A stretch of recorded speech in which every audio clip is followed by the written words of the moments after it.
Let's clap our hands as we take our seats.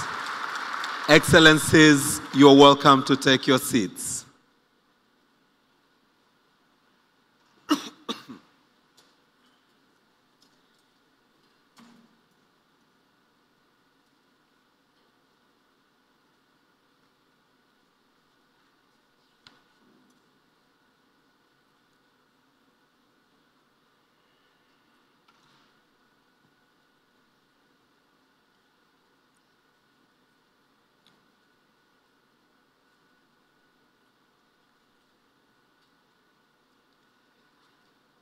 Excellency Dr. Samia Suluhu Hassan, the President of the United Republic of Tanzania.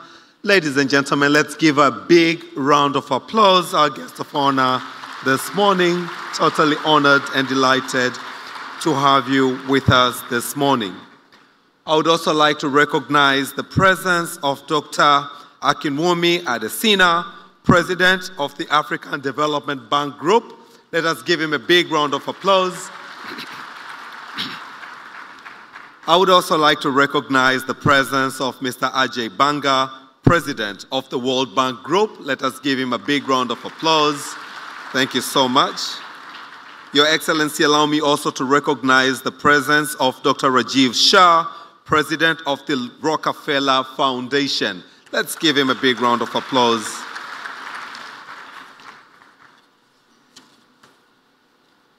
I would now like to recognize the presence of the heads of states, to begin with His Majesty King Lesti III, King of the Kingdom of Lesotho. Let's give him a big round of applause. I would like to recognize the presence of His Excellency Ismail Omar Guelleh, President of the Republic of Djibouti. I would like to recognize the presence of His Excellency Denis Sassou Nguesso, President of the Republic of Congo, Brazzaville. I would like to recognize the presence of His Excellency Azali Assoumani, President of the Union of Comoros. I would like to recognize the presence of His Excellency Andry Rajoelina, President of the Republic of Madagascar. I would like to recognize the presence of His Excellency Hassan Sheikh Mahmoud, President of the Federal Democratic Republic of Somalia. I would also like to recognize the presence of His Excellency Julius Maada Bio, President of the Republic of Sierra Leone.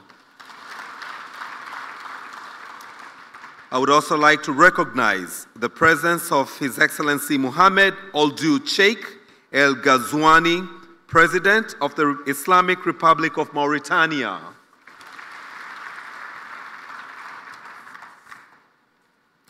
Your Excellency, allow me to recognize the presence of His Excellency Evariste Ndayishimiye, President of the Republic of Burundi. I would also like to recognize the presence of His Excellency Umaro Sissoco Embalo, President of the Republic of Guinea-Bissau. I would also like to recognize the presence of His Excellency Lazarus Makathi Chakwera, President of the Republic of Malawi. Excellency, allow me to also recognize the presence of His Excellency Dr. Mohamed El Menfi, Chairman of the Presidential Council of the State of Libya. I would also like to recognize the presence of His Excellency Hakainde Hichilema, President of the Republic of Zambia.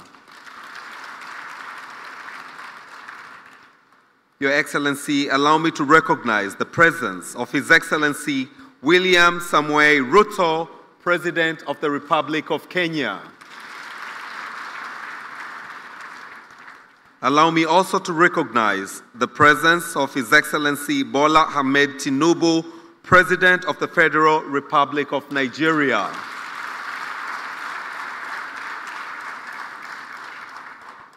Your Excellency, allow me to also recognize the presence of His Excellency General Brice Clotaire Oligui Nguema, President of the Gabonese Republic.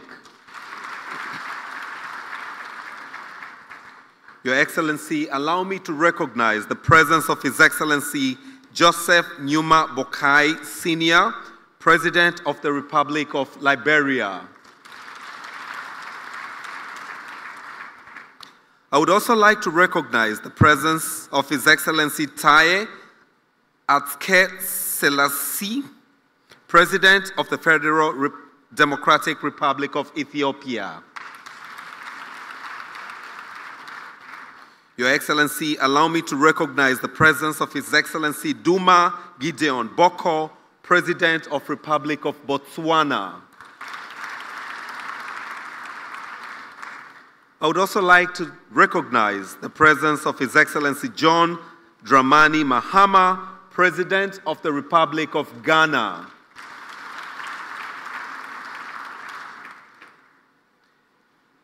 Your Excellency, allow me to also recognize the presence of Her Excellency Miriam Chabi Talata, the Vice President of the Republic of Benin. I would also like to recognize the presence of His Excellency Mohamed Jallo, Vice President of the Republic of Gambia.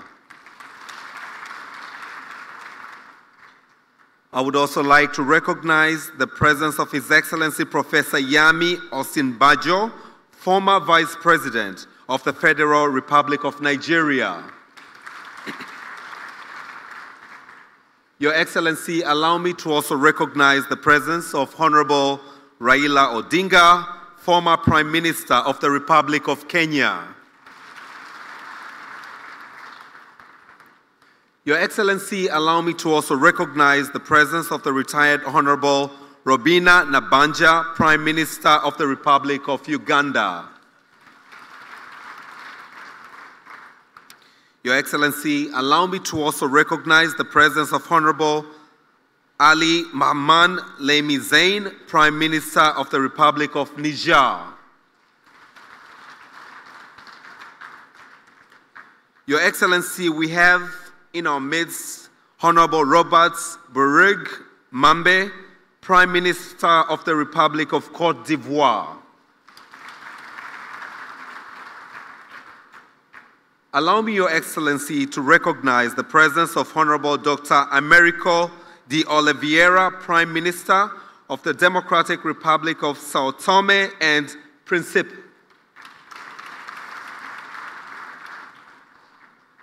Your Excellency, allow me to also recognize the presence of Honorable Tulisile Lala, Deputy Prime Minister of the Kingdom of Eswatini. I would also like to recognize the presence of Honorable John Mutowa, Deputy Prime Minister and the Minister of Works and Transport of the Republic of Namibia. Honorable Your Excellency Dr. Samia Suluhu Hassan, allow me also to recognize the presence of Honorable Gaudencio Mohaba Mesu, Deputy Prime Minister of the Republic of Equatorial Guinea. I would also like to recognize the presence of our very own Honorable Dr. Mashaka Biteko, Deputy Prime Minister and the Minister of Energy of the United Republic of Tanzania. Your Excellency, allow me to recognize the presence of Mrs. Amina Mohammed, Deputy Secretary General of the United Nations. Allow me also to recognize the presence of Honorable Mokhtar Babayev, President of the COP COP29 and the Minister of Ecology and Natural Resources of the Republic of Azerbaijan. Your Excellency, allow me to recognize the presence of Mr. Elias Mahosi, Executive Secretary of the Southern Africa Development Community, SADC.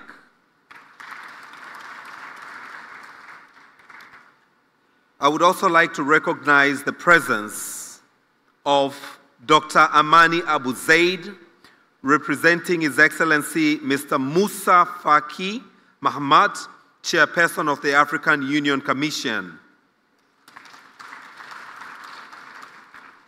Dear partners and co-organizers of the Africa Energy Summit, honorable heads of national institutions of the United Republic of Tanzania, Your Excellency Professor Oluyemi Osinbajo, former Vice President of the Republic of Nigeria, honorable ministers present, Your Excellencies, heads of diplomatic mission, heads of international institution and development partners present, dear executive directors of the African Development Bank and those from the World Bank, senior management and staff of the African Development Bank and those of the World Bank, distinguished guests, members of the press, ladies and gentlemen.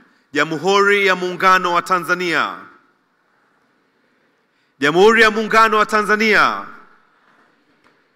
I would like to take this opportunity to welcome you all to Tanzania. This is Africa Heads of State Energy Summit.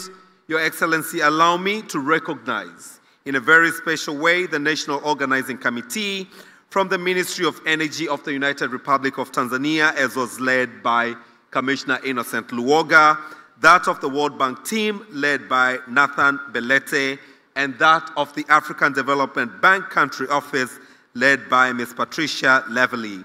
Your Excellency, without further ado, allow me now to take it forward from ideas to action to accelerate energy access, to invite to the podium Dr. Akinwumi Adesina, President of the African Development Bank Group, for his key remark, to be followed by that of Mr. Ajay Banga, President of the World Bank Group.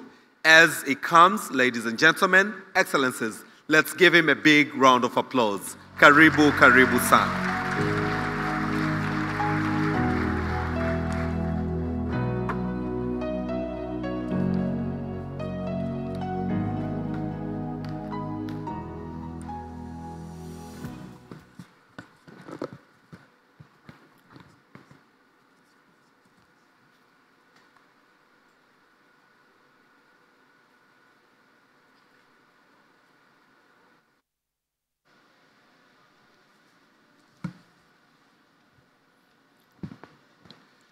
Your Excellency, Dr. Samia Suluhu Hassan, President of the United Republic of Tanzania, my dear sister, and our own generous host. Thank you very much, Madam President.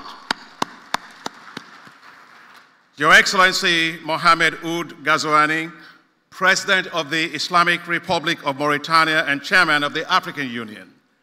Your Excellencies, heads of state and government, the Chairperson of the African Union Commission, the Deputy Secretary General of United Nations, my dear sister Amina Mohammed, the President of the World Bank Group, my brother Ajay, President of Rockefeller Foundation, Raj, heads of multilateral development finance institutions, honorable ministers, private sector leaders, distinguished ladies and gentlemen, welcome to the Africa Energy Summit.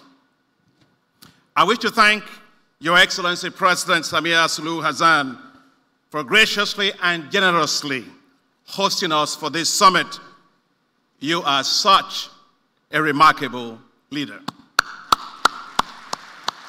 And it's always a joy to be in Tanzania.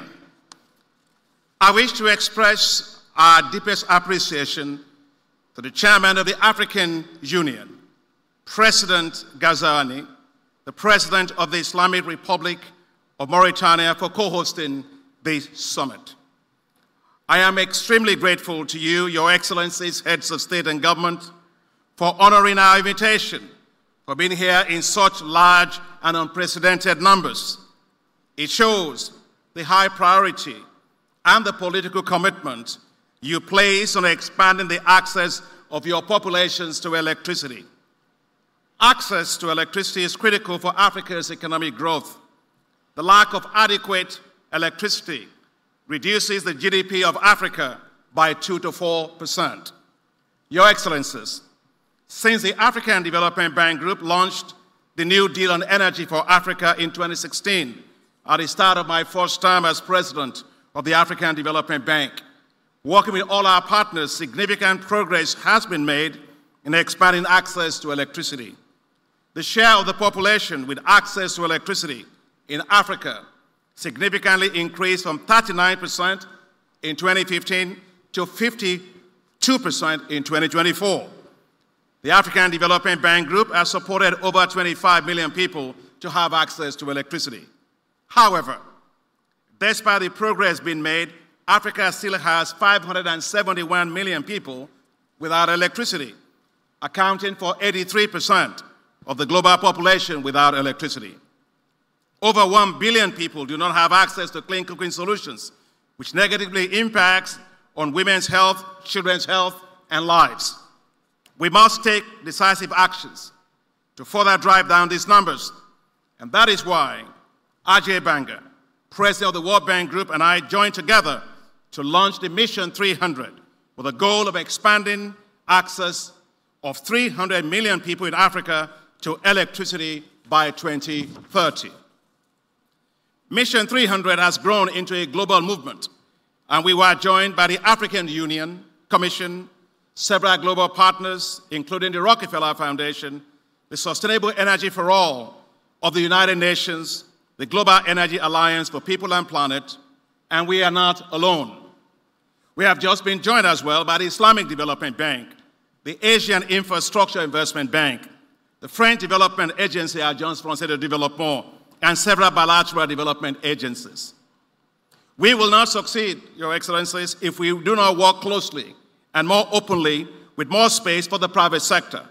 And that is why we are delighted that several leading CEOs from around the world have joined us today. Critical reforms will be needed to expand the share of renewables, improve functioning and performance of utilities, transparency in licensing, power purchase agreements, and predictable tariffs regimes that reflect the cost of production. The private sector will also need to play a critical role to expand mini-grids and off-grid systems to reach millions of people without access to grid-based power in rural areas. Our collective effort is to support you, our heads of state and government, to develop and to implement clear actions embedded in country-led national energy compacts, your compacts, to deliver on your visions for electricity in your respective countries. The African Development Bank and the World Bank have developed a very clear path to achieving the 300 million access goal. Together, the African Development Bank and the World Bank will commit $40 billion towards the Mission 300.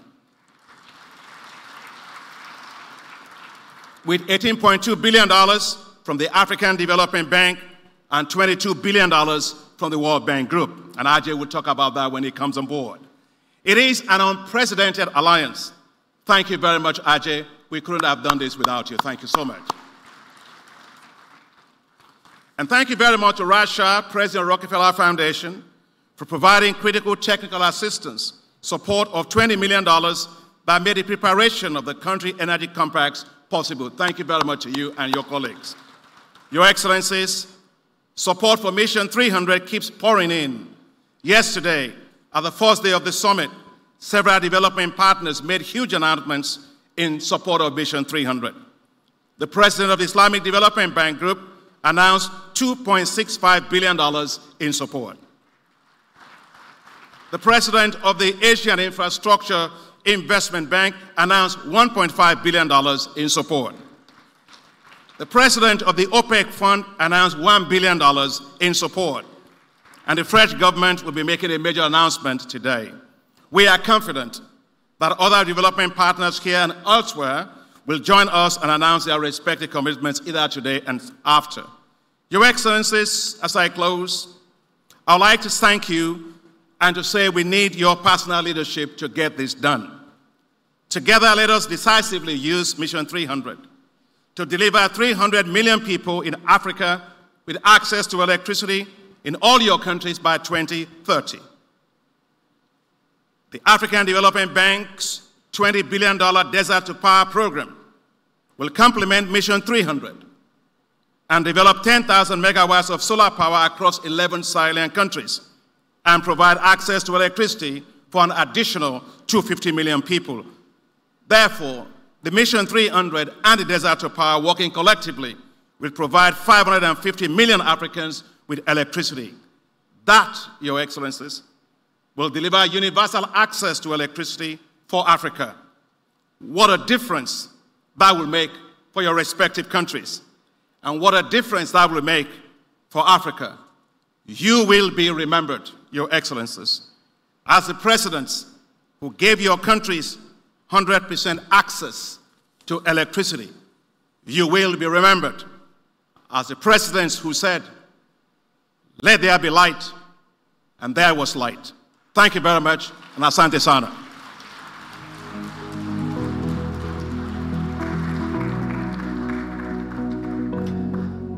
Can we extend another round of applause to Dr. Akinwumi Adesina, President of the African Development Bank, for that wonderful remark.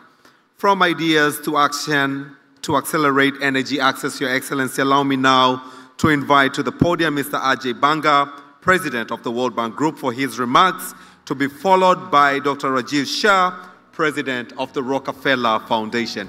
As he gets to the stage, let's give him another round of applause. Madam President, I want to start by thanking you, like all of us have done since yesterday, for the generosity but also the focus and energy of your government and your people to making this possible. Thank you once again.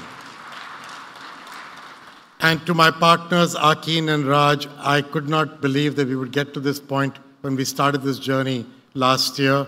It started out at the spring meetings of the World Bank IMF meeting, and it started out with us saying that the World Bank would reach 250 million people by 2030, and the African Development Bank would add 50 million. And then Raj Shah called me up a few days later and said, "I have a proposal for you. I'd like to help you." And that spirit of contribution that Akin and Raj have shown from day one is why we are all here together. So thank you to both of you.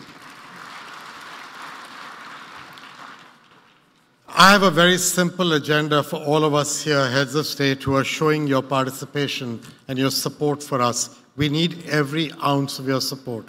But the reality is, your people need it even more than all of us do. Over the next decade, 360 million young people in Africa will be ready to enter the workforce. That same decade, the African system is expected to only offer jobs to 150 million of these, leaving 3 out of every 5 young people without the opportunity of a job which gives you not just earning, but dignity. And I think if Africa is to achieve its objectives of taking advantage of its demographic dividend over this coming period, then all of us need to change this idea, because forecasts are not destiny. Forecasts are not destiny. We can change this. We can help those 3 out of 5 people. And while journeys are fueled by hope, the reality is they are only realized by deeds. It is deeds that we are here together to discuss.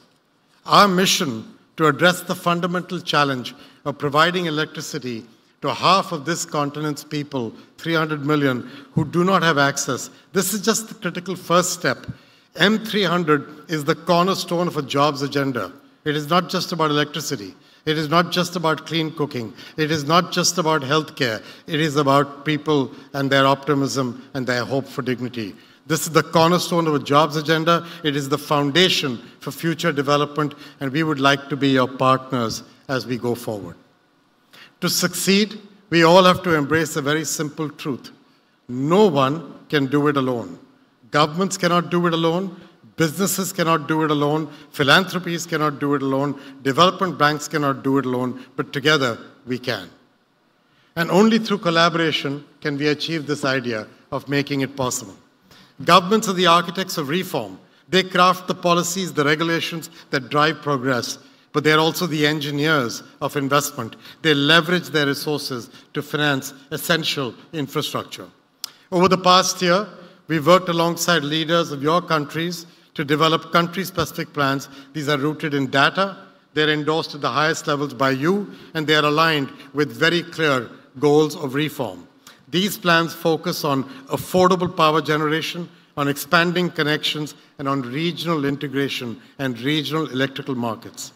They aim to boost the efficiency of utilities, they aim to attract private investment, and the idea is deliver reliable, sustainable electricity. These are going to require political will, persistence, and a long-term vision. So amid fiscal challenges, governments will also need the support to meet these infrastructure goals. And that is where the IMF, the World Bank, the African Development Bank, all our partners that Akin referred to, that's the role we can play to help you free up resources. But for the private sector, a lot of our friends and colleagues who are in this room, this effort represents both a challenge and an opportunity.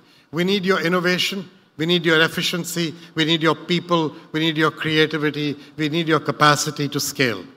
To facilitate your investment, we've identified those regulatory policy barriers. We are working to eliminate them. We will put our money at that point where if these policy barriers are removed, our money is put to work. This is a pay-for-results effort that we are putting in. Our plans will create the environment where your investments can generate returns while driving meaningful impact. So that's going to take calculated risks, and every development bank here sees that we are ready to be your partner throughout this. For the World Bank Group, I can promise you our equity and guarantees, our resources to help de-risk investments and support your efforts. By aligning private capital with public priorities, we think we can achieve results that none of us could do alone. Philanthropies, people like Raj and his team, and development banks like the others here, provide the financial backbone. We bring the conception, the testing, the investment through concessional financing. The global community's generosity last year secured a record $100 billion replenishment for IDA, funding that is essential to this effort. Over the coming 5 to 6 years, and this is the only place where I'd like to correct my friend Akin, the World Bank is actually putting $30 to $40 billion into this effort. Which is roughly, which if you think about it, if you're putting $100 billion into IDA, a large chunk of IDA is going into this effort to help Africa enable its people, its young people, to achieve their dreams and their aspirations, which is exactly what the money should be for. So this is the right priority being put to the right work. While Mission 300 is a centerpiece, it is part of a broader energy strategy. We are also working on energy projects, including investments in natural gas that I believe will help to support a just energy transition. That's vital for powering industries like agriculture, healthcare, and manufacturing. These are the sectors, if those of you will remember who was in the Nairobi summit when I spoke, these are the sectors that will create jobs and growth that this generation demands. So that's our strategy for the World Bank Group's next phase, ensuring that job creation is not a byproduct of our work, but it is an explicit aim of our operation. We are dedicated and focused to get young people the chance and the opportunity they deserve in their lives. This will take collective effort. Thank you. Governments must drive reforms. The private sector, all my friends and partners here, you need to invest with confidence and trust. And we in the development banks, we must deliver the financing. We must uphold accountability. This will demand hard work and vision. But remember, all this is within reach if we do this together. I'm very grateful to all here. I thank you for the opportunity to be a part of your journey. I think all my colleagues of the World Bank Group are enthused by the idea of being a part of Mission 300. Thank you once again, Madam President, and thank you for all of you. Good luck.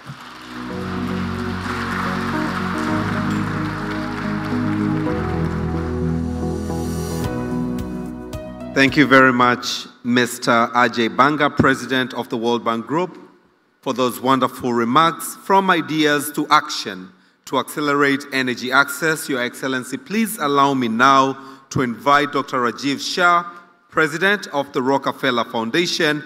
His remarks will be followed by the President of the COP 29. As he is on the stage, let's give him a round of applause. Good morning, everybody. Thank you so much, Austin, for getting us started.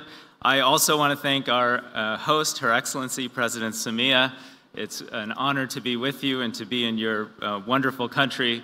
And I'd like to share my respect, humility, and honor towards all of the heads of state and excellencies from across the continent that are demonstrating by your presence and your leadership that today is a demonstration of powerful African leadership and a strong African vision of economic growth and success.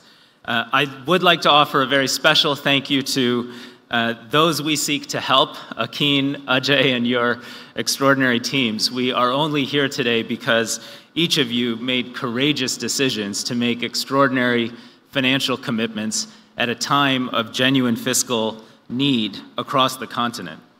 And I would like to highlight that I represent today not just the Rockefeller Foundation, but also the Global Energy Alliance for People and Planet, a group of philanthropies, partners, and private companies that have come together to try to do what Ajay has asked us to, which is to work together in partnership so we can achieve much more impact as opposed to going at it alone. Africa has been reaching for electricity for 140 years. Streetlights first arrived in Dar es Salaam in 1908. In an effort to create jobs and advance development since then, you, the leaders of this great continent, have tamed some of the continent's mightiest rivers, developed plans and built grids, climbed utility poles and spliced wires. And yet, despite those efforts, too many African families and businesses lack access to productive power for growth and for jobs. 600 million Africans live without basic electricity access. Another 500 million simply don't have the productive, affordable, always-on electricity, which is an absolute requirement for job creation in a global digital economy. Africa needs to create millions of jobs, as Ajay just noted. And this effort is ultimately about creating those jobs and allowing for that dignity for those youth that are entering the labor force, as Ajay noted. Every year to do so, we will need to replace expensive diesel generators as the source of power for so many African small businesses with cheap, always-on electricity. And that is what Mission 300 is all about. It would be easy to be skeptical about whether or not this, the largest public-private partnership on the continent today, designed to lift up hundreds of millions of people, could actually achieve the ambitious targets that Ajay and Akin and all of you respected heads of state have set for us. I believe there are three reasons why this initiative will succeed when perhaps others over that 140-year history have failed. First, Mission 300 is led by you, African leaders. Your compacts, your commitments, your targets, and most importantly, your absolute determination to implement the policy reforms that you are signing on to publicly today offer hope and clarity for the private sector, for philanthropy, and for your development partners. Thank you, and we will follow your lead. Second, Mission 300 is catalyzing extraordinary concessional resources at a time of absolute fiscal need on this continent. That is a testament to the leadership of the two banks, and Ajay, to you in particular, for bringing us together and kicking this off. I think it will take your private sector background and your determination to hold us all to account to achieve our targets in order to be successful. But to put this level of resources into a single effort with a single quantitative, measurable set of outcomes gives us hope and inspires transformation. And third, this effort is in fact a public-private philanthropic partnership. It is different from other initiatives I've been a part of. Just in the last 6 months, watching how the teams at the World Bank, the African Development Bank, and each of your nations are collaborating openly, sharing data, using GIS planning to site new locations for mini grids and other new technology solutions, and being open to new technology solutions that today are at a price point where this vision of success is affordable and possible, and in fact the least cost way to provide universal electrification, gives me hope that this will in fact be different and be successful. Mission 300 is an opportunity to work together and to work together differently. We pledge support as helpers and quiet helpers at every level of this project to ensure that decades from now, people look back on yesterday and today and say what happened in Dar es Salaam, much like turning the streetlights on in 1908, transformed a continent and transformed generations for the future. Thank you.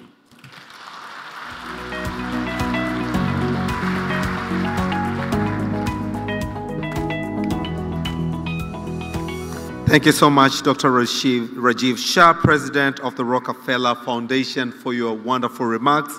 Your Excellency, before we proceed, allow me to recognize the presence of His Highness Sheikh Shakbout Al Nahyan, Minister of State for Foreign Affairs of the United Arab Emirates, and the representative of His Highness Sheikh Mohammed Al Nahyan, President of the United Arab Emirates. Can we give him a big round of applause? From ideas to action to accelerate the energy access, Your Excellency, please allow me now to invite His Excellency Mukhtar Babayev, COP29 President, for his remarks, to be followed by those of Dr. Kamugisha Kazaura, Director from the African Union Commission. Let's give him a round of applause as he's already at the podium. Your Excellencies, distinguished guests, dear friends, good morning. It is an honor to join you in beautiful Tanzania to address this important issue. I would like to thank all African governments for the support that you gave to COP29 presidency in Baku to help bring parties together and confront climate crisis together. Ladies and gentlemen, when we looked to the presidency, it became evident that the global financial system was failing to meet Africans' needs. Investment in clean energy has not matched the demands of your rising population. You deserved more, and COP29 was a chance to change. But the multilateral system was under pressure. People doubted that countries could agree and the process could deliver.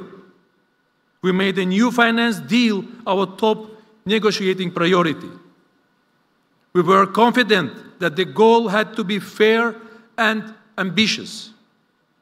When a target of $250 billion was initially suggested, we were clear that we needed to go further. We refused to close the conference. And in the final moments of extra time, we landed a deal on the Baku finance goal. This is a goal to mobilize at least $300 billion per year to the developing world by 2035. This triples the previous goal. It also provided a framework to scale up climate finance to $1.3 trillion per year. It is the largest financial target to come from UN climate process. It will help advance the Mission 300 initiative to provide electricity access to 300 million people in Africa by 2030. It will mean more energy infrastructure for Africa. It will mean more power for homes, businesses, schools, and hospitals. It will mean more opportunity for people across this continent. Your Excellencies, our job is not finished.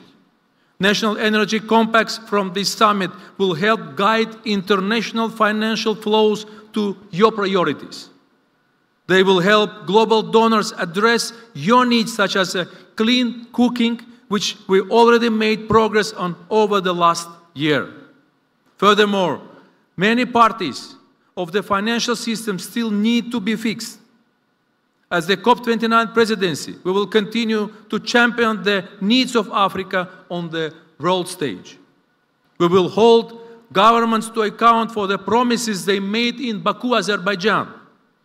We will work with multilateral development banks and the private sector to scale up climate finance.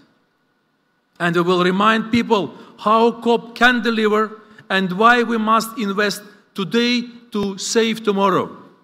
Ladies and gentlemen, the active engagement of African governments was critical to our collective success. Azerbaijan is proud of what we achieved together, and we look forward to building on this partnership together. I thank you. Asante sana.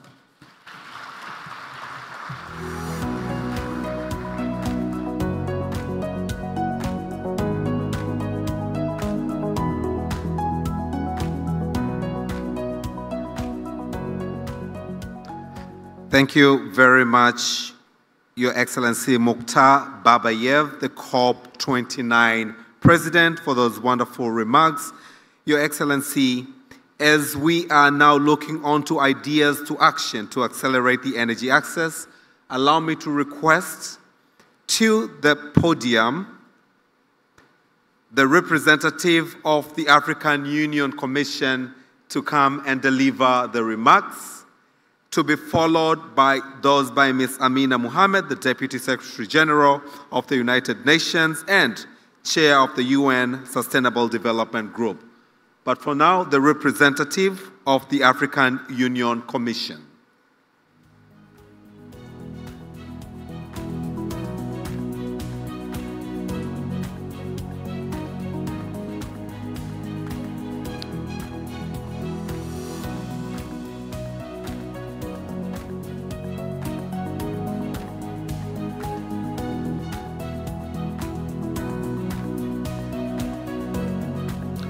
Your Excellency, allow me to invite Mrs.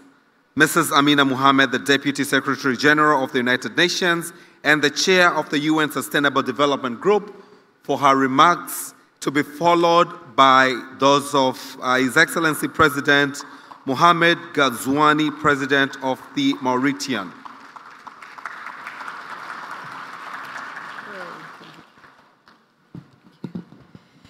Your Excellency, President Samia Suluhu Hassan, Excellencies, Majesties, distinguished guests, ladies and gentlemen. It is a real pleasure to join you here all today, and I extend my heartfelt appreciation to Her Excellency, President Hassan, and to her government, the United Republic of Tanzania, for hosting Mission 300 Energy Summit. But I'd like also to underscore her incredible leadership and her vision that we are all here today and gathered as an African continent. I would also like to thank the African Union for keeping fire under our feet to do the right thing for the continent. Congratulations to my two brothers, the African Development Bank Group, AKIN, and to the World Bank Group, Ajay. These are incredible partnerships that bring genuine experience, decades, from the public sector to the private sector, and I think it's why we're looking to the success of this union. But also to the Rockefeller Foundation for a strong and meaningful partnership, one that brings key stakeholders together in this room. Your bold investments are a testament to Africa's potential for a sustainable and resilient future. Today, Africa has one of the lowest levels of energy access, as we have heard, but it is also one of the most vulnerable to intensifying climate shocks. Yet our continent is rich in renewable energy resources and critical minerals, which are all essential for the energy transition and benefit from limited sunk costs in fossil fuel-intensive energy infrastructures. Africa is also home to a vibrant, young, and enterprising population. This provides immense potential for Africa to show the rest of the world what a new economic development paradigm, grounded in sustainability, resilience, justice, and inclusivity, can look like. Enhanced energy access, affordability, and reliability is not only crucial for achieving our Sustainable Development Goal 7, but it also serves as a catalyst for broader development goals. Access to clean and sustainable energy underpins progress in health, in education, in gender equality, while driving economic growth and climate action, many of the 17 goals. By advancing long-term energy security and sovereignty, we can foster peace, we can create green jobs, and build resilient livelihoods, paving the way for improved stability and prosperity across our continent. With renewables now being the cheapest source of new electricity almost everywhere on Earth, Mission 300's bold commitment to connect 300 million people to electricity by 2030 represents a transformative opportunity for Africa. Combined with systemic initiatives like the African Continental Free Trade Agreement, Africa is uniquely positioned to lead the global energy transition. By powering essential sectors such as healthcare, education, commerce, bolstering industries like solar manufacturing, grid infrastructure, and clean energy solutions, renewable energy can unlock unprecedented economic potential. With reliable energy access, the continent's 147 million small and medium enterprises, key drivers of economic growth, will have the tools to scale, to innovate, and create jobs, turning energy into a true catalyst for inclusive and sustainable progress. Tanzania stands as a shining example of how rural electrification and off-grid renewable energy solutions can transform lives, particularly in remote and underserved areas. The country has made remarkable strides, with electricity access increasing from just 14% in 2011 to 46% in 2022. And what does that mean? It has led to over 1 million new connections, driving a rural electrification rate of 72%. In November 2024, more than 60,000 social institutions were connected to the REA, benefiting 12,905 educational institutions, 6,768 health facilities, over 8,000 places of worship, and 29,000 commercial areas. This progress means that more boys and girls in remote areas can now study in well-lit classrooms. Health workers can deliver life-saving services to off-grid populations, and rural businesses can thrive with reliable power. Tanzania demonstrates how energy access is not just about electricity. It is about opportunity, equity, and the foundation of a brighter future and a life of dignity for everyone. We must ensure that Mission 300 seizes the opportunity that lies ahead. With 5 years to the endpoint of the SDGs, and having completed the first decade of implementing the African Union's 2063 agenda, it is clear that transformation efforts remain insufficient. I would like to deeply commend the African leadership that is here today as you seek solutions to address Africa's energy access, its climate vulnerability, and development challenges holistically. Excellencies, ladies and gentlemen, we have to accelerate our collective efforts to fast-track the solution for SDG 7, but also the Paris Agreement, and propel Africa to become a clean energy powerhouse. This requires urgent action in 3 key areas beyond this summit. First, creating the right enabling environment to attract scaled private and public investments through stronger, stable, and more coherent policy and regulatory frameworks. And we are very pleased to see, and thank you, Ajay, for the private sector that is here today, and that we hope will accompany us through this very difficult, but at the end, profitable journey. This year, every party to the UN Climate Convention has committed to submitting a new economy-wide national climate action plan that is aligned with the 1.5-degree world that we need well before COP30 in November. If done right, these climate plans should align with national energy strategies and development priorities, and they would double as investment plans to seize the potential of renewables, helping us to eradicate poverty and achieve the Sustainable Development Goals in the Paris Agreement. Furthermore, the Secretary-General's panel on critical energy transition minerals offers important principles and actionable recommendations to ensure that we do not repeat historical patterns of exploitation on this continent. Second, mobilizing affordable, accessible, and adequate finance. The chronic underinvestment in renewable energy in Africa and long-standing structural barriers, such as the exorbitant capital costs, mean that a continent with the potential to be a renewable powerhouse accounts for less than 1% of global installed solar capacity. It is why we're calling for an SDG stimulus to scale up affordable long-term financing for developing countries and for the Baku to Belém roadmap of $1.3 trillion to bridge the climate gap by leveraging all sources and by addressing unjust and structural barriers. Last year's Pact of the Future sent an unequivocal message: reform of the international financial architecture is urgent and essential. And this pact would not have got across the line if not for the leadership of the African leaders in the United Nations. It spoke to strengthening the voice and the representation of developing countries. It spoke to mobilizing far greater levels of financing for the SDGs and direct that financing to countries that are most in need. It spoke to enabling countries to borrow sustainably and with confidence to invest in their long-term development.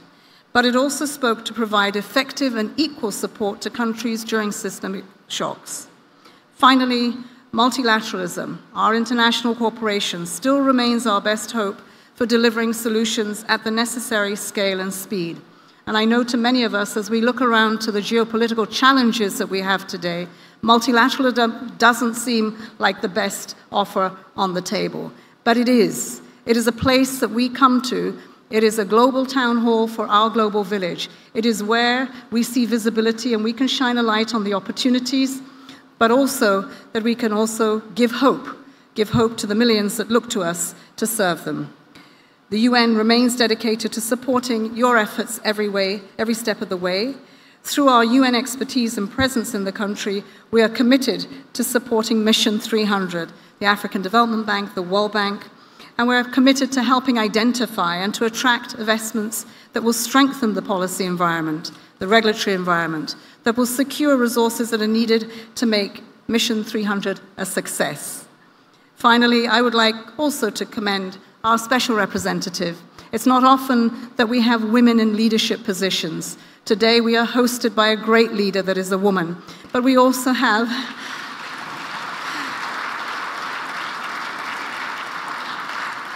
we speak to the intergenerational challenges that we have, and we also have a special representative of the UN on Sustainable Energy for All, Damilola Ogumbi, who is playing a critical role within the Mission 300. It is a critical countdown to 2030. Let's ensure that Mission 300 delivers concrete outcomes towards the SDGs, the Paris Agreement, and Agenda 2063. Let's seize that moment to accelerate and to deliver transformative progress. Together, I am sure that Africa can lead the way for the energy transition, creating lasting prosperity, resilience for generations to come, but actions and aspirations fulfilled today for our women and for our youth. Thank you.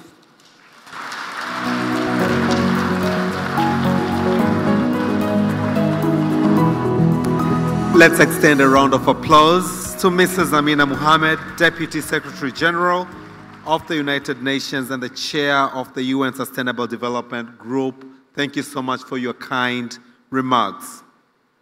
From ideas to action to accelerate energy access, Your Excellency, allow me now to bring to the podium His Excellency President Mohamed Ould Ghazouani of the Islamic Republic of Mauritania and the Chair of the African Union.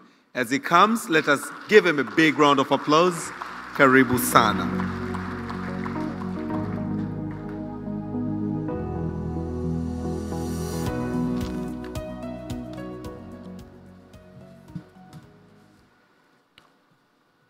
صاحبة الفخامة السيدة سامية صلوح حسن رئيس الجمهورية التنزانية الاتحادية، أصحاب الفخامة والمعالي رؤساء الدول والحكومات، السادة الوزراء، السيد رئيس مجموعة البنك الدولي، السيد رئيس مجموعة البنك الإفريقي للتنمية، السادة ممثلي الشركاء الفنيين والماليين، السادة ممثلي القطاع الخاص، أيها السادة والسيدات.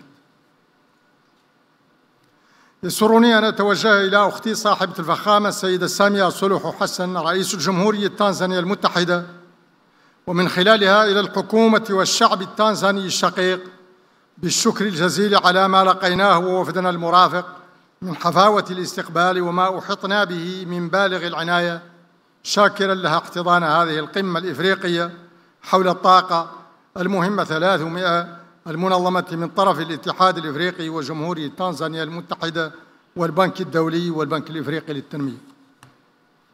كما يطيب لي في الآن ذاته أن أجدد الشكر لشركائنا في التنمية مجموعة البنك الدولي ومجموعة البنك الإفريقي للتنمية، مقدرا لهما ما حرصا عليه من توحيد جهودهما في إطار شراكة طموحة لتمكين 300 مليون مواطن في إفريقيا جنوب الصحراء من النفاذ إلى كهرباء نقية مستدامة وبأسعار معقولة. أصحاب السعادة السيدات والسادة، تمثل الطاقة عموماً والكهربائية منها على الوجه الأخص إحدى الركائز المحورية للتنمية وتحسين الظروف المعيشية للسكان، فتوفر كهرباء نظيفة بكمية كافية وبأسعار معقولة له التأثير الإيجابي على مختلف جوانب أهداف التنمية المستدامة. ولن تحقق قارتنا ما تنشده من تنمية صناعية ونمو اقتصادي وانتصار على الفقر والجوع ورفع للتحديات البيئية الجسيمة ما دمنا لم نتغلب على عجزنا الطاقوي الهائل، إذ لدينا اليوم ما يناهز 600 مليون مواطن إفريقي لا نفاذ لهم إلى الكهرباء ويعيشون على ضوء الشموع ومصابيح البترول. وإن الاتحاد الإفريقي لا يعي جيداً ما يمثله النفاذ إلى الكهرباء وتحقيق الأمن الطاقوي إجمالاً من دعامة ضرورية لكافة جهود التنمية، وما له من دور محوري تحويلي في القضاء على الفقر وتعزيز التصنيع والتنمية الاقتصادية وخلق فرص العمل وتحسين الخدمات الاجتماعية تعزيزاً لسبل العيش الكريم في القارة. ولذا أرسل الاتحاد الإفريقي في إطار أجندة 2063 رؤية مشتركة لتقليص العجز الطاقوي الذي تعاني منه القارة وتعزيز التكامل الطاقوي الإقليمي، وأطلق في هذا السياق مبادرات رائدة عديدة كالسوق الإفريقي الموحد للكهرباء والخطة التوجيهية للنظام الكهربائي القاري وبرنامج تطوير البنية التحتية في إفريقيا، كما واصل السعي إلى تعبئة التمويلات وتنويع الشراكات في سبيل أن تتوفر بالكمية المطلوبة لكل الأفارقة طاقة نظيفة آمنة مقبولة التكلفة. وعلى ضوء هذا الهدف الإفريقي المشترك يبرز البعد الحيوي والأهمية البالغة للمهمة 300 التي أطلقها البنك الدولي والبنك الإفريقي للتنمية من أجل ضمان النفاذ إلى الكهرباء لصالح 300 مليون مواطن إفريقي في جنوب الصحراء. ويشكل هذا المشروع فرصة استثنائية من حيث الحجم والمقاربة ستساهم بقوة في تسريع وتيرة الكهرباء في منطقة إفريقيا جنوب الصحراء بما يناسب الطلب المتزايد ويحفز النمو الاقتصادي ويخلق المزيد من فرص العمل. إن هذا المشروع يتطلب استثمارات هائلة عمومية وخصوصية وخيرية، فضلاً عن ضرورة التنسيق الوثيق بين مختلف أطرافه. وقبل هذا وذاك يتطلب المشروع التزاماً قوياً ثابتاً من بلداننا الإفريقية بتنفيذ الإصلاحات اللازمة لتهيئة مناخ استثماري جذاب ومستقر، وباتخاذ الإجراءات الضرورية لضمان السلامة المالية لشركات الكهرباء. ويجب في المقام الأول أن يتجسد هذا الالتزام الثابت في إعداد وتنفيذ تعهدات طاقوية وطنية تحدد أهدافاً قابلة للقياس في مجال تطوير وتعزيز التكامل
Can we please extend another round of applause to His Excellency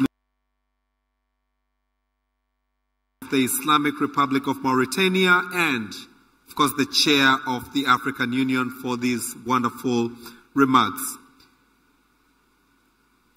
Your Excellency, allow me now to request all of us to watch a brief video of Tanzania, the land of Kilimanjaro, Zanzibar, and the Serengeti, and the host country of the African Head of State Energy Summit 2025.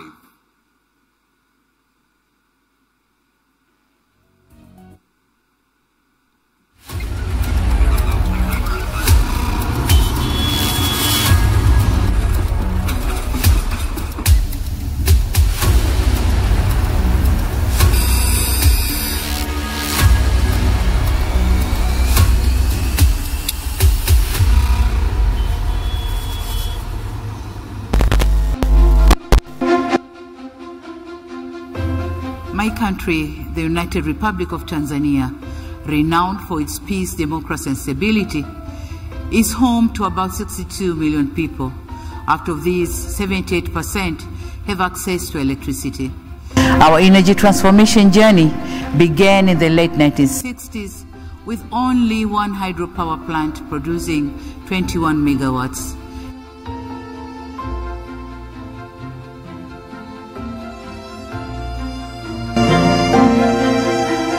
To us, energy security and accessibility is a key driver to our development agenda, and our ambition is to ensure strategic investment to clean, reliable, accessible, and affordable energy for all. It should also reflect my agenda, which is to ensure the 300 million will also be using clean cooking. Providing energy to 300 million people in Africa by 2030 is an ambitious mission, one that requires widespread support and collective action. I invite each of you to rise to this challenge because together we can achieve it. Kabla ya huu umeme wa lea, ilikuwa inanibidi nitoke hapa niende Nyankumbu Center kwa ajili ya kutafuta stationery, kuingia kuweza kuchapa mitihani na kufanya printing. Tunashukuru walivyotuletea umeme. Kwa sasa tuna wiki test za kutosha na kuna mabadiliko hata kitaaluma, wanafunzi wanazidi kuimprove. Kabla kupata ile huduma ya umeme hapa, tulikuwa tunalima kidogo sana. Ilikuwa ni shida sana kupata na ile huduma ya kupata mafuta. Baada ya kupata ile mashine, ndio maana wakulima wamezidi. Kuna wakulima wengi sasa hivi wanaendelea tu kulima. By signing on to Mission 300, through our Energy Compact, we commit to ensuring that every citizen has access to electricity by 2030. Today, as a president and a partner in this shared vision, I invite you to reflect on this message, to build a future of progress, prosperity, and sustainable development for all. In the country, we have moved ahead to provide sustainable and affordable electricity to the general population by increasing the generation capacity. Again, the connectivity and the transmission also has been improved. The access of the electricity to the people. Now, we have 12,318 vehicles. They are all connected to the national grid. Tulianza kuendesha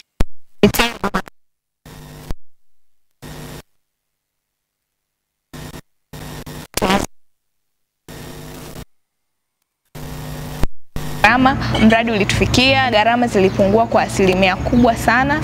Energy is one of our crucial sectors that we are trying to invite our friends from across the globe to come to Tanzania to invest in the energy sector, particularly the renewable energy. Tanzania has huge resources of renewable energy, and we hope that through this particular summit, we'll be able to attract friends, colleagues from across the globe to come to Tanzania to invest not just in any other sector, but particularly in the energy sector, especially in the renewable energy sectors. Lea imenifanya kuwa na stationary kwa sababu hapo awali nilikuwa sina uwezo wa kutumia hivyo vifaa, ila kulingana na umeme wa Lea sasa hivi na stationary. We have advanced to the electrified train. It means now we can participate in decarbonization, in cleaning the air. We have 445 kilometers from Dar es Salaam to Dodoma. We are consuming something like 3 million kilowatts of electricity every month. Umeme umetusaidia kuboresha vitu vingi kituoni. Kwa wakati mimi nimefika hapa, kuna vipimo ambavyo vilikuwa vinatumia umeme tulikuwa tuwezi kuvioda kwa sababu si hamna umeme, lakini mara tu baada ya kupata umeme tumeweza kuingia kwenye mfumo tukaomba dawa na ni vipimo MSD. Bahati nzuri tulivyoda tukaletewa. Kwa pia umeme umechangia hata mapato ya kituo yameongezeka. Reliable energy is essential for advanced health services, from vaccine storage to virtual health databases. With dependable energy, Tanzania can better manage pandemics, epidemics, and provide universal health care. The launch of Mission 300 reflects our commitment to ensuring reliable, affordable, sustainable, and clean energy for all. This is key for Africa. Excellencies, distinguished delegates, partners, and friends, it is my pleasure to warmly welcome you all to Tanzania for this landmark Africa Energy Summit 2025. Thank you all.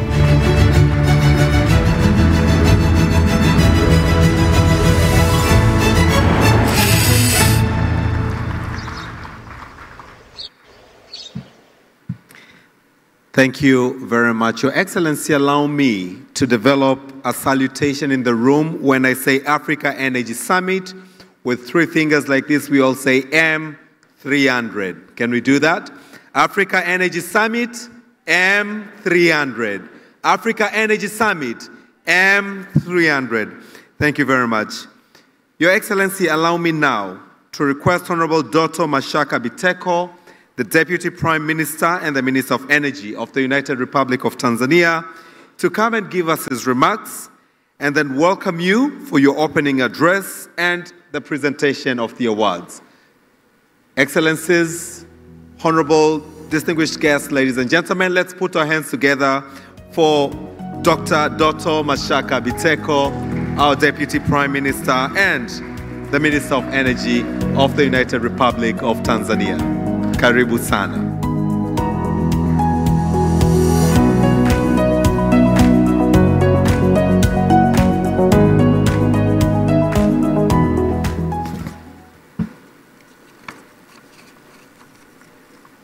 Your Excellency, Dr. Samia Suluhu Hassan, President of the United Republic of Tanzania, Excellencies, heads of states and governments, heads of international organizations and financial institutions, distinguished delegates, ladies and gentlemen.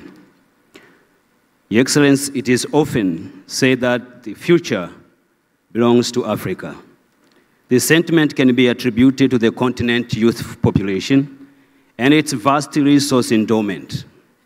However, I believe this optimistic outlook is also a reflection of Africa's visionary leadership.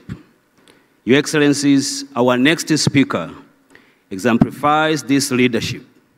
From day one, she has tirelessly worked to ensure that we meet our energy needs while also fulfilling the aspiration of our people. Her Excellency, Dr. Samia Suluhu Hassan, President of the United Republic of Tanzania, has played a key role on development of the energy sector in Tanzania. During her tenure, she has enabled Tanzania to become power generation sufficient and with a significant surplus. It is in her time that every village in Tanzania has been reached with a grid power supply. By her effort, Tanzania has been able to interconnect its power grid with 4 neighboring countries, and 2 more are coming. Your Excellencies, she is the one who championed the Tanzanian Clean Cooking Initiative that includes the establishment of the Tanzanian Clean Cooking Strategy. Dr. Samia Suluhu Hassan, on the international stage, she has been instrumental in pushing the clean cooking agenda, including launching of African Women Clean Cooking Support Program during the COP28 in Dubai, co-chairing the Clean Cooking Conference in Paris, and the leadership in a number of other world stage energy-related initiatives. Excellencies, it is my honor now to invite our host, the President of the United Republic of Tanzania, Her Excellency Dr. Samia Suluhu Hassan. Here in Tanzania, we call her Mama, to take the podium and address this historical gathering. Mheshimiwa Rais, karibu sana.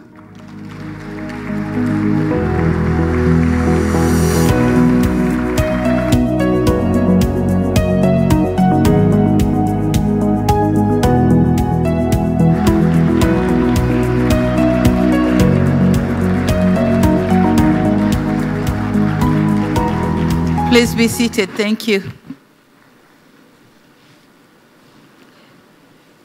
Your Excellency, the African Union Chair and President of the Islamic Republic of Mauritania, Highnesses, Majesties, and Excellencies, Heads of State and Government, Dr. Akina Deshina, President of the African Development Bank, Dr. Ajay Banga, President of the World Bank, Dr. Rajiv Shah, Rockefeller Foundation,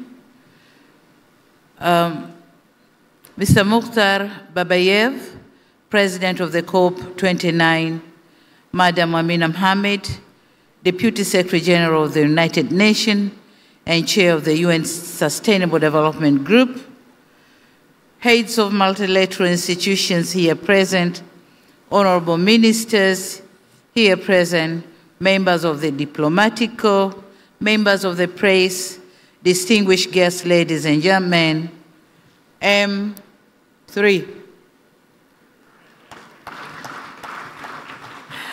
On behalf of the people and the government of the United Republic of Tanzania, I have the distinct honor and pleasure to welcome you to Dar es Salaam and to thank you for honoring our invitation.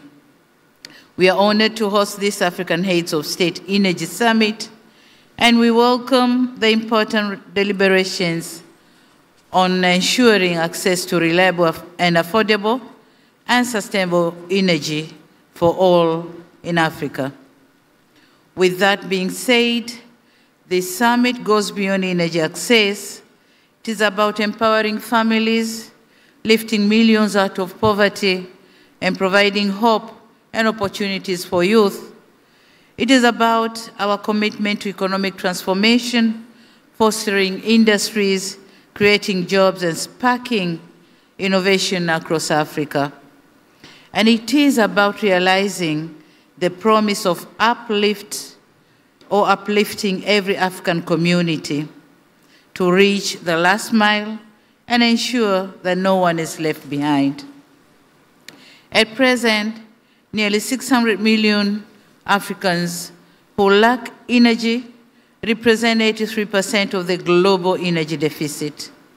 To give a contrast, the electrification rate in Southeast Asia reached 96.6% in 2019, while in Africa today, this rate is less than 50%. Additionally, Southeast Asia is on track to reach universal electricity access by 2030. While looking at the current pace of electrification in Africa, without a collective intervention, by 2030, as many as 545 million people will still be without electricity. Excellencies, in order to overcome hurdles impeding energy access, we need to take bold actions by increasing investment and financing for infrastructure development, from power generation to the last mile connectivity. And we must have an agreed roadmap among African states, our partners and private sector, keeping in mind that we have just 5 years to meet the SDG target, as ensuring access to affordable, reliable, and sustainable energy for all. This gathering is a platform to consolidate commitments, announce new partnerships, and drive momentum towards the 2030 goal. Together with the private sector, development partners, financial institutions, and civil society, we can bridge the energy gap through action or actionable energy compacts. At this summit, we also hope to get endorsement for the Dar es Salaam Energy Declaration to guide our efforts. It is for this reason that I salute Presidents Adesina of the African Development Bank and Ajay Banga of the World Bank, the Rockefeller Foundation, and the allied partners for ensuring the successful convening of this important and historical summit. I also wish to thank the honorable ministers responsible for energy, finance, and foreign affairs for diligent preparations. Excellencies, I'm aware that simultaneous interpretation is available in Swahili as well, and so allow me to proceed in my local language. Waheshimiwa wakuu wa nchi na serikali, wakuu wa mashirika ya kimataifa, waheshimiwa mawaziri, wageni waalikwa, mabibi na mabwana, Tanzania ni moja kati ya nchi 12 zitakazozindua mpango mahsusi wa kitaifa kuhusu nishati, National Energy Compact. Kupitia mpango wetu tunatarajia kuongeza kasi ya kuunganisha umeme nchini hadi kufikia 72% ifikapo mwaka 2030. Ili kufanikisha azma hiyo, ndani ya muda wa miaka 5 ijayo, tutahitaji uwekezaji wenye thamani ya dola za Kimarekani bilioni 13, ambapo dola bilioni 5 zitapatikana kutoka sekta binafsi hapa nchini. Kupitia mpango huu, tumepanga kutekeleza mambo makubwa 4. La kwanza ni kuongeza uzalishaji wa umeme kutokana na nishati mchanganyiko, yani energy mix. Hadi sasa, Tanzania ina uwezo wa kuzalisha megawatts 3431, ambapo 58% ya hizo inatokana na vyanzo vya maji, 35% inatokana na gesi, na 7% inatokana na vyanzo vingine. Shabaha yetu ni kuongeza megawatts 2463 za nishati kutokana na nishati ya jua, gesi asilia, upepo, joto ardhi na vyanzo vingine ifikapo 2030. Jambo la pili, kijiografia Tanzania ni kiungo muhimu katika kuunganisha mtandao wa umeme kwa nchi za Mashariki na Kusini mwa Afrika, Eastern African Power Pool na Southern African Power Pool, na hivyo kuwezesha biashara ya umeme kutoka Afrika Kusini hadi Misri. Tayari tumekwisha unganisha miundombinu ya umeme na nchi za Burundi, Kenya na Rwanda, na sasa tunaendelea kuunganisha miundombinu ya umeme na nchi ya Zambia na Uganda. Kuwepo kwa miundombinu hiyo itawezesha biashara ya nishati kati ya nchi za Jumuiya ya Afrika Mashariki na nchi za SADC. Tanzania inayo nafasi ya kuuza umeme ikizingatiwa kuwa hadi mwezi Novemba 2024 mahitaji ya umeme nchini Tanzania yalikuwa megawatts 1888, wakati uzalishaji wetu ni megawatts 3431. Jambo la tatu ni kufikisha umeme kwenye vitongoji baada ya kufanikiwa kusambaza umeme katika vijiji vyote vya Tanzania. Mwelekeo wetu ni kuvifikia vitongoji vyote 64359. Hadi sasa tumeshavifikia vitongoji 32827 na kazi inaendelea katika vitongoji 20,000. Hivyo kupitia mpango huu tutaweza kukamilisha vitongoji 532 vilivyobakia. Jambo la 4 ambalo mpango huu utafanya ni kusaidia usambazaji wa nishati safi ya kupikia. Inakadiriwa watu 950 barani Afrika wanakosa nishati safi ya kupikia. Hali hii inaligharimu sana bara letu na inahusishwa na kuongezeka kwa umaskini, vitishio vya kiafya, uharibifu wa mazingira, kuongezeka kwa uzalishaji wa kaboni, kupotea kwa bioanuwai na kukosekana kwa usawa wa kijinsia. Nchini Tanzania, utegemezi wa kuni na mkaa kwa ajili ya kupikia ni zaidi ya 90%. Hatuwezi kupuuza madhara na gharama kubwa ya kutumia kuni na mkaa, hasa kwa afya na ustawi wa wanawake na wasichana. Katika kukabiliana na hili, Tanzania tumeweka mkakati wa kitaifa wa nishati safi ya kupikia unaolenga kupandisha kiwango cha matumizi ya nishati safi ya kupikia toka 10% ya sasa hadi 80% ifikapo mwaka 2034.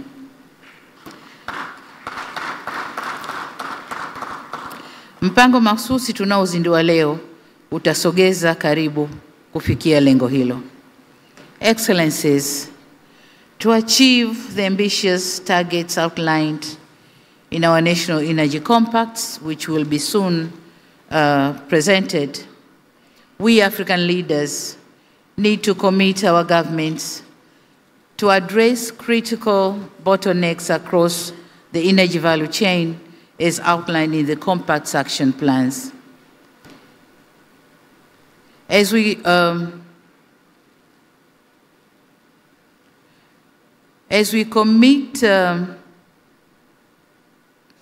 welcome the commitments by the African Development Bank and the World Bank and other financial institutions to scale up financing and technical assistance for active participation of the private sector, we African leaders commit to create favorable investment environment through policy reforms, transparent procurement, and innovative financing mechanisms.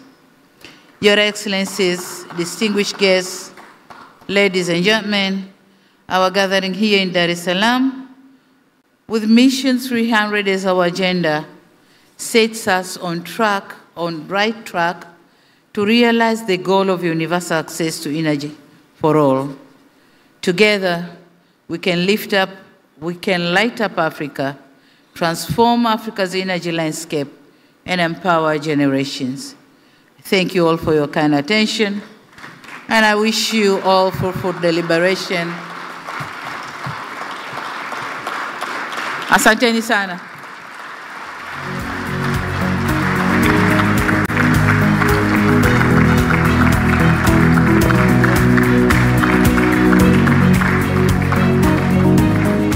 Ladies and gentlemen, another big round of applause to our host, Her Excellency Dr. Samia Suluhu Hassan, the President of the United Republic of Tanzania.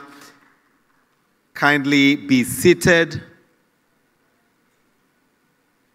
Before I extend the request to Her Excellency Dr. Samia Suluhu Hassan back to the stage to present the award, Your Excellency, allow me first and foremost to recognize the ministers that are present here who have represented their heads of state.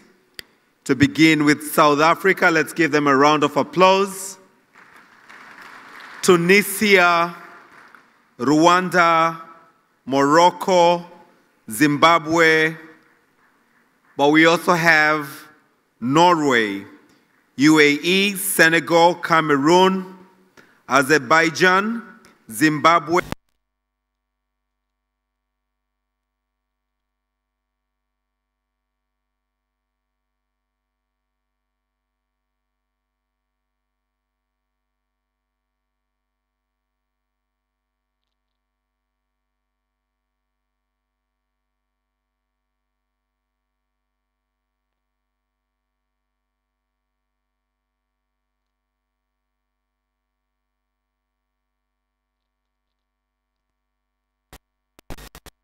infrastructure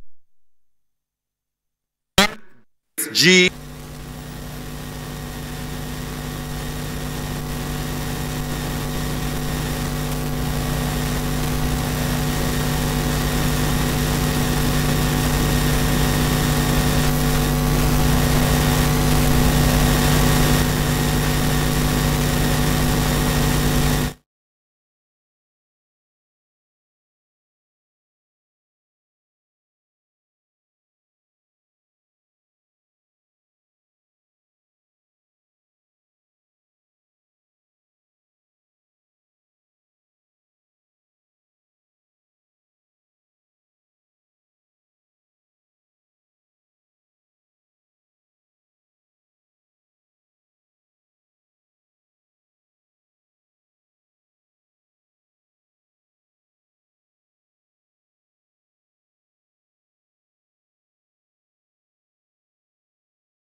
Women, and category number 3 will be the general category. I now have the honor and take singular honor to request Her Excellency Dr. Samia Suluhu Hassan back onto the stage, as well as Dr. Doto Mashaka Biteko to present the awards to the winners. As they come, can we give them a big round of applause?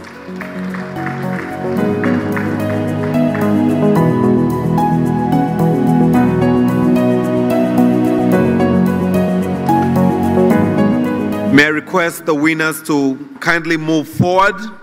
Under the youth category, the first winner is Neema Walter, and she will be presented by a dummy check of Tanzanian shillings, 50 million shillings, for coming up with Nishati Mixed Technologies. Neema Walter.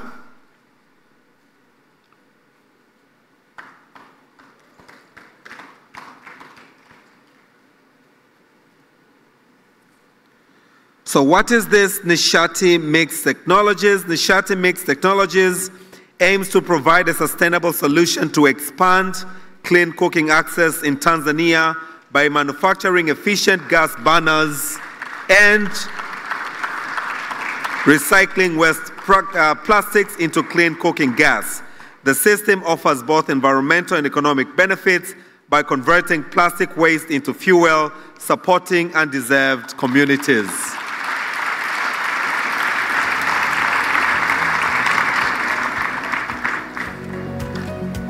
Your Excellency, I would like to request you to present the second award to Joshua Joasi of a dummy check of 40 million Tanzanian shillings for coming up with an innovation called Click Gas System. Let's give him a round of applause.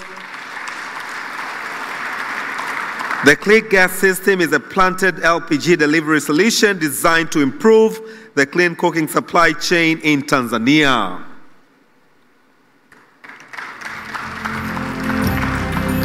Your Excellency, can I please request you to present a third award to Samson Mwakapoma of 30 million shillings, coming up with an innovation of clean and effective biogas production with fuel gas filtering.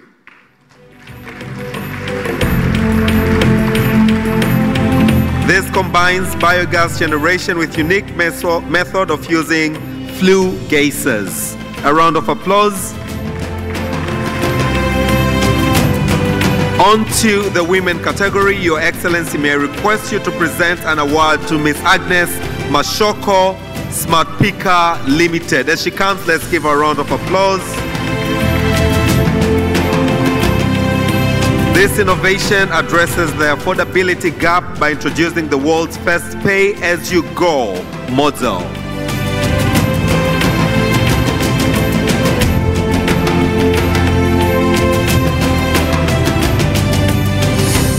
Your Excellency, we have two winners under women category.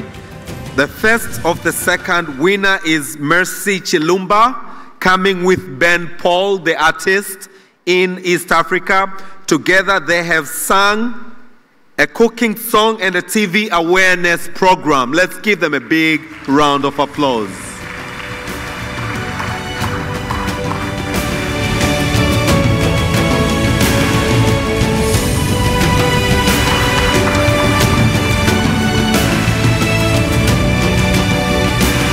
The second winner, Your Excellency, is none other but Ms. Sabra Muhammad of the Mwanamke Initiative, coming all the way from Zanzibar.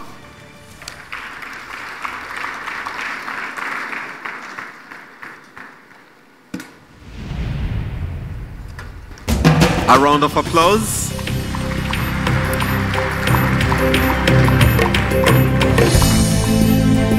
Thank you very much.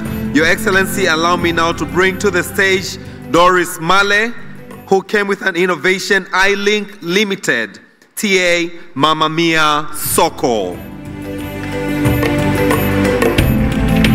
This platform is designed to increase the purchasing power of its members by offering them a commission-based income for referring others to join the platform.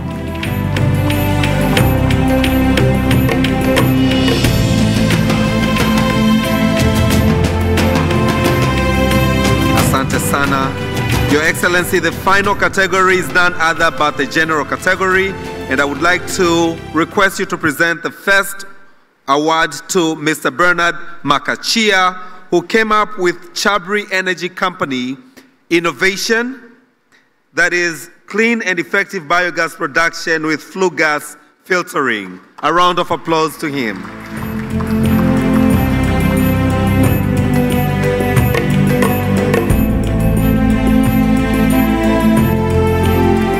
Your Excellency, may I request you to present the second award to Mr. Andron Mendes, who came up with an innovation called M-Pika.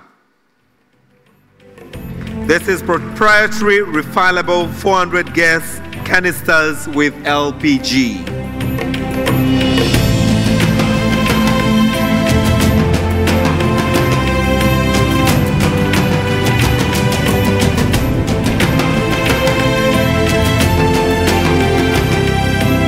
Finally, Your Excellency, may I request you to present the final award to none other but Atukuzwe Nkia for his innovation on institutional induction stove.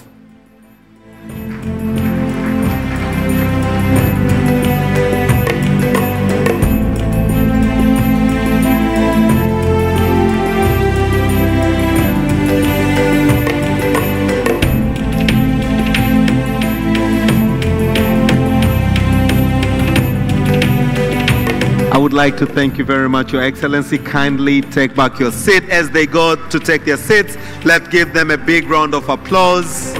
Naomba tuwapigie makofi pamoja na washindi wetu.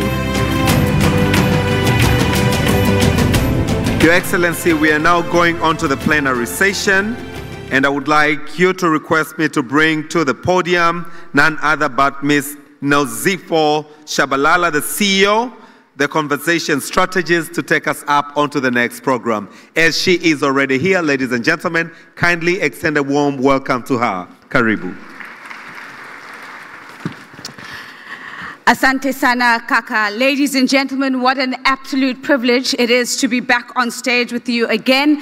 At this moment, we're going to be proceeding with the official MOU signing ceremony. And now, to oversee the signing ceremony, it gives me great pleasure to welcome Professor Vincent Miele, the Secretary General of the African Development Group, who will facilitate the special moment of an MOU signing between the African Development Bank Group and the World Bank Group. Can we give our professor a big round of applause as he comes up? Thank you so very much.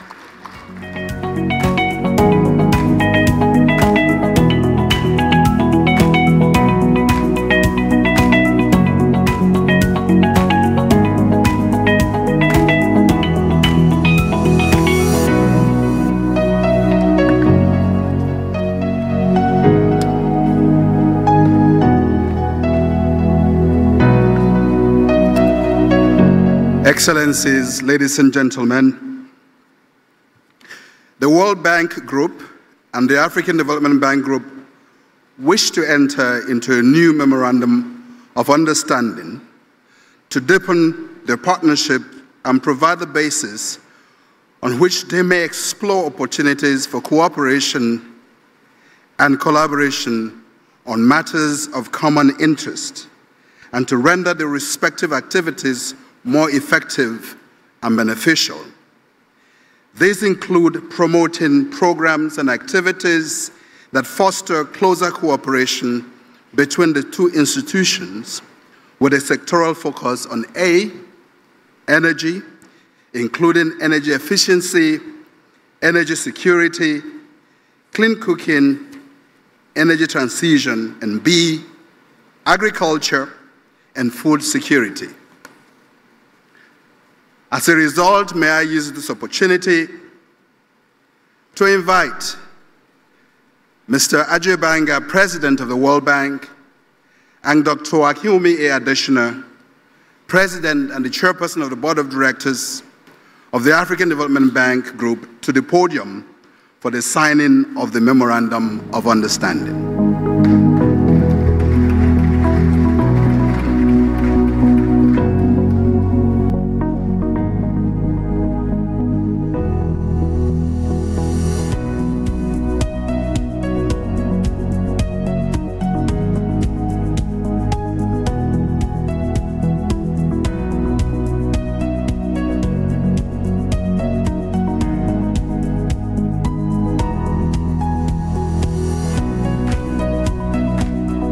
Sign the MOU. Mr. President, could you please stand and exchange the MOU?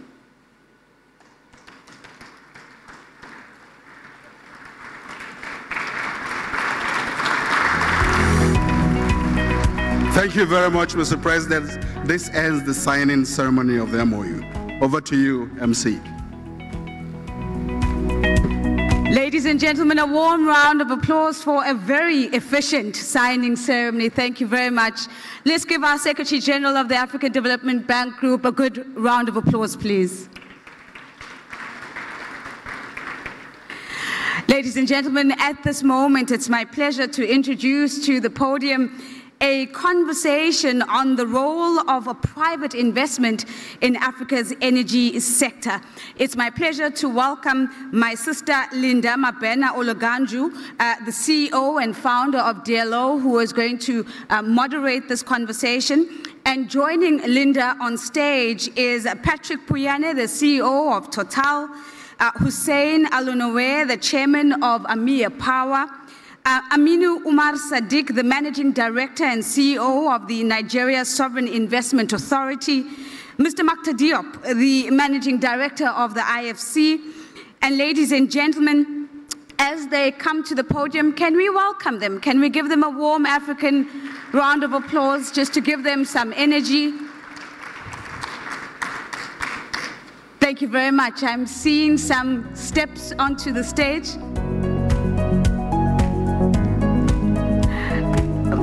Madam Mabena, if I can invite you to take this seat, please.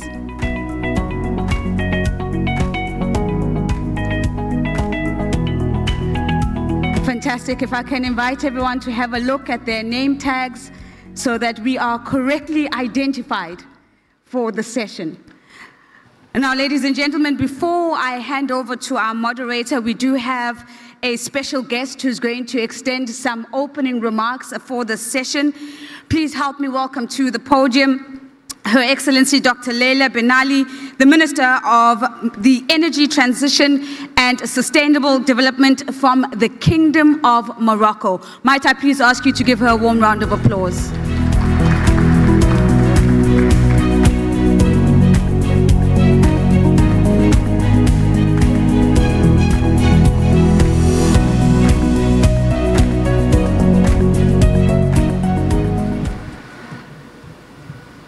Your Excellency, Dr. Samia Suluhu Hassan, President of the United Republic of Tanzania, and may I say, our gracious host, and also a model for many, many, many female politicians in the world. Thank you very much. Your Royal Highnesses, Your Excellencies, esteemed Presidents, Honorable Prime Ministers and Ministers, Mr. President of the African Development Bank, Mr. President of the World Bank Group, and Mr. President of the Rockefeller Foundation, partners from the private sector and from philanthropies, ladies and gentlemen, good morning. We are gathered here not only because we want to electrify Africa, not only because we believe in the future Africa, not only because we believe that is the last reservoir of productive capacity for the world, but also because we believe that we are reaching a milestone in our journey. And this milestone is very much related to capacity building. We want to engage relevant stakeholders and get the backing of financial partners.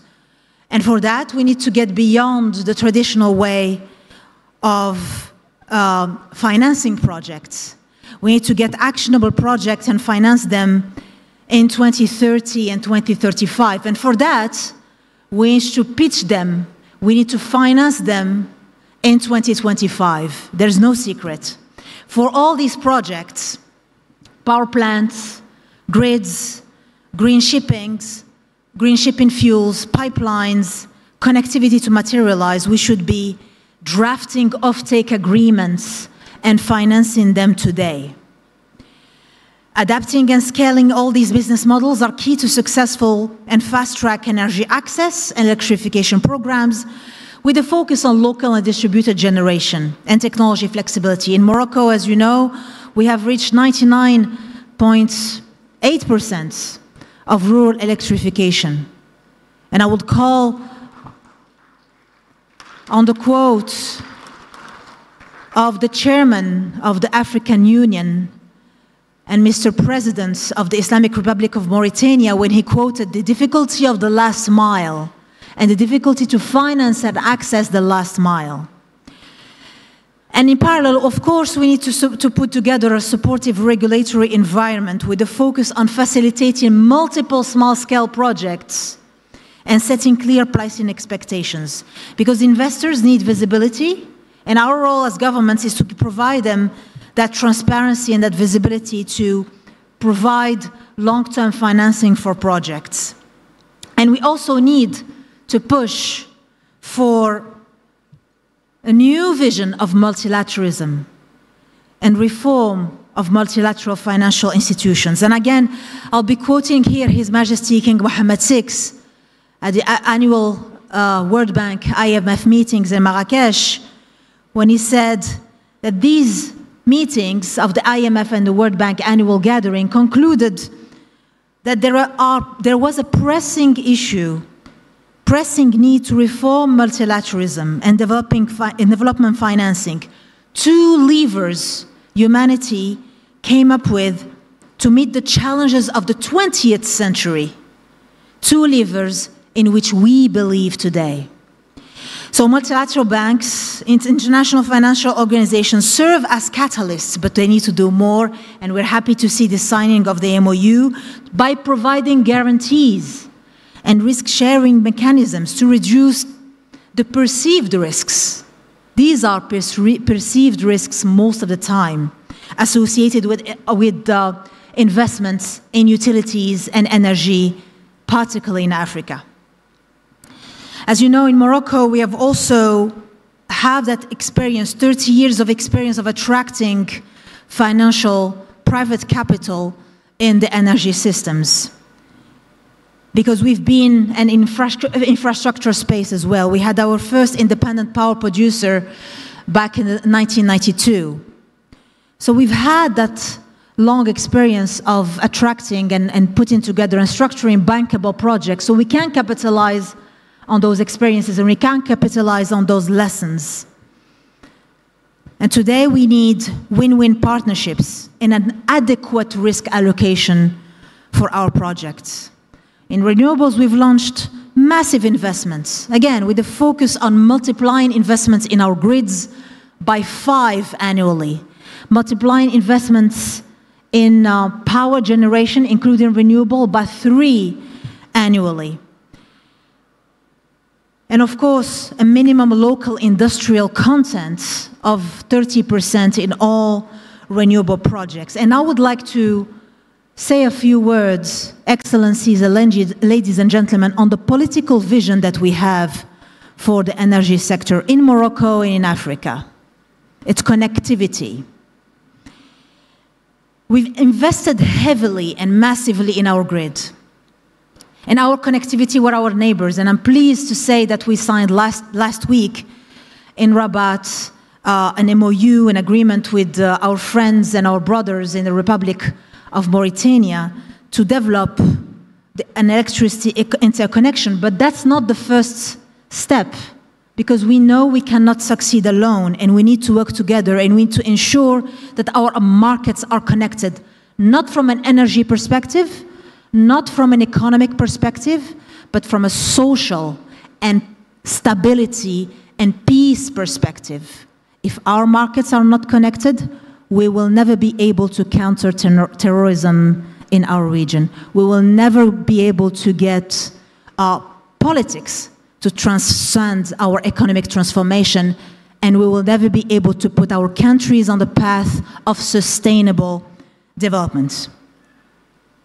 So in Morocco, our geostrategic vision that we call the Atlantic Corridor aims to unlock Africa's growth potential, aims to ensure that countries of the Sahel have access to the Atlantic Ocean, aims to ensure that more than 400 million people in Africa have access to modern forms of energy, including, of course, gas connectivity. Morocco is one of the 5 global connectors of the global value chains. It's also a land of reconciliation. We are facilitating cooperation between major geopolitical blocs in areas like knowledge, intelligence, research and development, and we need that for the development of batteries, of storage, of grid management. So we really want to be a facilitator and a driver of this economic and social transition unfolding before us. We are continuing our active role in accelerating the integration of energy markets, connecting, of course, the 2 shores of the Mediterranean Sea with our partners in Europe and Africa and the Atlantic Basin. And our ambition, excellencies and ladies and gentlemen, is what we call an OTC corridor. OTC does not mean over the counter here. It means originate, transit, and certify. And it means that every molecule, every product, every electron originating, transiting, and being certified in Morocco is being certified as not only green, but in the wider environmental, social, and government sense, because we believe in peace, prosperity, and sustainable development. Thank you very much.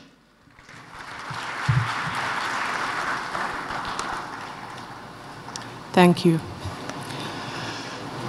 We'll get straight into our panel discussion. I think we've had a lot of delays today. As mentioned, my name is Linda Mabena Olagunju, and I am the founder and CEO of DLO, which I'm proud to say is a 100% black female-owned independent power producer operating in South Africa, and we own one of the largest wind farms in that country.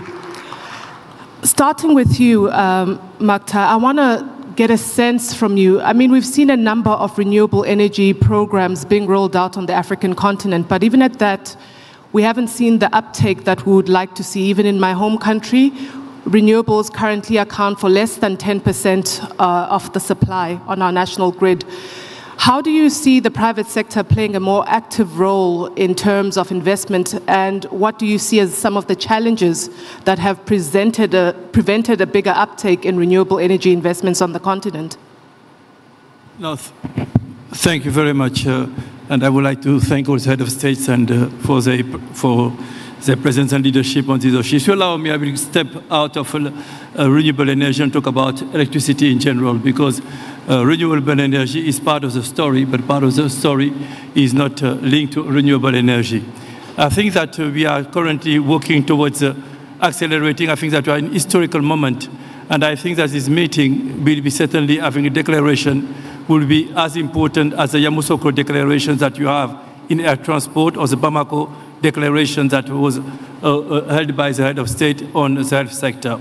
We are looking at the 3 components of electricity production in Africa. We have generation, you have transmission, and you have distribution. And I think that if we want to reach our targets, we need to work on these three segments. On generation, I think that we have turned the corner, and I think that countries like Nigeria and other countries have shown that generation is now mainly done by the private sector. So if we are old enough to remember that there were a time where people were saying generation should be done only by the public sector, is a strategic sector. We have turned the corner, and today a big chunk of the production of electricity is done by the private sector. Now, the private sector is producing, but the main constraint from what I hear from them is the transport and distribution of such electricity. So transport lines are insufficient in Africa. We know that. It's a country that has the lowest kilometer of transmission, but the private sector is not yet involved as it should be and it could be in financing this very expensive asset, which is transmission.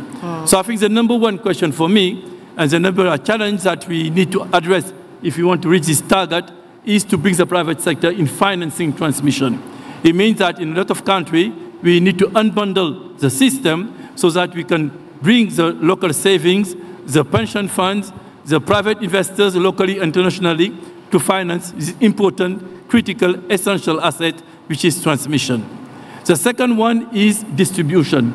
A lot of the distribution companies are undercapitalized, are not in a good financial situation, and are therefore not able to invest in operation and maintenance, which is so important. That's why actually a lot of the power outage you have in Africa are not linked often to production. They often linked to distribution. The network is not robust enough to be able to distribute it. So what can we do to improve the quality of the distribution companies? I would like to say that we have a time where we can change the paradigm.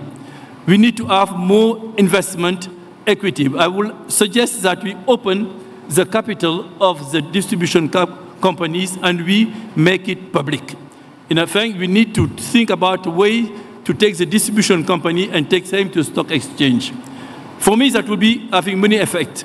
First, it would allow the domestic saving not to fly out of the country, but to be invested in productive assets. Secondly, it will allow the pension fund and institutional investors to invest in it.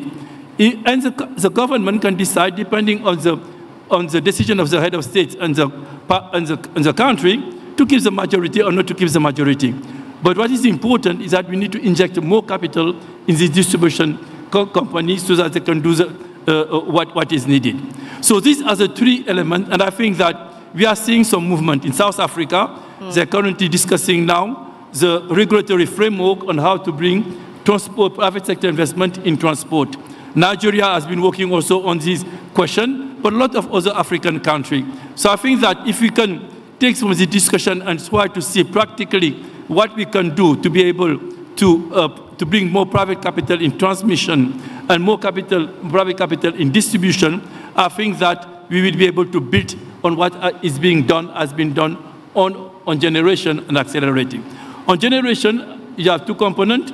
The second component is to continue helping the country to clean the matrix.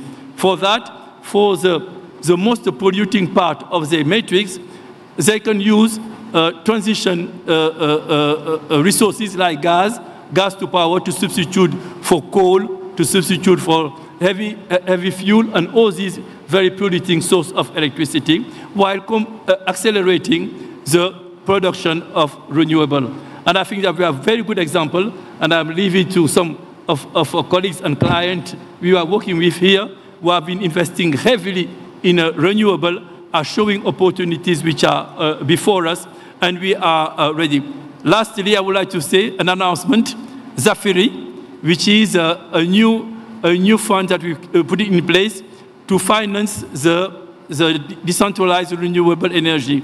And I would like to thank Raj Shah and President Adesina, because we are working together, and it's a very new approach. All these companies that we met need equity. They don't have enough equity to invest in that sector.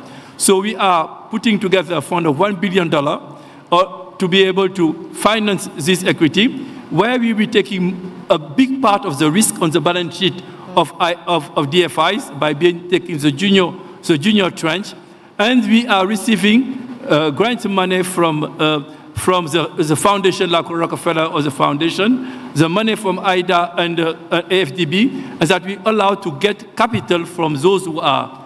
And I would like to say, and President Tinubu, I would like to announce that yesterday you signed the first project in using this facility for Nigeria, where yesterday we signed for 70 million of mandate to support this decentralized renewable energy. So this is the journey for us, which goes beyond renewable, but includes largely renewable. And I will let some of my colleagues here to talk about it, because they are the ones who have been making this huge investment in this sector. Thank you. No, thank you for that. And that dovetails, that's an excellent announcement, because one of the big things we struggle with as entrepreneurs in the space, whether you're dealing with transmission, distribution, or generation, is the issue of equity. And if we look at what was said by the World Bank earlier on, we're going to have to create jobs in the African economy. And in order to do that, you are going to have to create local developers and local players. And the missing piece is usually the equity check, especially for early stage development, for developers that are African, that retain the capital on this continent and that employ the Africans on this continent. But dovetailing to what you've already done as the IFC, I'd like to come to you, Aminu. I mean, if you could tell us a bit about the 500 million investment and partnership with the IFC on the distribution side. Could you tell us a bit more about that transaction and what it means? Thank you. Thank you very much. I'll just take a step back to perhaps offer a perspective, and then I can deep dive into that. I think following on from President Tinubu's energy transition agenda, at the start of 2024, the NSIA and our coordinating Minister of the Economy actually conceptualized, developed, and operationalized a renewable energy platform called Ripple. And what that platform does is essentially address the value dislocations in the energy access sector.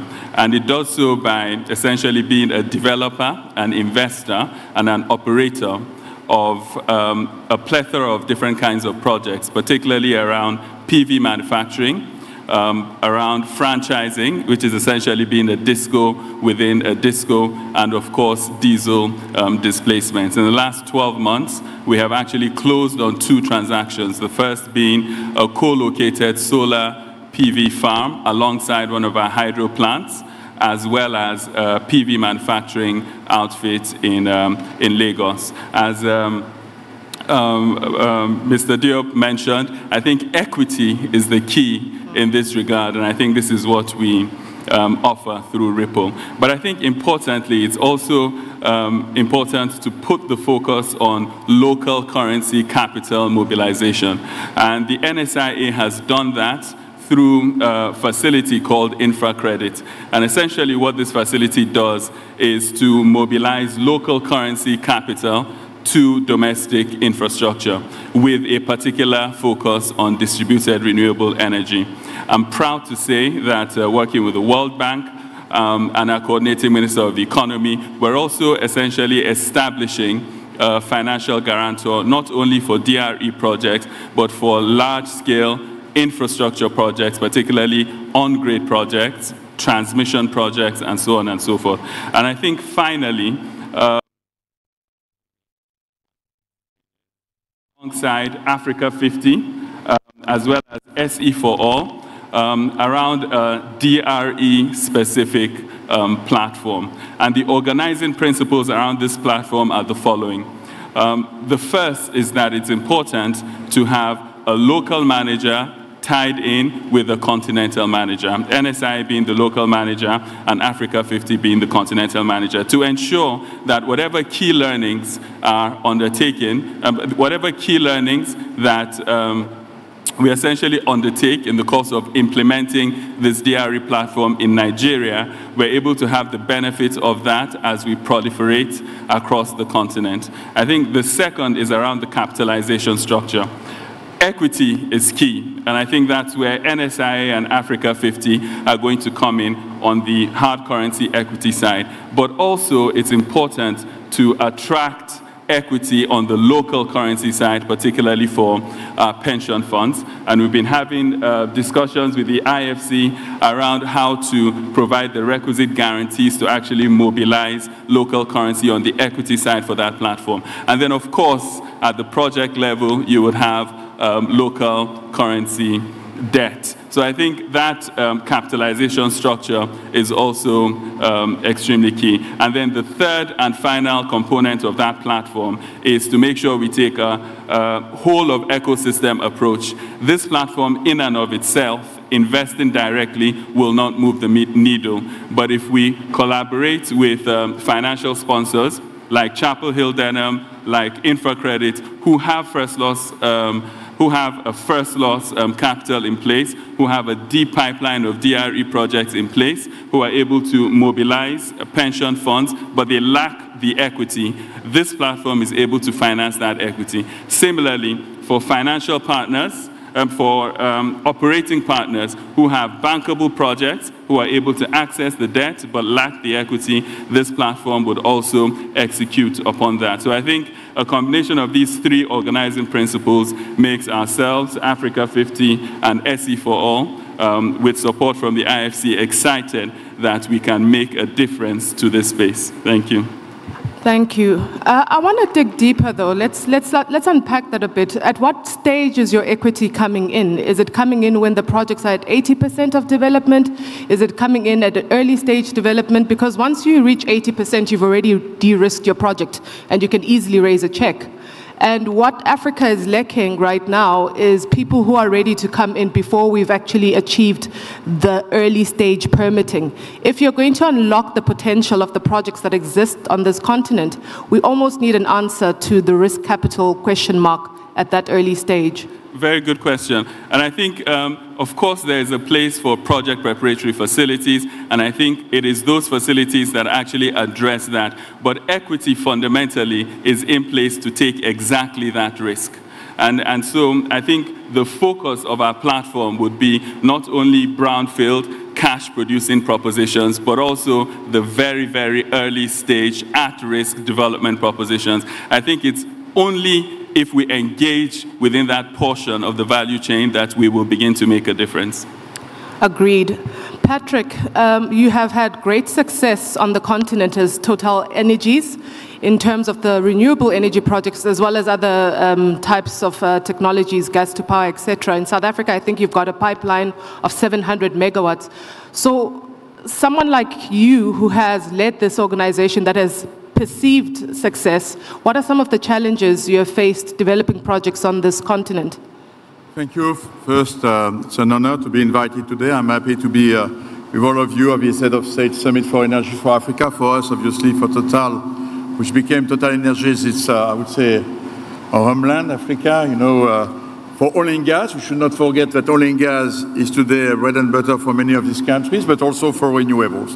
We embark in a strategy where we want to do both, and the renewable projects in Africa, I will be honest with you, yes, we have today 1.4 gigawatt already operated or being built, but it's not an easy journey.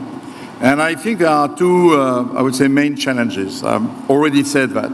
So the first one was mentioned by my friend of IFC, it's the transmission system. You know, when you want to build a renewable farm, you need to connect it to the grid. And it's a challenge in many countries, but especially in Africa. And then you need to transport this electricity. It's obvious that today, when you have a distribution company which is managing both transmission and distribution, it's difficult in terms of huge capital to attract. I was discussing the issue yesterday with one president of Mozambique, where we have a large hydro project. And I told him we cannot start a hydro because we don't see the transmission line behind it. And frankly, we can attract, you can attract financial, international investors, private investors on production like us on hydro, but you could also attract international and private investors on infrastructure. A transmission line is an infrastructure, but it has to be managed, as you said, by attracting more capital. Otherwise, I'm afraid this bottleneck will remain. The second one, which is, I would tell you, even more important, is to be able to have a bankable PPA. What does that mean? But even my friend of IFC, you know, they like to make profits like us. If you want to establish, when you are a renewable developer, you want to go to financing, to banks, commercial banks, which all have a lot of commitments to develop renewables, green energy, plenty of hundreds of millions of dollars. What they want to be sure is that you need to secure the revenues of the project. It seems obvious, but you know, we know that in this continent, they might have some difficulties of payments, you know, local payments. So we are asking for some form of guarantees. Guarantees, in fact, when you look to the project, there are not a lot of defaults. It's just that the financial institution, they want some guarantees. Of course, we turn to the states, but the states, quite often, the IMF tell them, don't give guarantees, you know. The IMF is a brother of some cousin from IFC. And I think so if it's not the states which can give this guarantee, we need to have, and I think the World Bank CEO was there, but his representative IFC is there, we absolutely need to have in place an instrument of guarantee for being able to develop all these PPA. And the international financial institutions are discussing it for years. Each time I'm participating to a conference, it's now time to action. And I hope that this M300 that you launched today will be the opportunity to really have instruments. The World Bank, the MEGA, etc., but we need to have it. Because otherwise, honestly, I'm afraid we cannot put it at scale. And the potential in the continent, not only on solar, but also on hydro, is huge. So this question of guarantee, and financial institutions, or whoever it is, we should not be afraid. We don't face many defaults. It's just a question of comfort. On Total Energies, we have done, in some countries, in Iraq, but also in Libya, in Angola, try to make some links between our, I would say, oil business and this renewable business by using, I would say, the proceeds which got from oil as guarantee to renewable. So it's a solution which can work for us because we produce oil and gas, but it's not only, it could not work for everybody. So they could have some initiatives, and this is really a major point if we want to accelerate. I would say as well that, of course, and I would jack in Africa is very important, and in 2024 we took 2 initiatives. The first one is about clean cooking, and I praise President Samia of Tanzania. I think it's very important. But you know, when you speak about clean cooking, fundamentally the easiest way to deploy clean cooking is LPGs. And it's back to gas. I know that there are some new methodology of cooking, of cook stove, but LPG is available in Africa. We committed the company to invest $400 million to reach 85 million Africans with LPGs. If you combine these LPGs which are available, for example, in our projects in Uganda, we'll have a huge source of LPG, and we can use the LPG to deploy bottles, LPG bottles, into Uganda, into all the neighboring Tanzania and other countries. This is a very pragmatic way to bring this reliable energy and clean energy, because it's much better than charcoal or wood. For women in Africa, it's a huge progress. We are combining it, by the way, because one of the main topics is to make it affordable with some pay-as-you-use tools, with digital tools, in order for a customer not to be obliged to pay upfront the full bottle of LPG, but to pay when he's using the LPG bottle, which is one of the challenges as well. So this is the first initiative we took, $400 million to deploy these LPGs, clean cooking, invest into standard storages and distribution of LPGs in the continent. The second initiative we took is that we observe with other large corporations like mine, my European colleagues of BP, Equinor and Shell, that we speak about a lot in Africa about microgrids, home solar, you know. It's quite difficult. There is plenty of SMEs we try to deploy, and we honestly feel that we are not really progressing well. So we decided to put all our efforts together in a new fund, which will be doted by $500 million, which will be managed by a private equity fund, in order to invest here and to really have a sort of capacity to really bring more to these developments of home solar system, microgrids, etc. It's not easy, but we think that all what we can do to develop access to energy to African population is important. The last part, again, is gas. I know you've asked me a question about renewable, but if you want and you need in Africa electricity, but you want a 24/7 reliable electricity, when you have intermittent sources like solar and wind, of course you have some hydro. You need to combine it with gas-fired power plant. And so I know there is a debate, but I'm fully supportive of all of you here. And you need to speak up in all the international arena, including with my European friends, that yes, it's true that climate change is fundamental. But gas will allow you to make some progress. It will allow you to develop Africa. It will allow you, in fact, to give economic development, social development. It's the best way. So gas to power has to be developed in the country.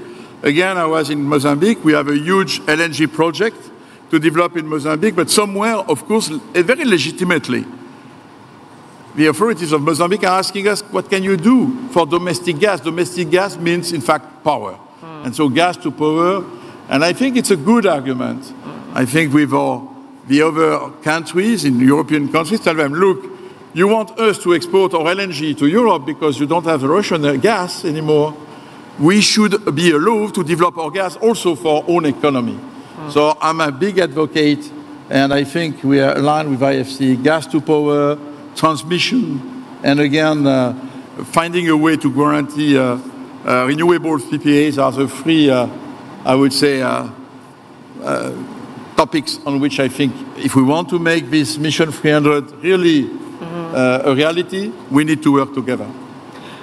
No, thank you, Patrick. I think you really touched on key issues, especially around the turnaround time for whenever there's a lack of a government-backed program. So, for example, where there isn't a government-backed or government-guaranteed program like we had in South Africa, when you are pursuing PPAs, it is a very long and arduous road, and that doesn't build a market. I remember when Hussein, your company, started its track in South Africa, your business development lady, Babo, used to come and knock on doors and say, I'm from this company, Amir Power, and I was really happy to see finally you guys won a project.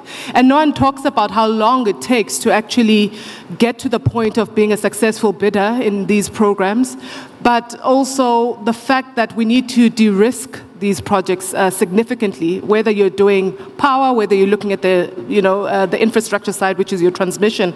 Could you tell me a bit about your journey as well in terms of what you see as a challenge as an investor in Africa in the power sector, and in particular the role you feel guarantees play in de-risking these projects for you as an investor? Thanks, Linda. I think my three friends on this panel have covered a lot of the points related to this, but let me share my personal experience. My company, Amir Power, has been around for 8 years. We are today present in 20 different countries in Africa. We believe in Africa. We were an early believer in Africa. We believe in this great continent. We believe in the people of Africa. And therefore, we have committed fully to this continent. We are in about 6,000 megawatt today in these 20 countries. The challenges we saw are the same challenges raised. The first big challenge is the grid. My brother Mukhtar highlighted that. I think it's about time for the IPP developer to start investing in the grid. My company, Amir Power, have decided to pursue this route. And we want to discuss it with potential clients in Africa because they are unable to do the grid. We see generation is easy, but you need to evacuate that generation. How can you evacuate it if there is no grid or there is poor grid? Some countries like Morocco have done a great job by investing in the grid. Egypt have done a great job in investing in the grid. And that have eased the job for developer to start building generation. I think some of my other friends in different countries, I see many great presidents of Africa here, one need to start opening that grid for the private sector. It will help them. It will create another avenue for generation. The second challenge we see in some countries is the convertibility of the currency. In our principle, we always need to be paid in a currency of convertibility, dollar or euro. Some countries, like South Africa, because you're able to borrow in rand, you hedge your risk on the currency. Morocco, you borrow in dirham because you hedge yourself in currency. Other countries, we cannot accept it. It has to be convertible currency. And it has to come with a bankable documentation for the project, like was raised by our friend. The bankability of these documents are important because we all go to the lenders, and the lenders want to take minimum risk and pass the risk on you as a developer. From our experience, we believe the challenge as well is the permitting and dealing with the different local organizations. Therefore, one of the suggestions I've made to some of the friends in the government in African countries is to have a one-stop shop where we as a developer deal with all the required permits, be it land, be it taxes, be it whatever permits or dealing you need to have with government agencies, a one-stop shop. So the investor doesn't waste time running around. It's there. You go and deal with all these issues. We've seen this, for example, in Togo, a small country where they have done it remarkably very well. You go to one-stop shop, all the issues are solved, and you move on. And we delivered in Togo, for example, in 14 months from A to Z. In a challenging time. Why? Because we committed, and B, because the system allowed us to do so. We also believe, which makes life easy for us in the community we work on. We work on communities which are normally remote, is to partner with that community. By that I mean we invest in their needs. We build clinics, we build school, we hire their young men and women, we train them, we develop to become part of the team who operates this plant. And that community partnership have eased life for us. Some of these countries, the rural area, have challenge of security, have challenge of all kinds of challenges. And what we did in a particular country, I don't need to mention, we had challenges there. So what we did, we went to the community and offered them all the services they need to make their life better in their community.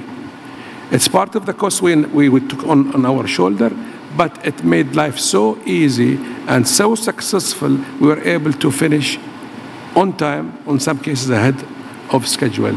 So these are lessons we learned in this journey of developing power in Africa. Obviously, some countries more advanced than others. Some countries have more capacity than others. And by the way, speaking of capacity, that's another important thing. Sometimes you sit across the table from a client. That client is not familiar with the rules and the regulation which are needed for investments. We as an investor, we need to have bankable documents, we need to have currency protection, we need to have sovereign guarantee, because I need to go to my friend in IFC and say, can you lend me money, or my friend in AFDB, can you lend money on this project? They will say, okay, what are the guarantees you have? These are very, very important. Otherwise, you don't have a bankable project. Otherwise, there is no project. Now, my friend in Total is lucky if there is oil, he has the security of that oil and can do it. But others, we don't have that privilege. So I'm a strong believer in the potential of this continent. I'm a great believer in the people of this continent. But we all need to work to provide coaching, for capacity building, for the resources on the other side of the table. No, thank you. That's very, very well said. I think just to wrap up from the deliberations from this past 2 days, as the private sector, we're being called upon to invest. And I think it's also very important because this is one of the first conferences I've attended where you actually have the presidents and the decision makers sitting and listening to private sector. And I think this provides a unique opportunity for us as private sector to say what needs to be done, which you've touched on about accelerating the rate at which permits are being given out in order for us to be able to develop these projects faster. Patrick, you've also touched on issues around financial guarantees that need to be in place in order for us to be able to lend the money in order to get these projects off the ground. The one thing I think that was not really touched on throughout the 2 days of the summit is there was a lot of mention on jobs and that we're going to create these jobs. To create jobs, you need to have scale.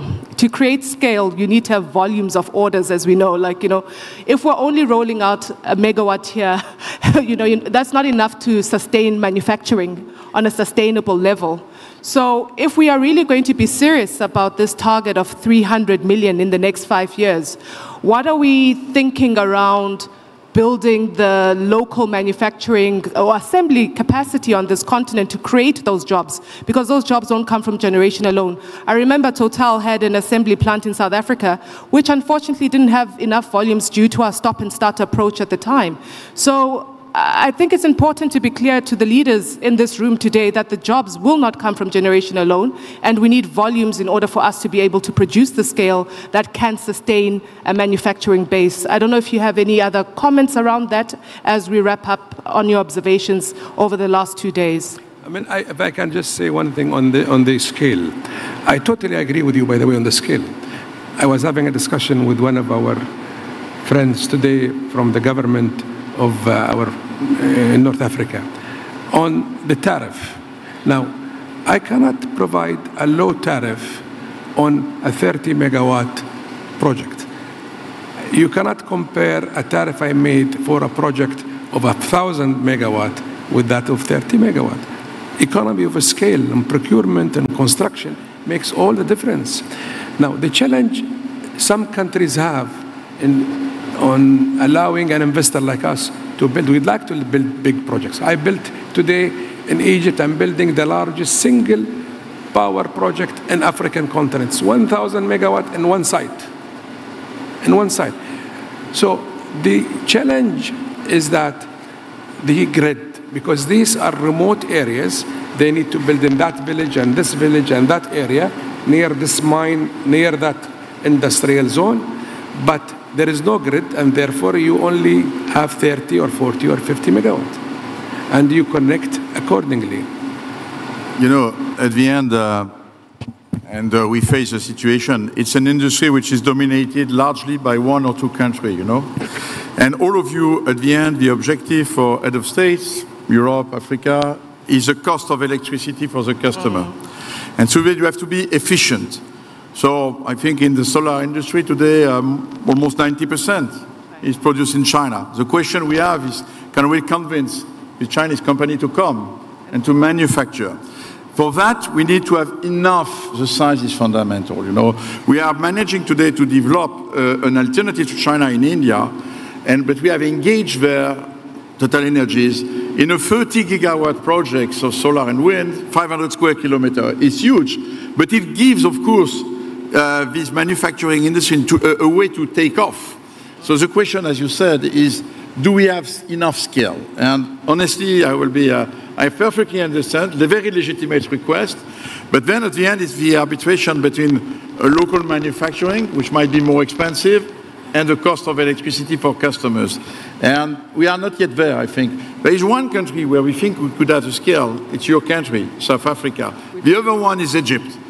Because these are the two countries, and Morocco, the three countries, I would say, where we've seen, and recently we signed a MOU to develop a very large farm in Morocco to produce hydrogen or electricity. We'll see what it is.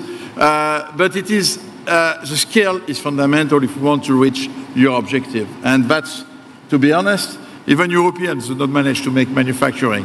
I don't encourage you to make tariff to get local jobs, Be careful. It's not a solution to the planet and to develop more electricity, in particular in this continent.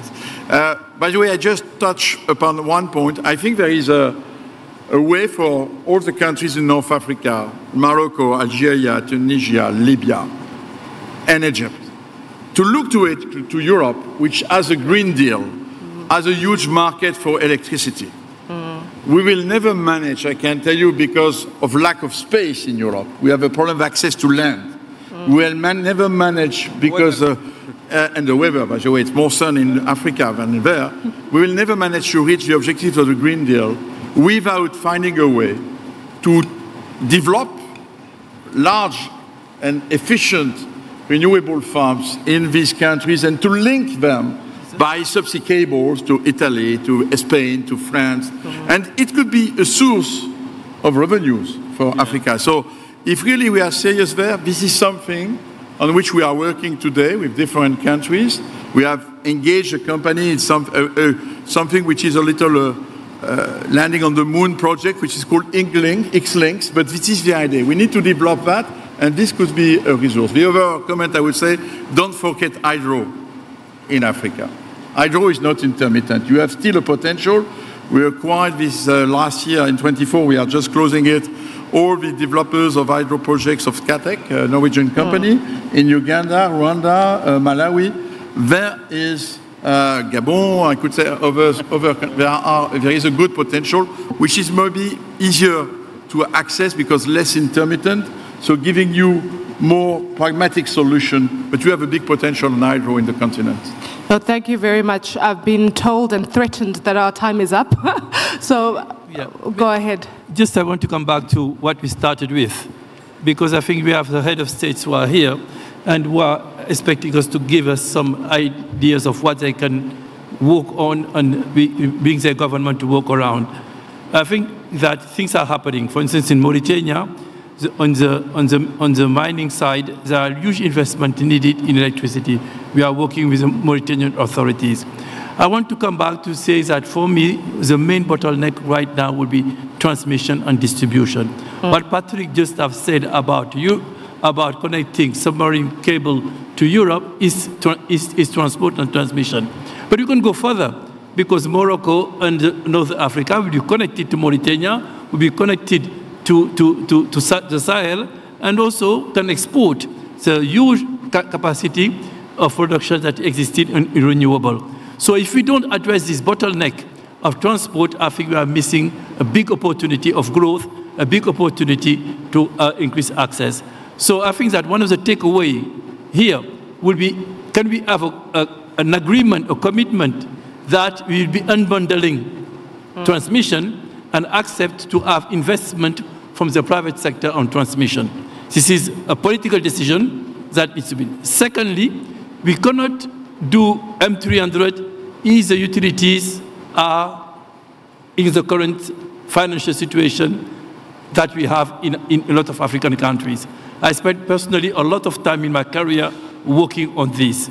And I think that if we don't address the financial sustainability of distribution companies, and their governance. The financial situation is often linked to the governance. So to address issue of governance, we need to make the capital open to the public. We are talking about capital flight in Africa. I don't believe that African people want to put their money abroad for the sake of doing it. If they had opportunity to invest in assets which are tangible, interesting assets where they can make money, the middle class in Africa will invest in shares in the utility, if the utility functions well. And there we'll be able to take the saving of African people and transfer it in productive sectors. So I think there is an agenda, short-term, that we can work on, address, to be able to accelerate what we are doing right now, and on the DRE, to be able, on renewable, to do. Lastly, guarantee is well heard. We are tripling, quadrupling the guarantee of the World Bank Group. That's part of the big reform of the World Bank Group. And we are doing 30% of our lending in local currency right now at IFC, and we are aiming at doing much more in the future. I know that the time of the head of state is very precious, and I will stop here. But thank you very much for giving this opportunity. Thank you, gentlemen. Thank you very much for your time. Thank you very much to the panel and the moderators. If I may invite you for a photo opportunity in the middle of the stage. Please, ladies and gentlemen, a warm round of applause for an important conversation as they take their photo opportunity. Thank you very much. Ladies and gentlemen, While that photo opportunity is taking place, we have arrived at an important point in our program. This moment, ladies and gentlemen, signals the presidential endorsement of the Dar es Salaam Energy Declaration. And so, ladies and gentlemen, once again, it's my pleasure to welcome the Secretary General of the African Development Bank Group to kindly please come and facilitate the presidential endorsement of the Dar es Salaam Energy Declaration. Let's put our hands together for Professor Vincent Mihele once again. Thank you very much to the professor. Let's give him a round of applause.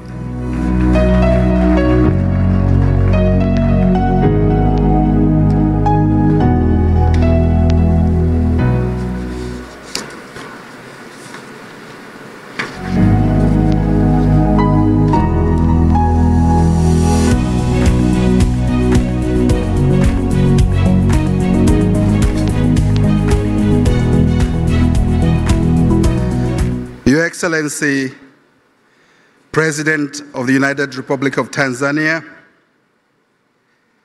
Your Majesty, Excellencies, Heads of State and Government present and represented, on behalf of the co-organizers and partners, it is my privilege to present to you the Dar es Salaam Declaration by the Africa Heads of State Energy Summit on providing access to electricity for 30 million people in Africa by 2030. Upon the reading of the declaration, the Excellencies will be invited to sign the declaration that you would have adopted. And of course, following the signature, the other components of the commitment will happen. So I read,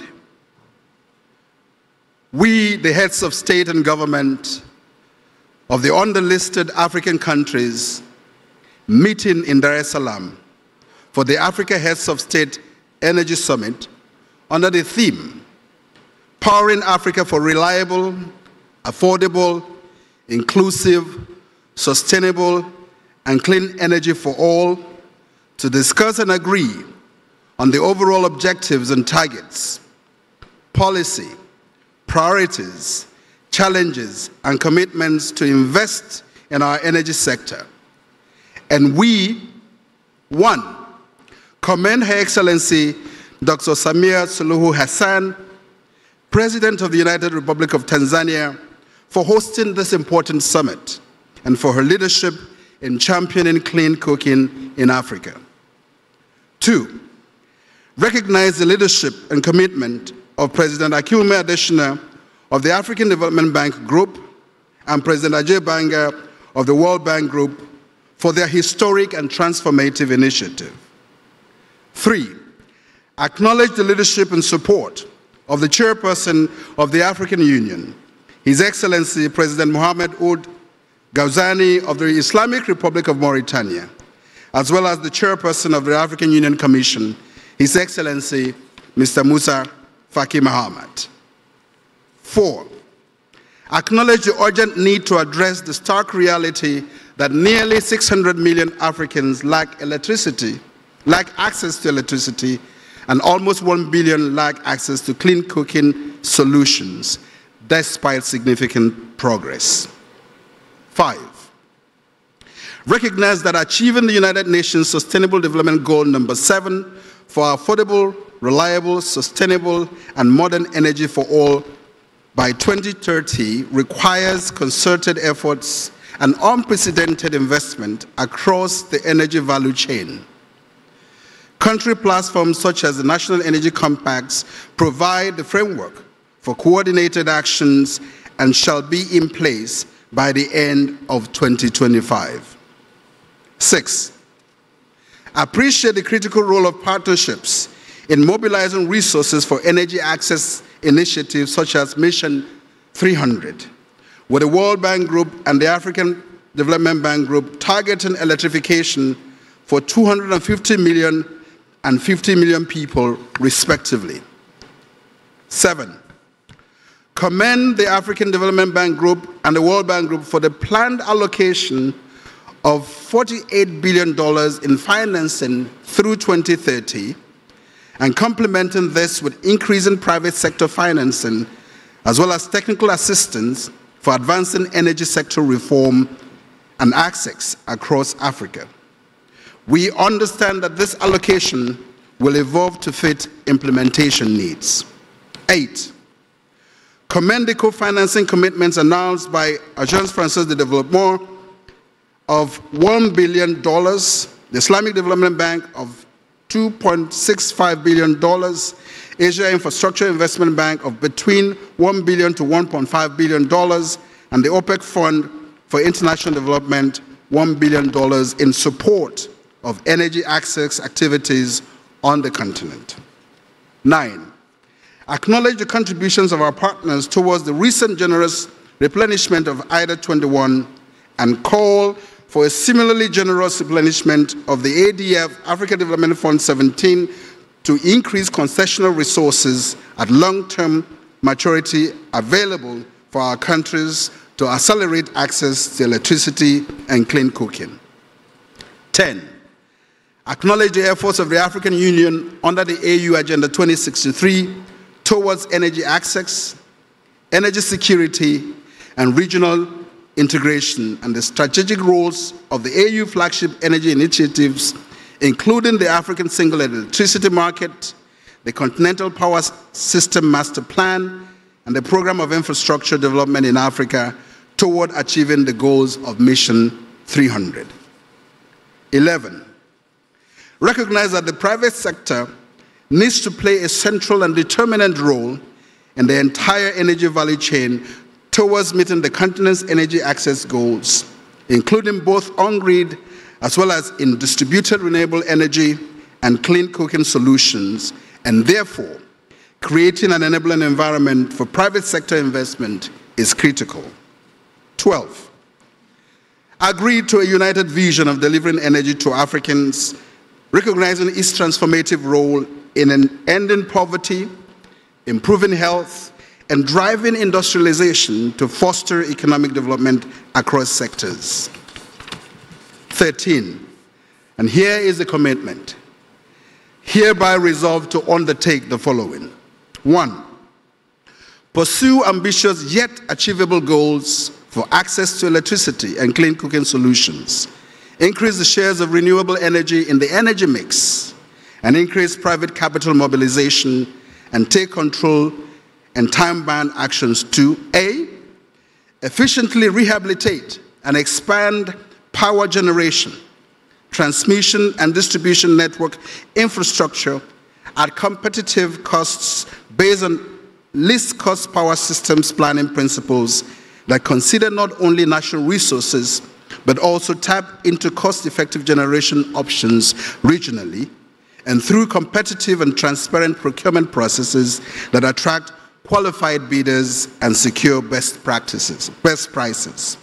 B, leverage the benefits of increased regional integration by investing in interconnections, harmonizing transmission planning, pricing, standards, and grid codes with the power pools, and fostering cooperation among countries to unlock Africa's full energy potential, including gas as well as hydropower, solar, wind, geothermal, and other clean energy sources. C, embrace distributed renewable energy and clean cooking solutions as critical elements of the energy access agenda by adopting the multi-tier framework for energy access definition, least cost electrification strategies and plans with an emphasis on energy efficiency as well as national clean cooking strategies with realistic targets. D, incentivize private sector participation to unlock resources by creating an enabling environment through supportive regulations, effective fiscal policies with appropriate incentives and innovative financing mechanisms grounded in cost-benefit analysis. Further, incentivize African investors and support the development of an African electricity industry. E, ensure financially viable utilities that prioritize energy security and provision of reliable, affordable, and sustainable electricity services through appropriate reforms and actions, including tariff adjustments and efficiency improvement measures to ensure utilities achieve at least 100% operational cost recovery at the earliest possible time and timely publication of audited financial statements. 2, take adequate measures for institutional strengthening and capacity building with an emphasis on timely and successful implementation and greater synergies with existing partnerships. 3, commit to prioritize gender equality by accelerating access to energy for women and implementing actions that catalyze access to opportunities in employment and entrepreneurship in the energy sector. 4, prioritize our national budgetary resources to complement resources from development partners, philanthropies, and the private sector for the implementation of Mission 300 objectives. Number 14, with the aim of providing access for modern energy for 300 million people in Africa, we commit to bold action and political support by adopting this declaration. And finally, 15, request the African Union Commission to facilitate the submission of this Dar es Salaam Declaration by the Africa Heads of State Energy Summit on providing access to electricity for 300 million Africans to the African Union Assembly for its consideration and adoption. Adopted by the Heads of State and Government at the Africa Heads of State Energy Summit in Dar es Salaam, United Republic of Tanzania, this 28th day of January 2025.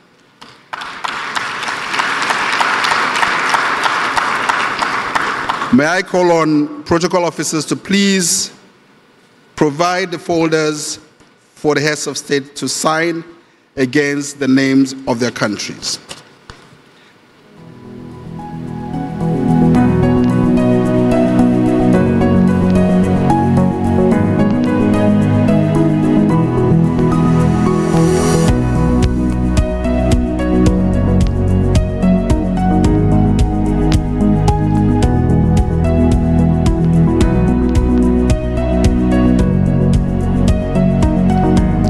Excellencies, haven't signed. May I please invite you?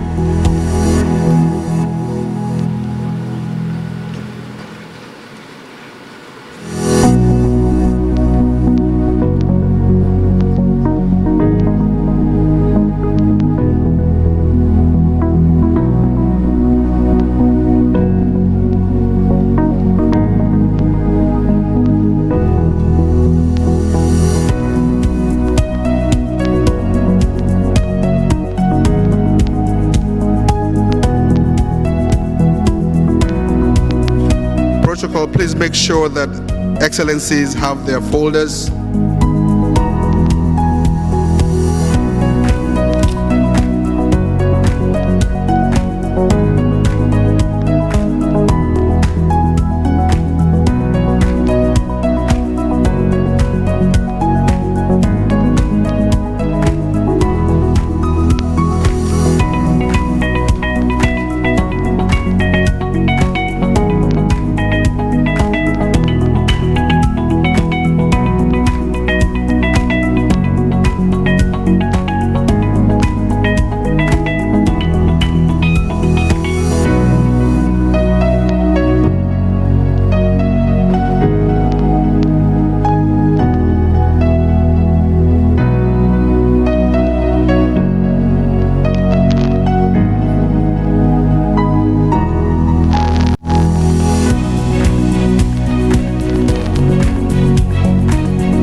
would seek your indulgence just to wait, to wait for the ceremonial of the declaration, which will happen in a few seconds as Excellencies finish the signature.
Can you please make way for the brass band?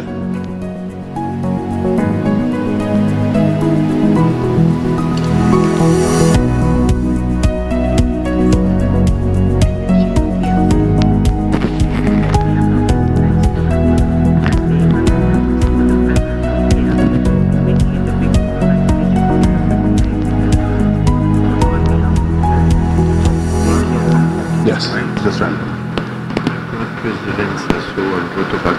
Sorry.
It's okay.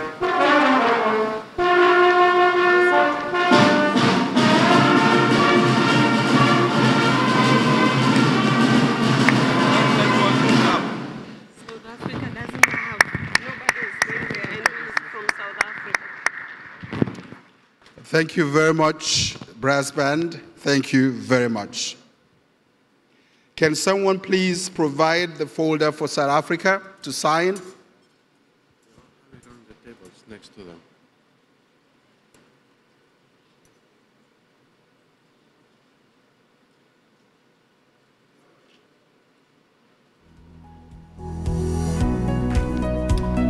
Please put your hand one more time for the brass band.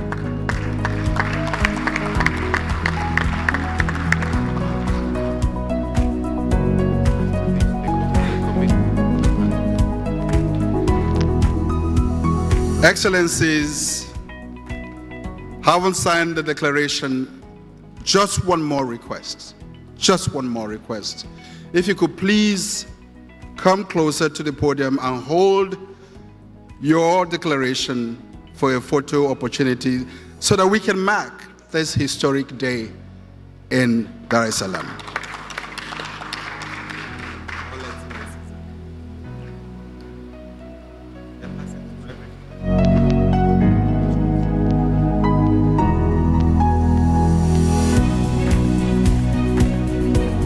Excellencies, please come with your declaration.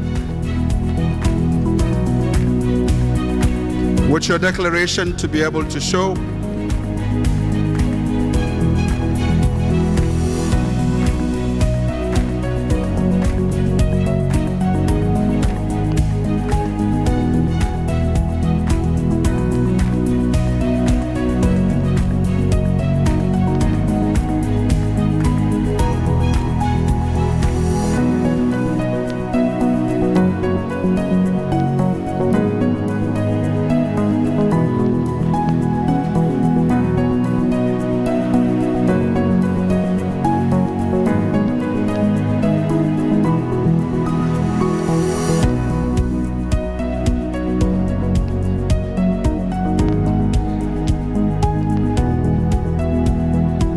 Show Africa the commitment and the bold statement that you've made.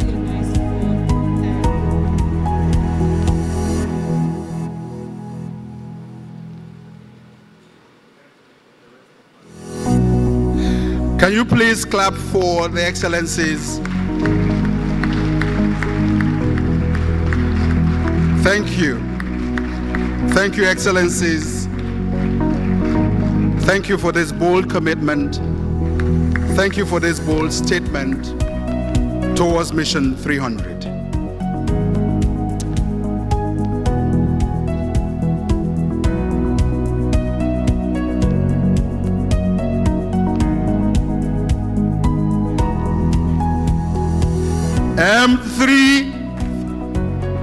M3 300. M300.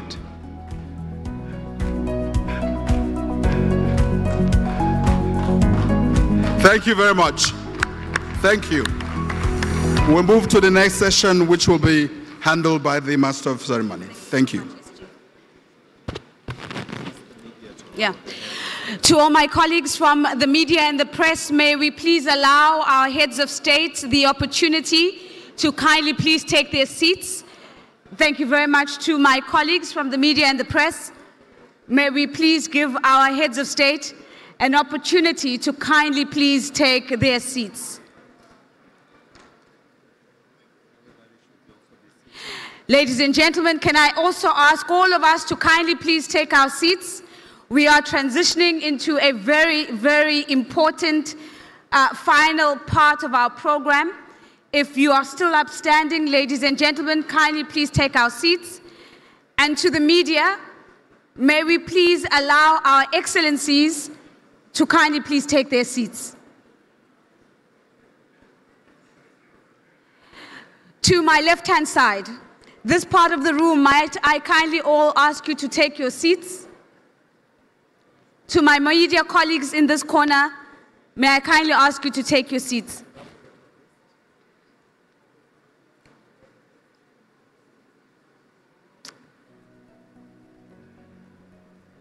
Ladies and gentlemen, once again, might I ask us to allow our excellencies to please take their seats?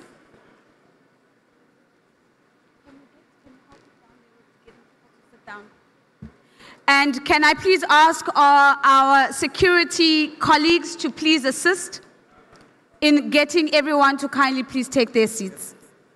All right, fantastic. We are ready to proceed in the next minute or so, as soon as everybody has taken their seats.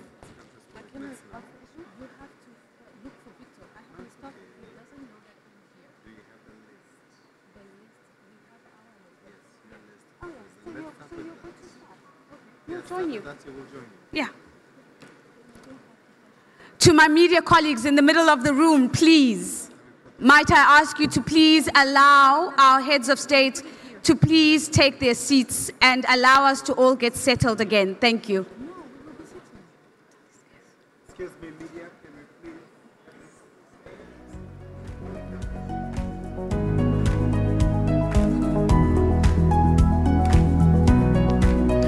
Thank you very much, ladies and gentlemen. We are moving ahead with our program, and I am going to be handing you over at this moment into the capable hands of my sister Marie-Angèle Touré and Dr. Victor Oledukun, who is a senior advisor to the President for Communications and Stakeholder Engagement at the African Development Bank. Their job this afternoon is to facilitate for us the commitments from our various heads of state. I'd like to give them a floor that is settled and has a respectable tone in the room, and so kindly requesting for all of us to take our seats. Can I ask you to give them a big round of applause as they make their way to the podium? Thank you so much. Yes. So she's speaking in French. You want to tell people to wear their earphones? Yeah. I don't know. Okay. It's okay. It's okay. I've got a picture. I have a picture.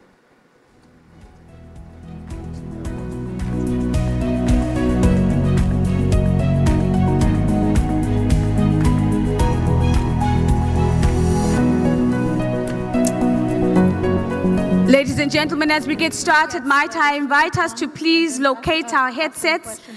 We are going to be listening in a variety of languages.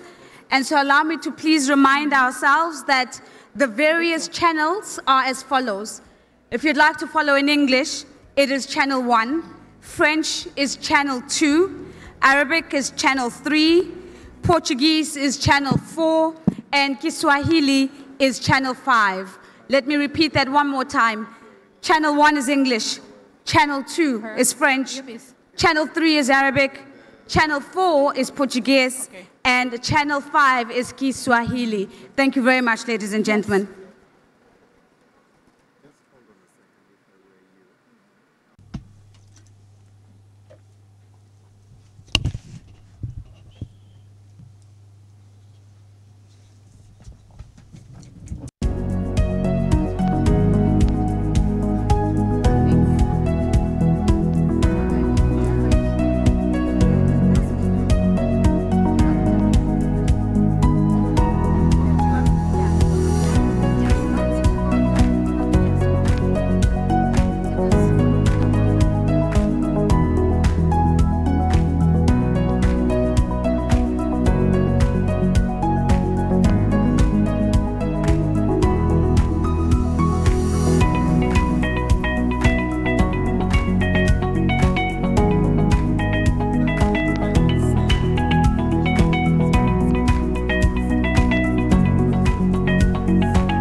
Excellences, distingués invités. Your Excellencies, distinguished guests, ladies and gentlemen, Jambo, I don't know for you, but these are words that make me smile, and there is a reason to have a smile today here in Dar es Salaam, given the robust commitments that we have been made, given the number of heads of states and governments that have come to Tanzania, given the quality of the panelists that we have had here yesterday and today on the podium.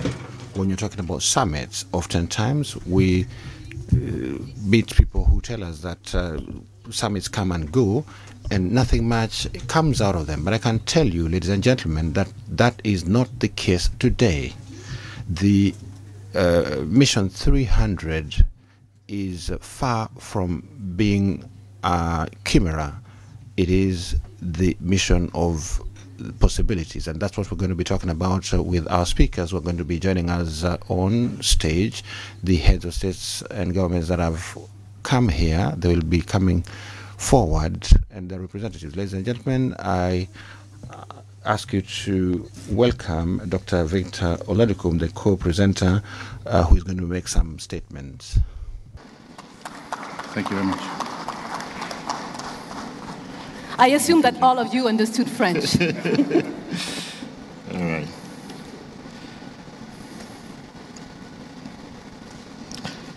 Sorry, just a little bit of housekeeping here before we begin. We just want to make sure that everybody's seated as we await the arrival of the remaining excellencies in the room.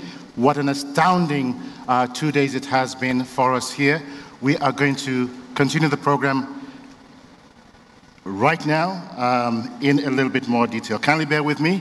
We had a few technical hitches in the back, so we will be commencing shortly. Thank you very much. Marie-Angèle, over to you.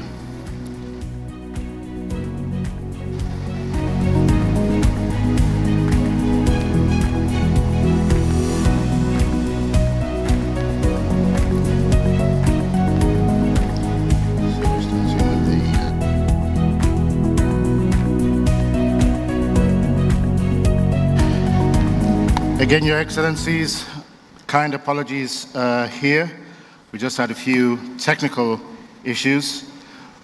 But Your Excellencies, distinguished ladies and gentlemen, it really has been an amazing 2 days here at this historic Africa Energy Summit, sub-themed Mission 300, right here in the beautiful city of Dar es Salaam, the House of Peace. We're truly honored to be hosted by our gracious host, President Samia Suluhu Hassan, a truly visionary African leader who in a very short span of time has accelerated economic growth and created a vision for a new and transformed Tanzania. We're also honored greatly by the presence of Your Excellencies here today.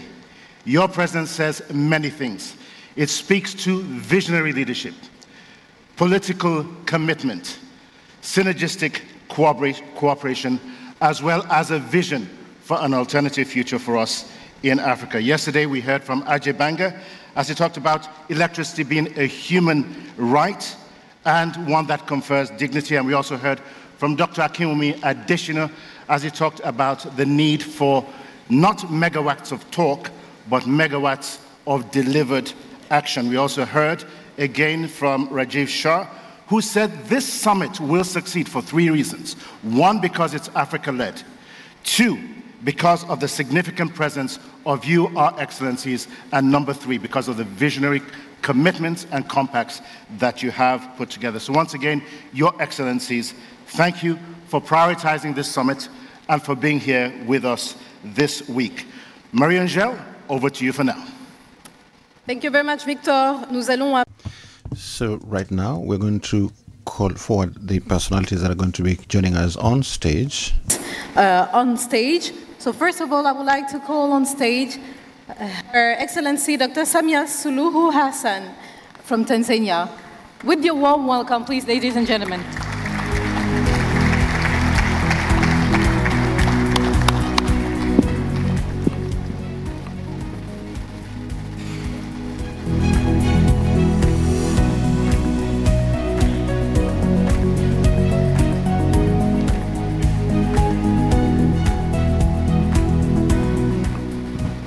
va garder. So we will keep her for the end. So we'll be calling to stage the heads of states and governments who will be making their statements. Ladies and gentlemen, kindly welcome Mohamed Oulgazine, the President of Mauritania, on stage. We're also going to be welcoming Her Majesty, King of Lesotho. We are going to be calling upon Denis Sassou Nguesso, the President of the Republic of Congo, to come to the stage.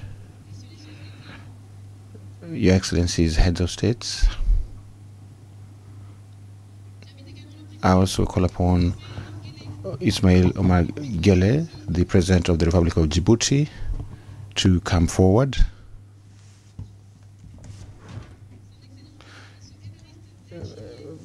Excellency Evariste Ndayishimiye, President of Burundi. With your warm applause, please, His Excellency Mr. Chakwera, the President of Malawi.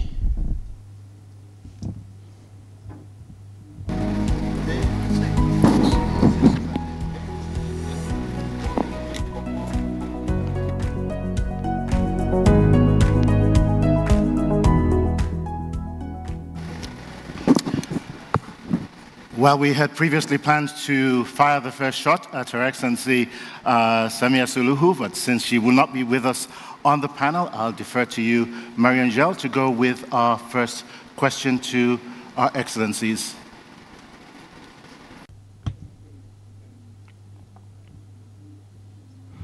So we will be starting with you, President Excellency Sassou Nguesso.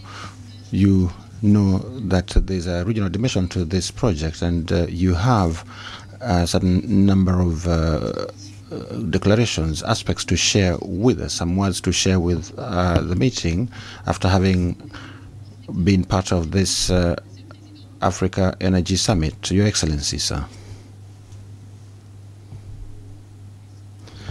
Thank you very much.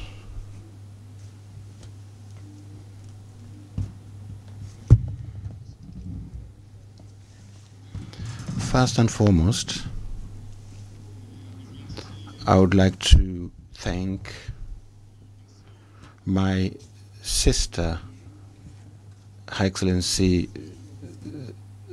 Madame Suluhu, the President of the United Republic of Tanzania, for the invitation that was extended to me to be part of this august meeting. I would also like to thank her for the warm welcome that was afforded to my delegation and to myself, and for the successful organization of this historic meeting. I congratulate and thank my brother, Mr. Adeshina. He knows the discussions that we had together on this subject matter in my village and elsewhere. And of course, naturally, I would like to thank the President of the African Development Bank and our friend from the Rockefeller. We are indeed at a historic moment, and I would like to say some words in my capacity as the President of the Climate entity of the Congo Basin River, and to say that the Congo Basin is awash with a potential of 200,000, I say 200,000 megawatts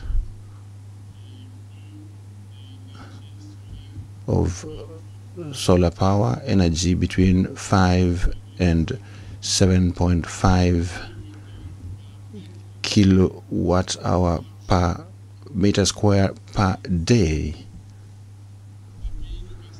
And the Congo Basin countries have already identified a raft of projects, hydropower projects, 200,000 megawatts of power. And when I say that, I'm thinking about Hinga and many others. So in the Congo Basin, we are able, by dint of this project that we are launching today, we are able to provide electricity to Africa.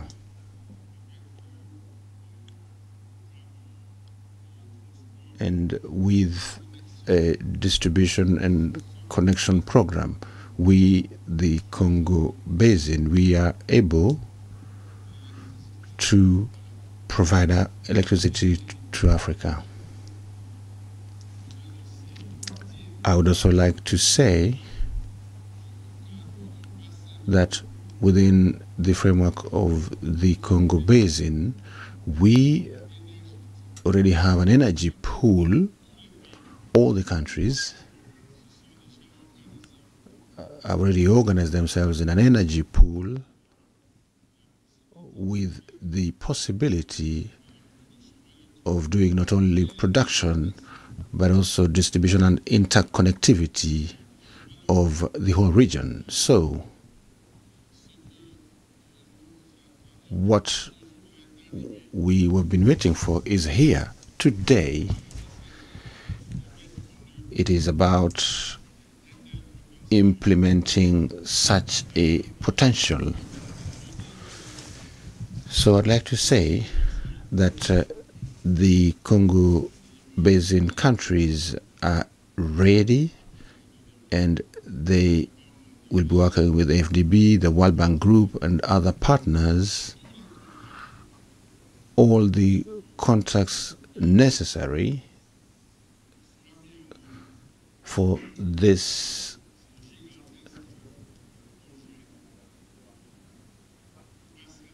enormous project of the Congo Basin to see the light of day, which also goes beyond hydro power, but also solar power. I'm talking about more than 200,000 megawatts of power that will be given to Africa. So I welcome this day for Africa, which is a historic day.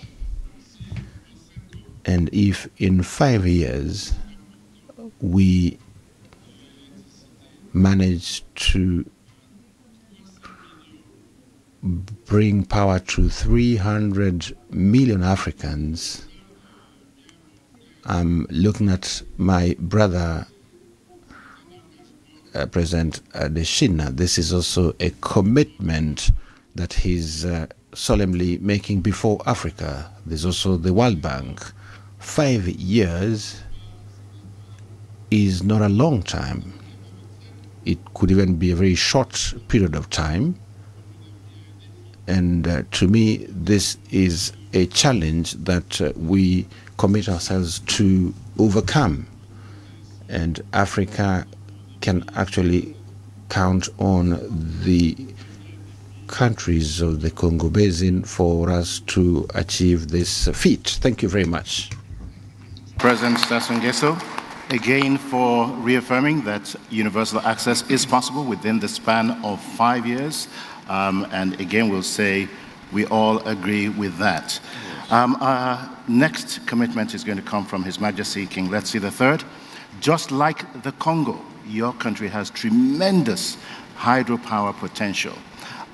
What is it that you're committing to today as part of this vision to transform the lives of millions of Africans through further access to electricity? Your Majesty. First of all, am I audible? May I have the opportunity also to convey my greetings and respects to Her Excellency Dr. Samia Suluhu Hassan, President of the United Republic of Tanzania. Your Excellencies, Heads of State and Government, Chairperson of the African Union, Your Excellency, the President of the World Bank, Your Excellency, the President of the African Development Bank, the leadership of the Rockefeller Foundation, and the leadership of other development partners here present, ladies and gentlemen. I would also like to thank the organizers of this event, the host government, the African Development Bank, the World Bank, for giving us an opportunity as a country to be here, listen, and share our experiences in this very important subject, on this very important and transformative issue. I believe that this gathering is a demonstration or a testament to the continent's collective determination to tackle one of the most pressing needs and priorities of our time, which is universal access to sustainable energy.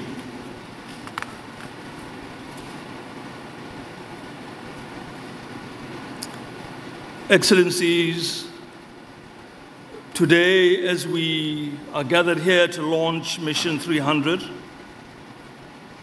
we renew our pledge to transform the lives of 300 million people in sub-Saharan Africa by 2030. This mission is not just another initiative, but a clarion call to illuminate the path to improved livelihoods, enhanced resilience, and sustainable development. By closing the energy access gap, Mission 300 will power homes, schools, businesses, and healthcare facilities, while enabling technological advancements, fostering innovation, and broad-based, inclusive, and sustainable growth across our nations. Africa, Lesotho included, is endowed with abundant resources and immense potential. Yet, over 600 million Africans account for over 80% of the global energy deficit. This energy poverty stifles economic growth, limits educational opportunities, and hampers healthcare delivery. However, amidst these challenges lies a unique opportunity to redefine Africa's narrative, energy narrative, by embracing innovation, sustainability, equity, and resilience. Lesotho's efforts towards universal electrification are guided by innovation and inclusivity. We are leveraging our abundant renewable energy resources, including solar, wind, and water, to deploy innovative energy solutions. Your Excellencies, for us as Lesotho to realize this transformative goals of Mission 300, we envision several critical pathways. One, scaling renewable energy.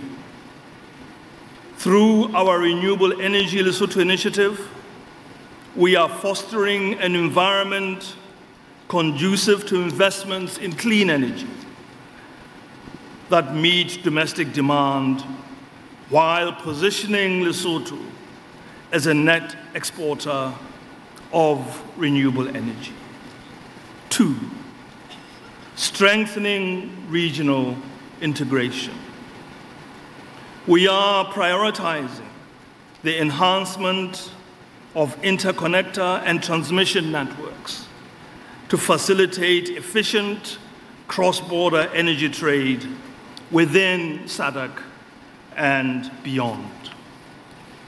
Three, accelerating last-mile electrification. By leveraging national resources and with the support from development partners and the private sector, we are deploying mini-grids and standalone solar systems to power underserved rural communities. Four, attracting private investment. Transparent, transformative, and catalytic legal and regulatory frameworks have been established to unlock the potential of private sector participation in the energy sector. And lastly, five, empowering local communities. Engaging communities and civil society organizations ensures ownership and sustainability of all our energy initiatives. Your Excellencies, I would like to conclude by extending my heartfelt gratitude to all stakeholders for their dedication to this noble cause. Together, let us light up Africa, one community at a time, and unlock the boundless potential of our great continent. Thank you. Un grand merci. A big thanks, His Majesty, for sharing those commitments that are very strong. I would like to turn to His Excellency Assoumani. We know that Comoros is facing challenges, more blackouts than we need. We have limited access to electricity. What strong commitments do you make today to try to improve the situation, to build partnerships, to draw in partners and investors that would enable you to come out of this darkness and get into more light? Thank you very much, dear moderator. To my dear sister, Dr. Suluhu, Excellency Mr. Ghazouani, President of Mauritania, His Highness Heads of States and Governments,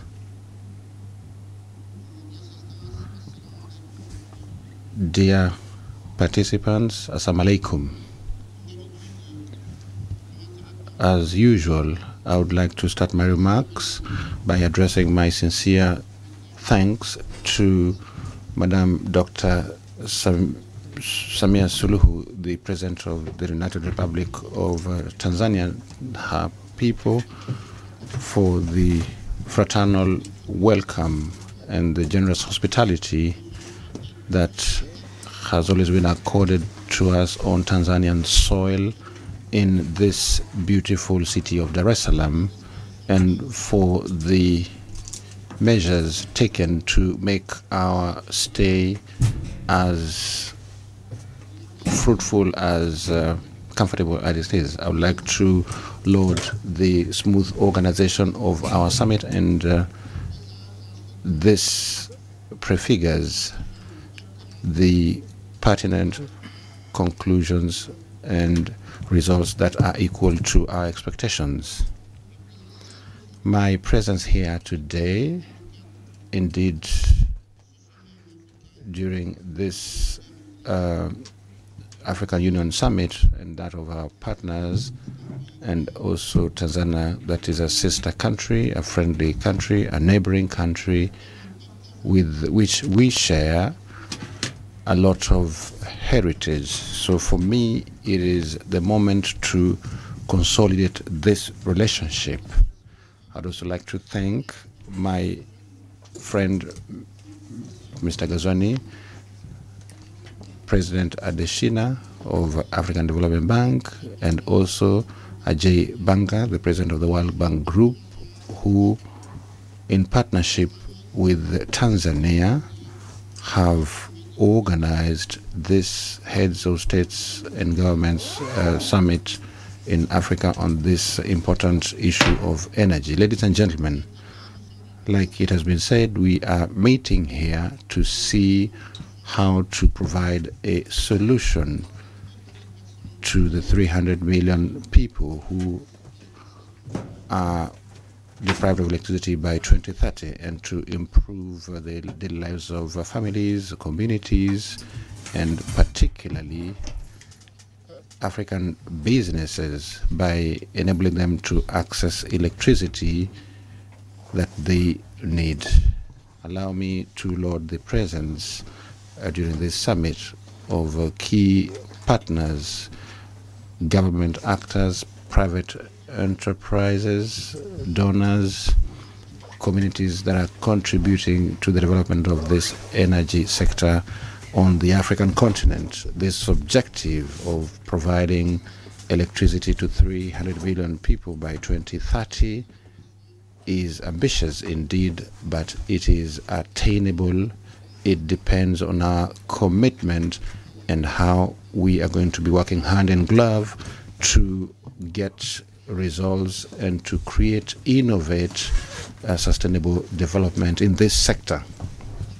And to achieve this challenge, Africa is moving ahead with the Agenda 2030. Banks, governments, private enterprises are supposed to work together within a framework of partnership, positive partnerships, and an effective one at that. The Union of the Comoros, we have a vision in this area to fast-track the energy transition of the country by creating a framework that will facilitate private and public investments for a better performance of the sector. Recently, we have reviewed our investment code through a law that will foster investments from investors, and for that we are going to be using innovative financing mechanisms that will provide clean energy, renewable, and at an affordable cost. In my country, indeed, we have, like many other countries in sub-Saharan Africa, the sun, but we also have geothermal capacity whose exploitation gives us a lot of hope, not only in our country, but also by collaborating with neighboring countries. And I talked to my sister. I need also the experience from my friend and brother, President Ruto, because in geothermal energy, they have the necessary experience that we can tap into to achieve our results. We have already come up with an electricity development plan in the short term that is going to meet 80% of the population's need by including works of rehabilitation and investment of electricity distribution. The cost estimations of implementation of this plan is estimated at 100 million euros by 2030. We have feasibility studies from the UN, from the World Bank, but we also have built a solid partnership with the AFDB, and I'd like to thank my friend President Adesina, who is supporting us in development, and in particular the energy sector and also infrastructure. So this summit is for us an important moment to consolidate even further this partnership. In this regard, the Dar es Salaam Declaration on Energy that we are going to adopt to accelerate access to energy, to promote adoption of renewable energy, and to attract private sector investment is an important step towards universal access to energy. Thank you very much, and I wish our project success. President Assoumani, again, for your commitment, increased private sector engagement, innovative financing models for renewable energy projects, as well as a review of your legal frameworks for a total of 100 million by 2030.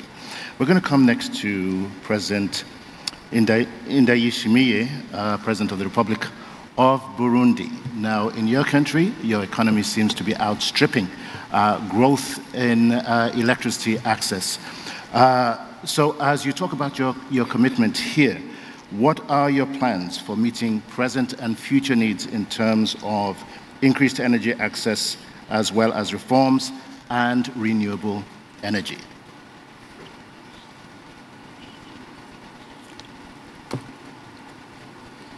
Merci. Thank you. Thank you, Mr. Moderator. I would like to join my voice to the previous speakers.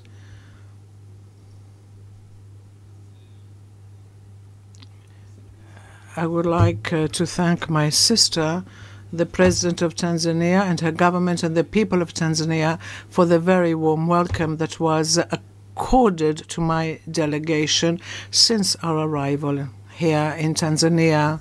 It is also a pleasure for me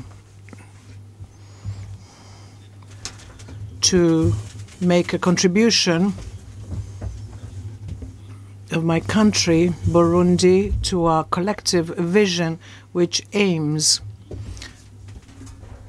to have, for all to have a clean, sustainable, and affordable access to energy. As you have already mentioned, and Burundi espouses universal electricity coverage, and in order to implement its vision,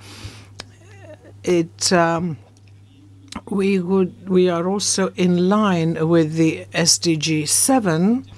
This vision of Burundi foresees the establishment of new industries and the mining wealth, and also the construction of health facilities, schools, and transport infrastructure, so that all citizens can blossom in this environment. And as you know, this program cannot be optimally operational if it is not based on a source of optimal energy.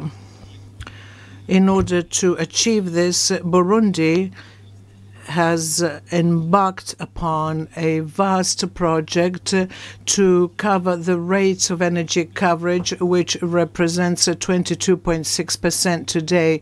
So, as you can see, we have a rather huge deficit in this area. But our ambition is to construct hydroelectric structures, as well as wind and solar energy, as well as biomass, with the concern of promoting green energy and safeguard and protect the environment.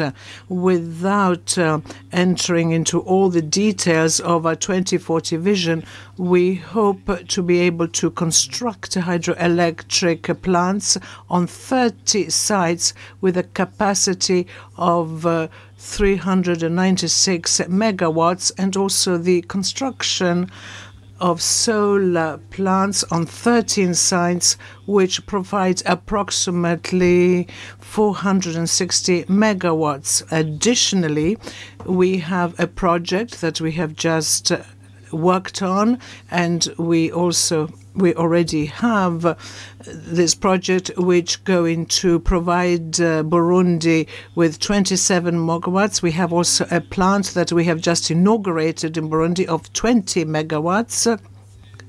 And these two plants are already operational in Burundi. And equally, we also have another plant that provides 49 megawatts, which is in the process of being completed.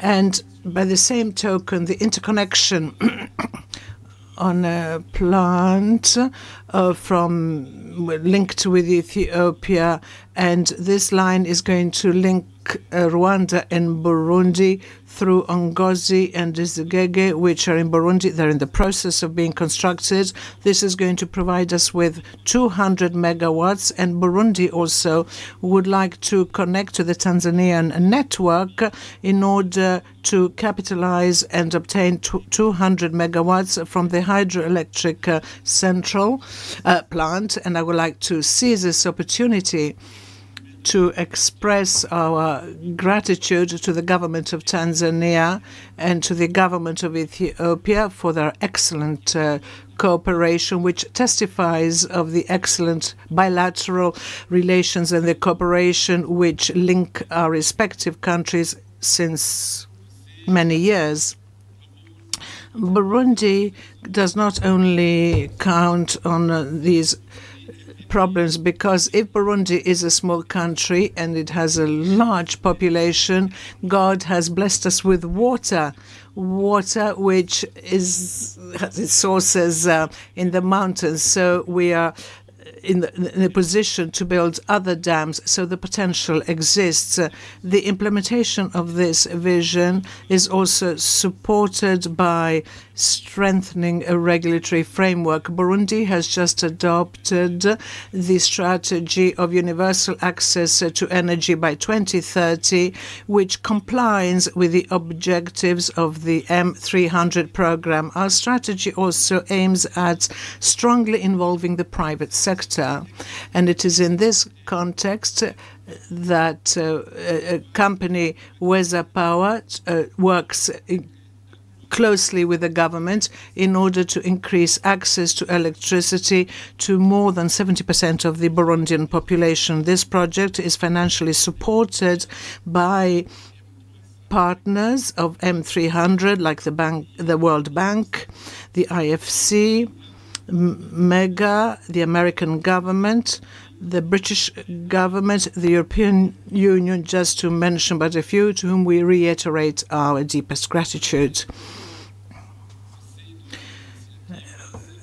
Our initiative is also accompanied by significant investments in the transport and distribution networks. The state of Burundi has adopted an innovative approach which will open the doors to the private sector so that they may participate in electricity distribution. Moreover, it is with this insight that the revision of the electricity law was initiated in 2024, and our vision will leave nobody behind. Each citizen has to have access to clean, reliable and affordable source of energy. And for the rural population, we intend to introduce mini projects and with the priority of connecting the network to schools, to hospitals,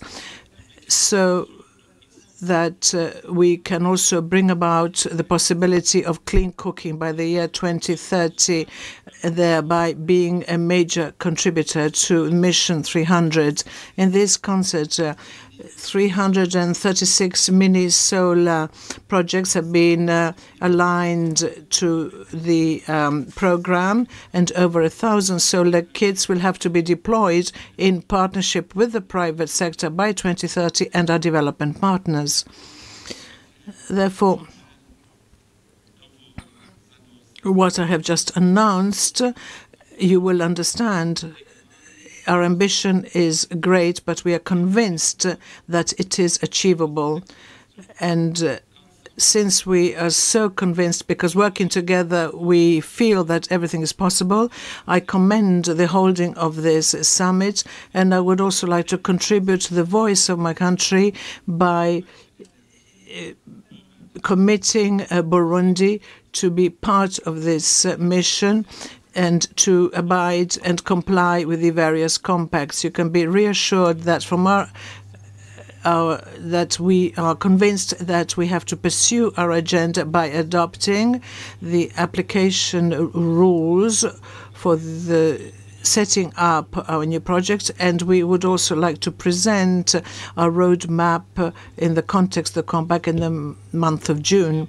And it's for this reason that I also adhered to the Dar es Salaam Declaration and also be involved in the collective initiatives, especially with regard to clean cooking and other details, and involving very strongly and closely the private sector. Thank you, Mr. President, for having shared this ambitious program. And I would like to back to a sentence that said that God has blessed us with water. So I would like to now request the representative of Mauritania, and if anybody has gone to Mauritania, they will know that Mauritania has been blessed with the sun. Perhaps in your project you have also thought of developing solar energy, but could you say a few more words on the commitments that you have made and what you foresee to be done in Mauritania? Thank you very much.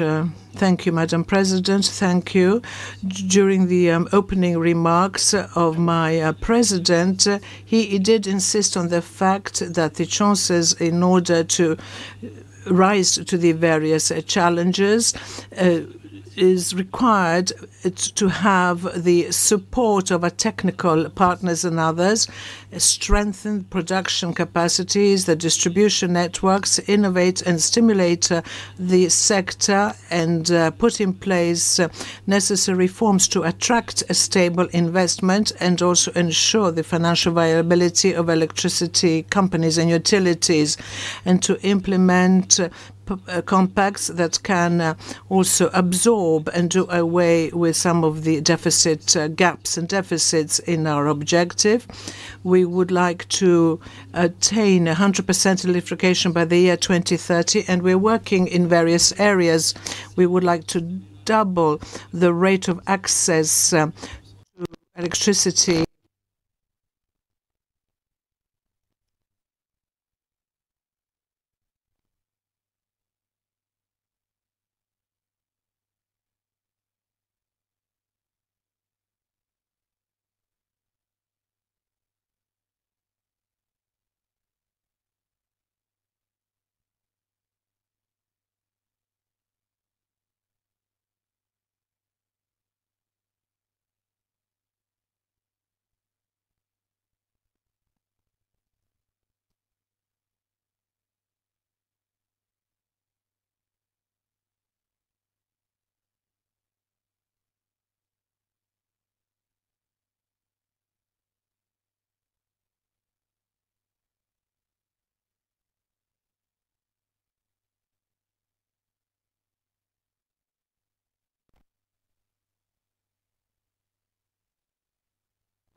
country in the field of electricity and electrification. Thank you.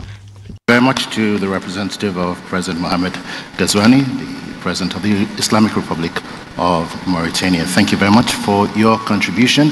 And we're going to come last, but certainly not the least, to President Chakwera, President of the Republic of Malawi.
We must prioritize regional integration. In Malawi, interconnectors with Mozambique, Zambia, and Tanzania are trading and tap the cost-effective energy sources across the region. This is a prime example of how partnerships within the Southern African and Eastern African power pool can unlock the continent's full energy potential. That means when we who lead these nations plan our energy solutions, we must have the vision to make regional considerations and configurations, not just national ones. Second of all, we must create an enabling environment for the private sector. Malawi has demonstrated the power of public-private partnerships with independent power producers contributing significantly to our renewable energy capacity. Yet, we must go further by adopting competitive procurement processes, offering fiscal incentives, and ensuring predictable policies. And thirdly, our power utilities must become financially viable. In Malawi, we are reforming our power utility. The Electricity Supply Corporation of Malawi Limited, ESCOM, to ensure cost recovery, operational efficiency, and transparency. This is not just about balancing books, it is about building trust and delivering value to the people we serve. So, Excellencies, distinguished delegates, as we engage each other here in Dar es Salaam, I urge all of us to align our energy agenda with the declaration we have adopted today and our climate commitments under the Nairobi Leaders Declaration. Reliable and sustainable energy is not just only critical for ending or to end energy poverty, but also to building resilience against climate change. So let me close by stating that we need to remember that universal energy access is not just an aspiration, it is an obligation to our people and future generations. And together, through unity, ambition, and innovation, we should transform Africa into a continent where every citizen has the power to thrive. Thank you. Thank you very much, President Chakwera. Very, very much appreciated. We couldn't have ended this panel on a better note. You've talked about the need for ambitions to be matched with transparency and trust, and that the challenges that we grapple with must be matched with the urgency of now. One of the things that is so obvious during this panel session is not just that you're passionate about creating change in your different countries or your respective countries, but also the fact that here in this room, and for those joining us from different parts of the world, as chief marketing officers of your country, you're doing a fantastic job laying out a tour de force of what it is that you're embarking upon, as well as the tremendous investment opportunities available. On that note, distinguished Excellency, we just want to thank you for your contributions and for your commitments. And to our audience, we'd like to say, kindly give our Excellencies a very, very warm round of applause. And before you leave the stage, Marion Gel will give us our next lead.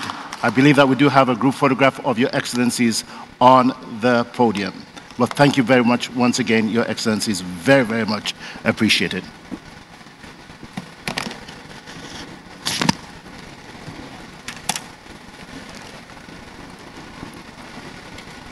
Une photo de groupe. A group photo.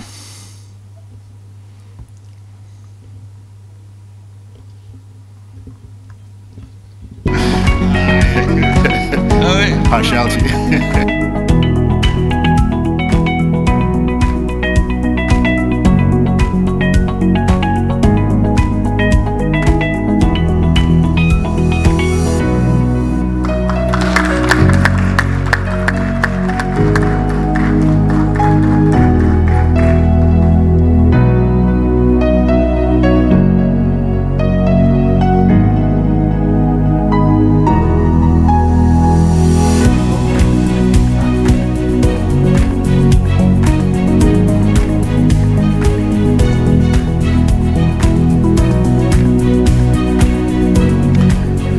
Thank you very much, Your Excellencies. We will now transition into our next group of 7 presidential panelists, and we're going to try and move at the speed of light.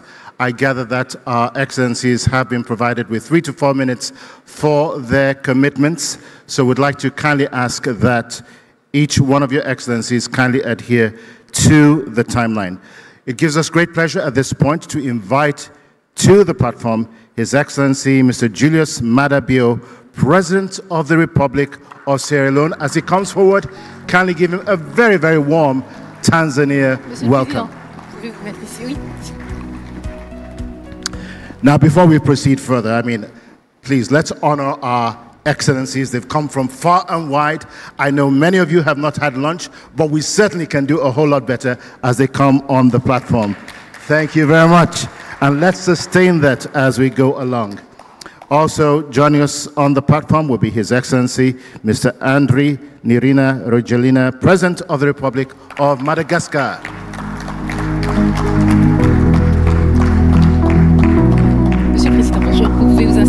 And he will be followed by His Excellency Mohamed El Menfi, President of the Presidential Council of the State of Libya. Please give him a warm welcome.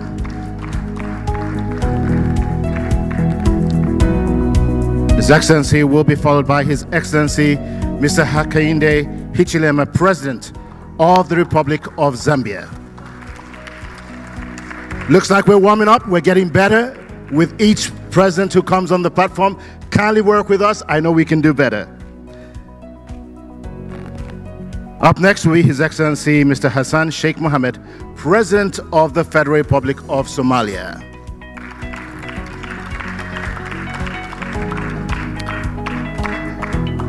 You're really a very tough audience. Most of the applause is coming from right up front here. Guys, this is Africa. We're usually very hospitable. I know we can do a whole lot better. So with that being said, we're going to invite His Excellency Mr. Brice Clotaire Ogi Nguema, President of the Transition Gabonese Republic.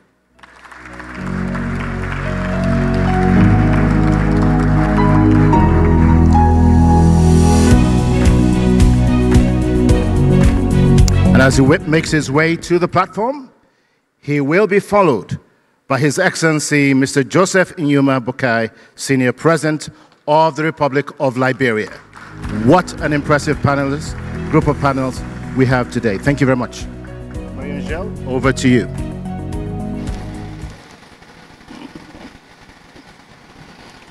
Actually, let me run with it.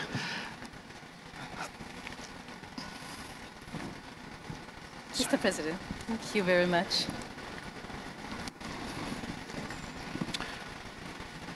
We did some choreography before we came on the platform, so I think we will continue with that, and we would like to use this opportunity to extend the first commitment to His Excellency President Julius Maada Bio of Sierra Leone.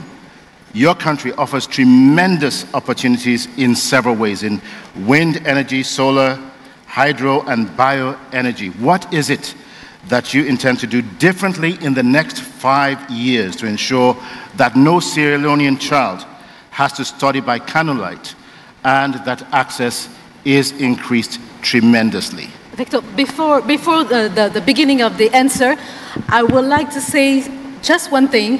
So I talked about earlier Mission Impossible, and you have a mission, Your Excellencies.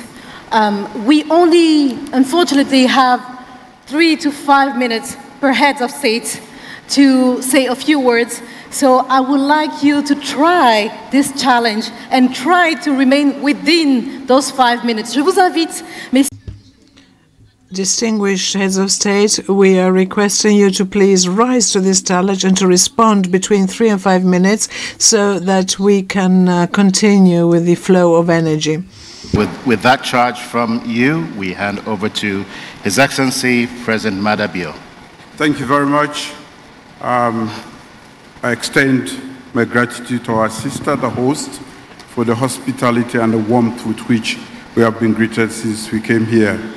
For us, all protocols observed, this is an opportunity to push the continental energy agenda forward with concrete actions that are critical to every nation and also for the whole of sub-Saharan Africa.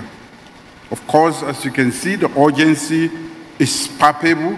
The urgency of our goal is palpable, and within 5 years, Mission 300 aims to provide energy access to 300 million African citizens.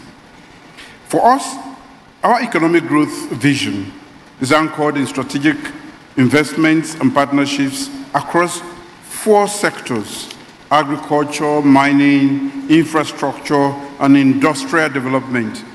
These sectors, drivers of economic transformation, require significant investment in energy infrastructure and supply. And to realize our development vision, the new Sierra Leone story. Our government launched a just energy transition and green growth plan in November last year, which calls for investment in 1 gigawatt of power within the next 10 years. That is our target. By 2030, the mining sector alone in our country will require 500 megawatts. For mining, of course, energy security is no longer just a matter of cost. It is critical to the stability and growth of the sector and the economy in general. This is why we are prioritizing the transition to sustainable energy solutions that can meet the growing demands in the sector while assuring us of responsible environmental impact. We have also set targets to add additional mini-grids, 200, under our rural electrification drive. All of these targets are consistent with the vision and ambition of Mission 300. Sierra Leone hosted a high-level ministerial workshop on the distributed access through renewable energy scale-up. As a government, we stand ready to work jointly with private sector and development agencies in order to solve Sierra Leone's immediate energy needs. The demand for more power is there, and the anchor off-takers in the mining sector are ready to pay for the power. We also have put policies in place to incentivize the private sector participation and deepen reforms in the energy sector. Private sector participation is encouraged. Energy transition, we have a plan for that.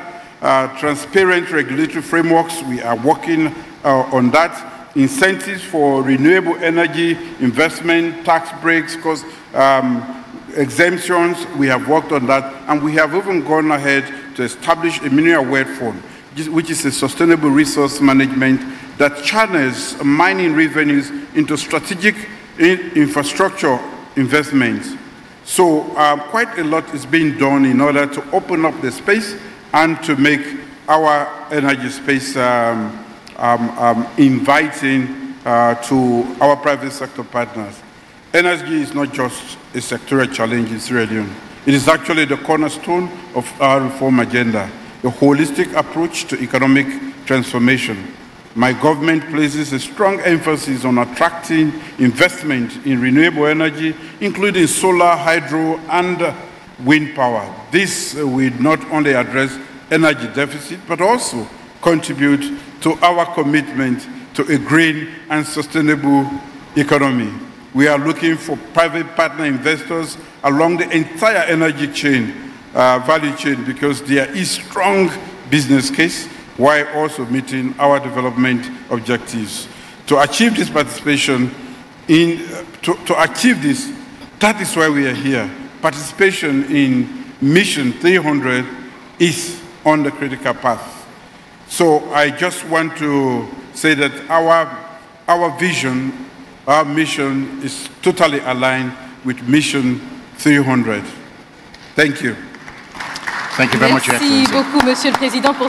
Thank you, Mr. President, for your very enthusiastic remarks. I would like to now request the President of Madagascar. Madagascar is meeting many challenges, especially in the rural areas where there is a very low access to electricity. And I'm sure this is one of the reasons that you're here and you have signed the Arusha Declaration. And we would like you to say a few more words about what motivated you to be part of those who have changed the future of 300 million Africans. First of all, I would like to point out that it is with a great degree of conviction and optimism that I am participating in this African Energy Summit, the theme of which is to give inclusive, sustainable and clean energy to all. It is a subject which is close to my heart. The theme and the central theme for the future of our continent is important, but it is also there to respond to some of the concerns of Madagascar.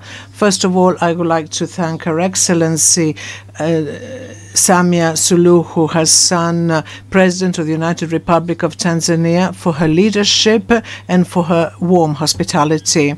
I was able to note during the various discussions and also what was said by various heads of state is that the United Republic of Tanzania is a model in regarding all the energy and environmental initiatives that have been taken in Africa. Madam President, you were able to develop renewable energy projects, and all that you have done is a source of aspiration on the African continent. I would also like to add that the presence of many African heads of state participating at this summit testifies of our common wish to rise to the energy challenges to which our respective countries and our continent is confronted today. In a global context where energy is the main driver of economic and social development, we need to accelerate the energy transition. Africa is blessed by God with abundant natural resources, but paradoxically, the continent is the less electrified in the world. We have water, we have sun, and we have the wind in large quantities. And through these abundant resources, we can provide clean, accessible, and affordable and accessible energy to all. As you know, our waterways, we can produce thousands of megawatts and also construct hydroelectric dams. And in Africa, the solar energy is exceptional, and we have the highest level of solar energy in the world, and we can use this in order to be able to support the enterprises and even households thanks to photovoltaic energy. We have everything in our hands to be able to transform our countries and to recreate the energy history of Africa. But despite this immense potential, more than 600 million Africans do not have access to electricity. This situation, of course, jeopardizes development and industrialization of our continent, because without having access to affordable, reliable energy, we cannot achieve all the expectations that our countries expect to receive. Without electricity, we will not be able to create any jobs or attract investments. But currently, we are facing great difficulties because several countries on the African continent, Madagascar is also suffering from climate change, which affects critically the situation, which triggers off a lowering in the level and amount of water. This has an impact on the production of a major hydroelectric plant, which only produces 20% of its capacity, optimal capacity, during a period when we have to plant crops. That means that we have to use plants which use fuels, and the cost of thermal plants, as you know, is extremely expensive. This varies between 25 and 45 US cents, but the sell price to the population is 15, which means once you switch on electricity, each second, each minute, each day, each month, the Malagasy state has to make up for the difference between the energy production price and the selling price. So each year, the Malagasy state subsidizes the national electrical company to the tune of 150 to 200 million dollars to the detriment of economic development projects. And this shows how we are dependent on fossil fuels. And this is a huge economic burden which jeopardizes the welfare of our population, and it shows also that we have to quickly modify and change this choice. But we have made this choice in making out of this challenge opportunities and to accelerate energy transition. Our vision is clear. We are determined to achieve ambitious goals by investing massively in renewable energies.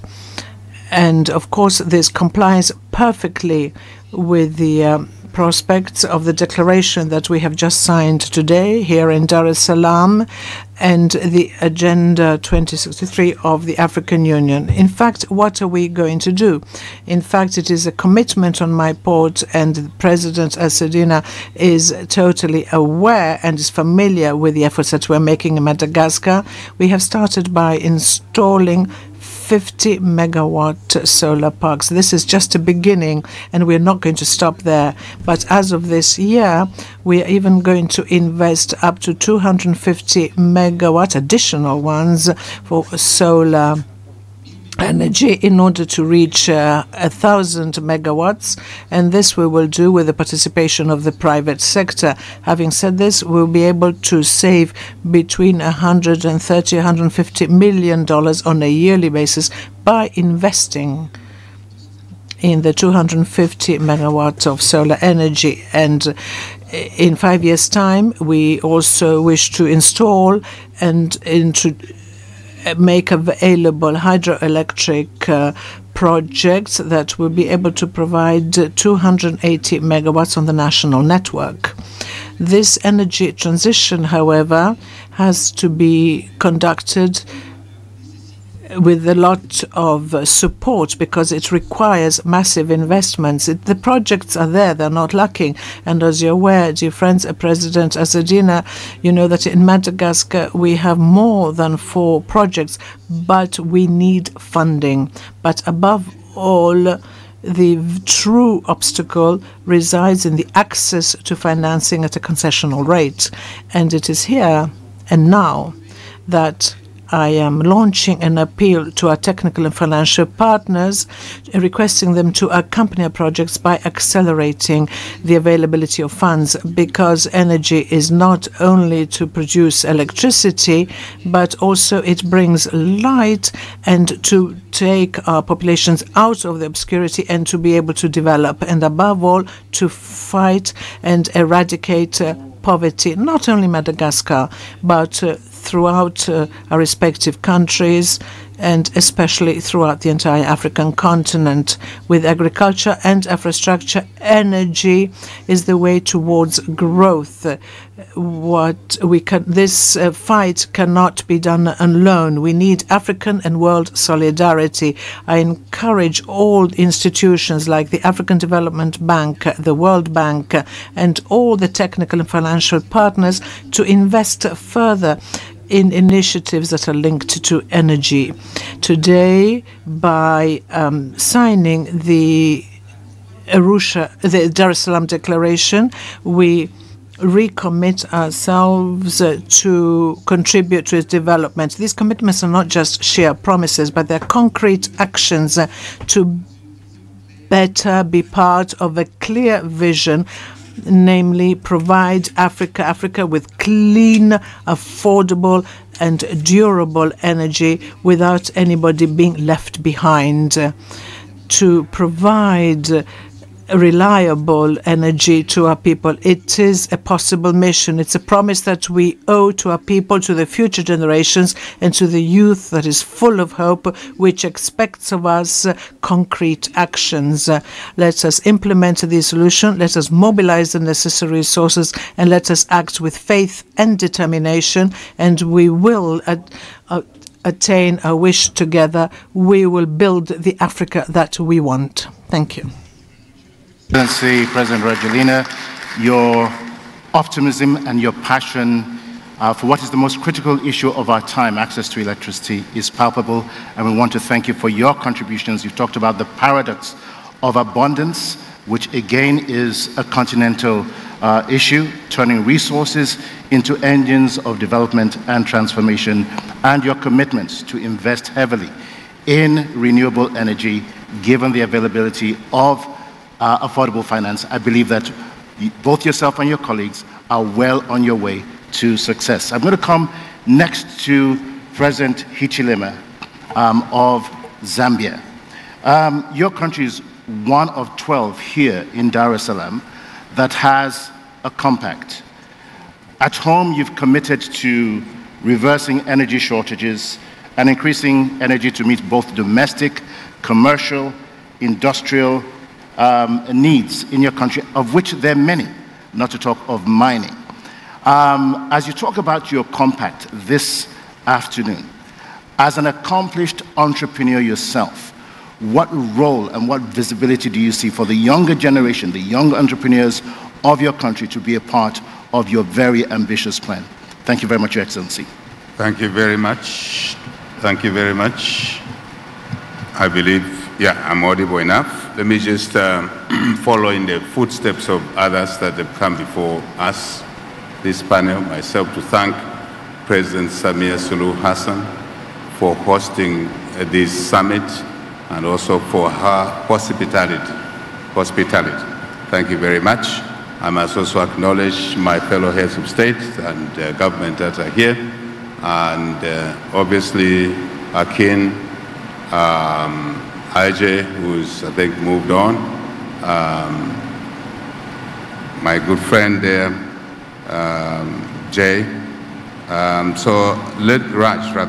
Let me just also acknowledge other senior, very important cooperating partners, representatives that are here, business community, the business community that have been engaged since yesterday, together with our ministers and other people that have been at this very important summit. We acknowledge all of you. Let me start by emphasizing the importance of this summit. Our sister, you've done a great job to host this important summit, working with World Bank, AFDB, obviously our colleague from the Rockefeller Foundation and others that have not been mentioned prominently here. We say that water is life. I think we all agree, isn't it? I'm here to add to that, saying that energy is life. I'm here to say so. Yes, water is life, but how will you extract that water for human consumption, for agriculture, irrigation, for example, for industrial use, if you have no energy? Yes, those that live close to the water bodies, natural water bodies, perennial water bodies, will access some water. But they will not even be able to access it in a manner that will keep them safe in terms of health. Energy again, to process, to purify our water.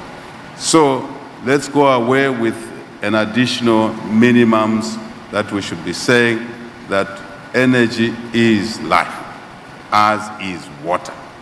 I would like to argue.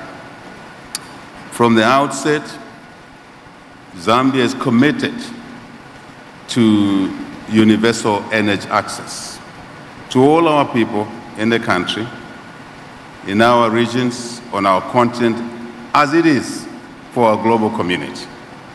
Very, very important. And affordable energy, affordable, if you like, food will only come when we've increased our productivity. And to increase our productivity, we need to irrigate. To irrigate, we need energy. Simple. So I am connecting the two. I think, having said all of that, there is no issue about, I think, individual countries' commitments. We are committed. We've already signed anyway. I think the issue is really how do we progress from here?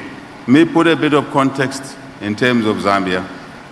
We all talk about green energy because of climate change and other challenges that we're faced. True, very true. Zambia, just 24 months ago, was sitting in a pretty position of having an energy surplus, electricity. 85% of it green. Tick the box. Never anticipated the worst drought in living memory. Bang. It took out probably 2 gigawatts of green energy, hydro. Took out. We already had the capacity. We were exporting in the region through the Southern African Power Pool. But one shot basically decapitated us in terms of the energy that was available to our households, to industry, mining in particular, included in there, and agriculture. What's the lesson? Diversification. This summit, Mission 300, Africa Energy Summit, I believe, and I'm listening to the conversations here, includes a critical element of having the right energy mix. Green, yes, but the right energy mix, so that we can be more resilient when we are shocked with one situation, such as the climate-induced, if you like, climate change-induced droughts. Tomorrow, there will be a flood-induced loss of energy. Very possible, if we have excessive floods that may damage our generating capacity. I think it is very important that we therefore focus on the energy mix, the solars of this world. We have the sun. Africa has the sun. I'm very happy to hear some conversation on this panel that we could actually export electricity into Europe, underground transmission cables. I heard the story of transportation, transmission, generation, yes, increase the generating capacity with a mix, solar, hydro, geothermal, wind, anything. But we need to evacuate that energy. We need to take it where it's needed, transmission. We also need to distribute it in the areas, local area, wide area, whatever you want to call it.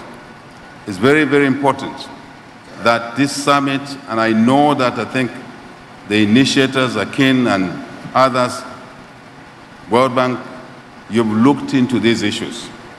So I'm stating the obvious, maybe beating the skin of a dead cow so that the neighbor can hear that there used to be a cow in this skin. Very important. So I am saying, as a country, from a surplus situation to a deficit situation within 12 months, meant that the Mission 300 million,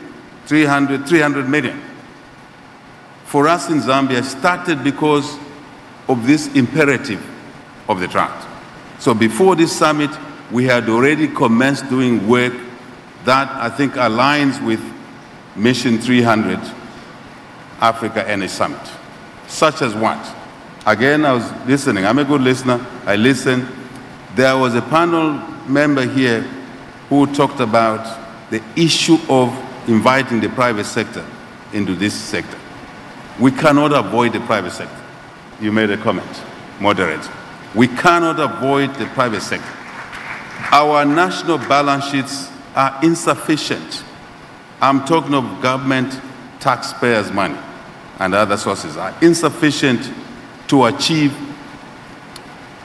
the Mission 300 Energy Africa objectives of universal energy to all our people. Therefore, the private sector is cardinal. Partners, not them and us, but partners in this agenda. After all, they need the energy for their own business issues, minimums. So we in Zambia took a decision to reform the energy sector, including key components, such as bringing on board independent power producers. Debate was going on before we took office for years and years, 30, 40 years.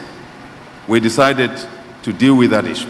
Independent power producers or generators, call them what you want. Independent private power traders. I heard an argument here about the issues of evacuation. There is no one more efficient than the private sector to generate and to evacuate the power to where the demand is. Very important. We also put in place open access. The utility, which was almost a monopoly, which had the generation and transmission assets, had to be obligated to wheel the power from whoever is producing it at point B to where it's demanded at point C, in this case, the mine, for example. So now the utility is obligated to transmit the power by law, changes we made, but it's a business. They have to be paid a willing charge. Tariffs were too low in our country. I'm saying things about our reforms. And I think that's the most important message I want to deliver today as part of our commitment to the Mission 300 Africa Energy Summit. The tariffs were too low, could not attract the private sector. So we had to gradually work out a program to accelerate, to increase the tariffs so that it's commercially viable for the private sector to come in. What else? Truly, net metering, so that even small producers, households, can come into the fray. Rooftop solar, for example. If a fellow, ordinary Zambian citizen is able to invest in 100 kilowatts of power, they only need 50 kilowatts. Right now, they can be considered as independent power producers. And so they generate 100, they consume 50, they put 50 on the grid for value, for commercial value. You asked me a question as a business person. It's very important. And I now sit in this position, which I never sat before, and we want to utilize the both sides of the coin, private business and public sector management. And that's what we're doing in the country. And I think it's important for us on the continent to take the reforms in the energy sector seriously if we are to deliver the vision of mission of 300 Africa Energy Summit. Simple and straight. There's no debate there. If we debate, we'll be wasting time. We'll be postponing things we should have done yesterday to tomorrow. And we don't have the time because we need to use energy to grow our economies faster. It's one of our agendas as a government. We inherited a debt burden. We worked very hard through that process.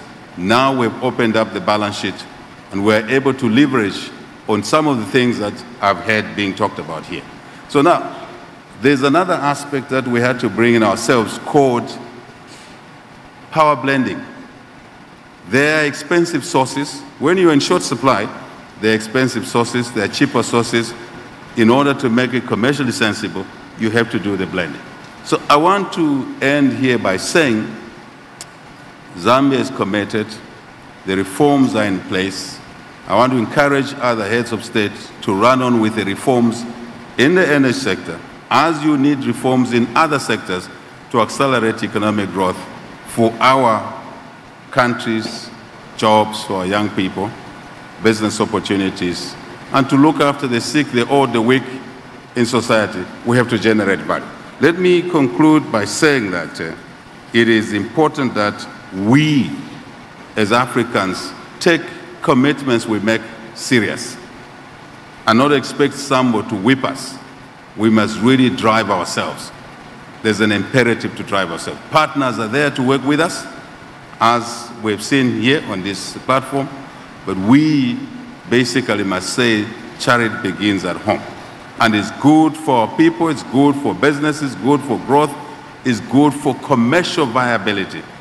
With growing economies, it's easier to do things. But one little thing also, as I close, just one. cost of capital. I think I've heard it mentioned very mildly, very important. Africa has been discriminated against on the pricing of capital. Akin, you know this conversation from way back. I'm sure you didn't expect me to be seated here and not mention this. Equity is okay, but debt is necessary. At what price? We need you colleagues to help us mobilize this 45 billion. Yes, grant if any, philanthropy, yes, Raj, but debt which is at an affordable price to make this agenda achievable. And I want to close by saying Africa is ready. Our individual countries are ready. Africa is ready to provide a business environment that will make it easier to achieve this agenda in this space, in the general business side, economies, to support the social side. Thank you very much. I'm very happy to be here myself. Thank you very much. Merci beaucoup. Thank you very much, Your Excellency. I take advantage of this to say something that we had said 3 to 5 minutes talking time, because there are other people who are supposed to be taking the floor. I know the issues are passionate and you'd like to say a lot more, but unfortunately we are running out of time, so I will ask the other panelists to try to achieve this feat of 3 to 5 minute time slot.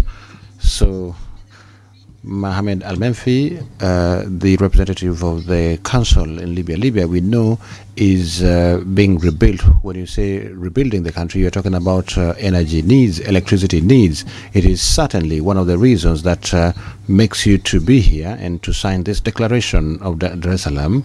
But beyond this first step, what do you want to share with us regarding your needs, but also your ambitions for Libya?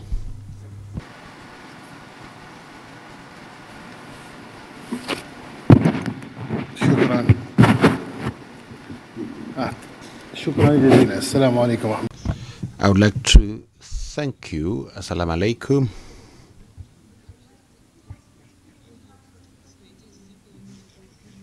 Could someone help His Excellency with his microphone?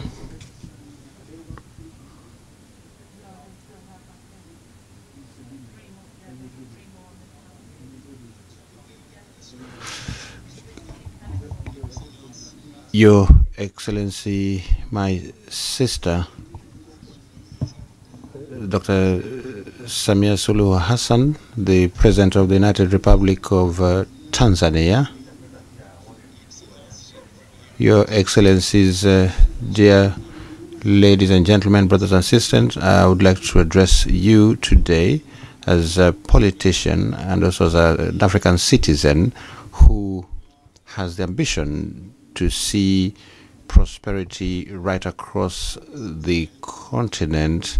And here we are talking about something that our people have been deprived of for many years, that is the right to access clean energy and at an affordable cost. For decades,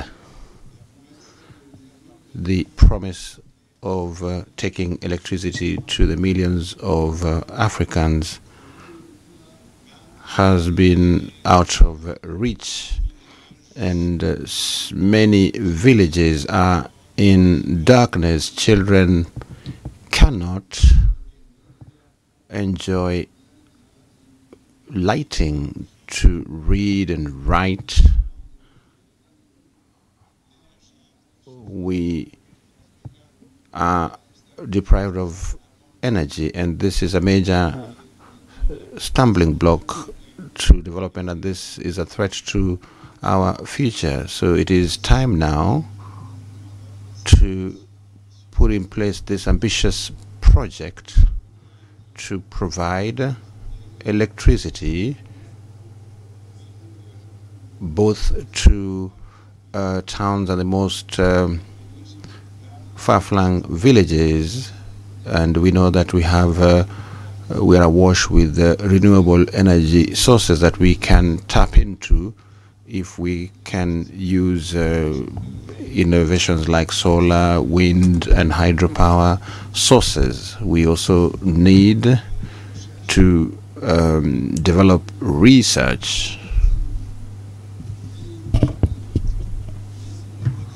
We should retool our legacy networks and also to bolster transmission and distribution means. We need to deepen renewable energy sources and plug them into a unified energy network. In Libya, we have already started on this journey, and we hope that the neighboring countries would avail themselves to these resources, and this will profit other countries. Will be giving a pride of place to some of these objectives to plug the deficit that we can see in the cost of production. We need to overcome the problems of know how to attract local and foreign investments so that we can bolster infrastructure, so that we can light up the whole of Africa and to create a favorable business environment. We need to meet the objectives of the AFDB and other African entities so that we can get the necessary financing to reduce the debt burden, which is a major problem to access to credit. We would like to reach the far-flung areas through decentralized solutions such as mini grids and other technologies, and we hope that this summit will catalyze regional, sub-regional cooperation so that we can be able to exchange information, something that will enable us to achieve economies of scale to foster the change that we hope for. And we hope that the declaration of this summit is going to help build capacities of the different institutions that are working with Africa to accelerate the energy integration between African countries.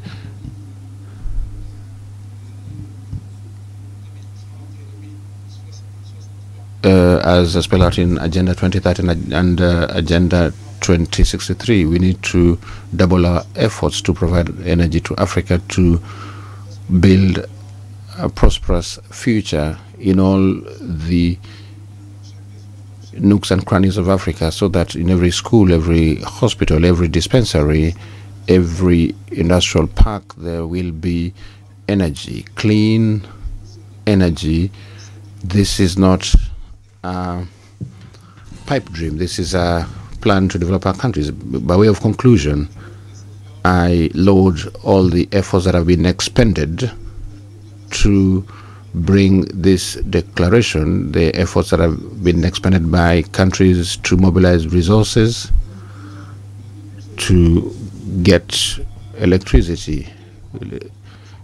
Libya, for Libya, this is an important sector in the last couple of years, and we've been investing considerably to generate supply.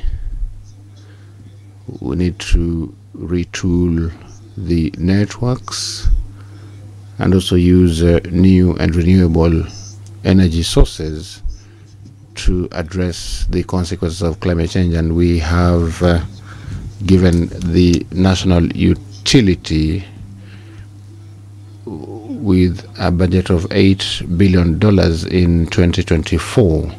In 2023, we've adopted a national energy strategy that will take us all the way to 2035. And we hope that we are going to provide 4,000 megawatts of renewable energy by 2030. This means that we're going to be increasing our supply by 20%, all while joining private and public sector efforts through the Union of Maghreb Arab. We're going to interconnect that region so we can create a single energy market, and we pay tribute to AFDB and the international partners for giving us the necessary finances to meet our needs. And with that, I thank you. President Menfi, for those kind words of affirmation, commitment, and cooperation, as well as the indication that you've committed as much as $8 billion in 2024 to your national energy program. We're going to transition very quickly right now to His Excellency President Hassan Sheikh Mohammed, President of the Federal Republic of Somalia. Approximately 50% of your population has access to electricity, particularly in the urban areas. Much more still needs to be done in the rural areas. But much of that is generated through generators. But you do have a plan to scale that up and invest heavily in renewables, as well as a commitment to solar grids and clean energy projects. Unpack for us your commitment here and your compact here in Dar es Salaam. Thank you very much. First of all, I would like to thank and pass my appreciation Her Excellency Samia Suluhu Hassan for her leadership in hosting this August summit and for her hospitality to all of us. This is a great opportunity for Africa. Regarding the question that you asked, Somalia's energy situation is progressing as we work to create an enabling environment. We are transitioning from a past energy system in the country that was completely public and owned by the government to a private-driven system of energy where the public plays a major role as well. We have implemented a national energy policy, new one, enacted the Electricity Act. We review and make a new act and established a regulatory authority since it was not existing before the Civil War. However, challenges remain significant. As you rightly said, less than 50% of our population has access to electricity, with rural and pre-urban areas being the most underserved. Over 90% of the households still rely traditional biomass for cooking and lighting, contributing to deforestation and health risks due to indoor air pollution. Diesel generators dominate electricity production in Somalia, leading to extremely high tariffs.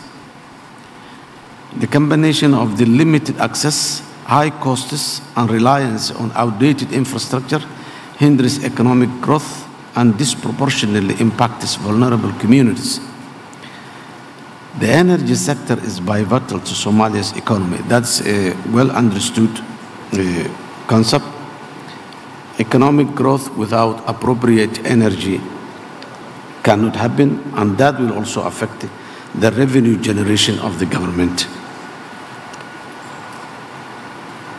How to improve that is a very serious challenge and question. To address these challenges and improve energy access, Somalia has introduced the Somali Power Master Plan in the next 20 years and the Somali Energy Transition Plan to 2030, aligning with the SDG 7 and the country's NDC in line with the Mission 300.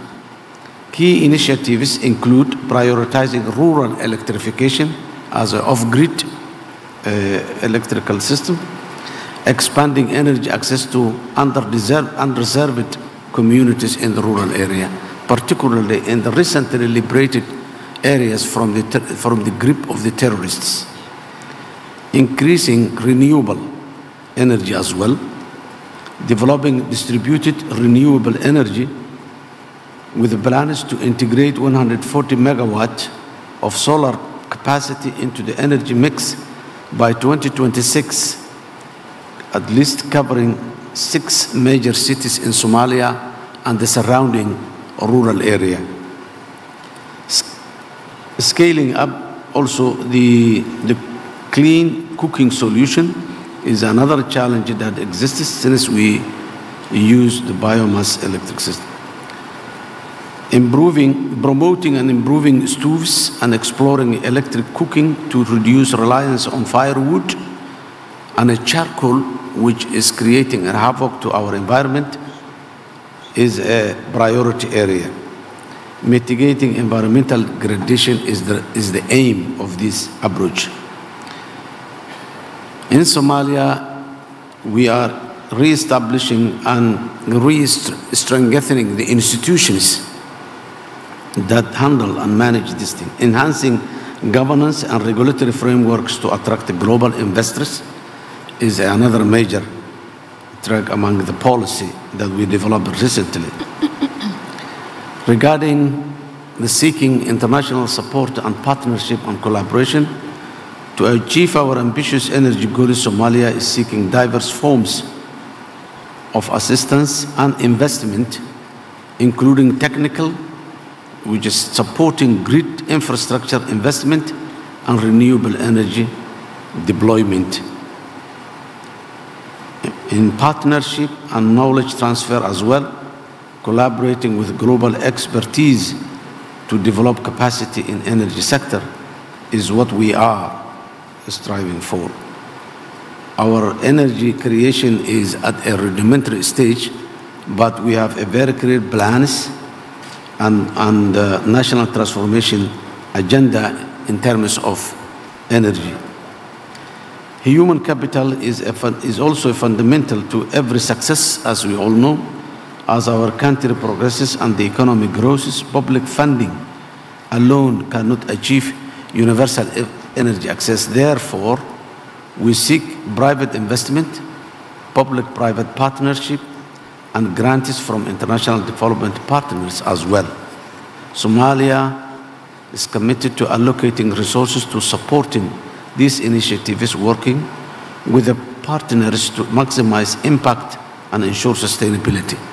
However, our fiscal system and budget is very limited. We are prioritizing the energy in order to achieve economic development for the Somali people.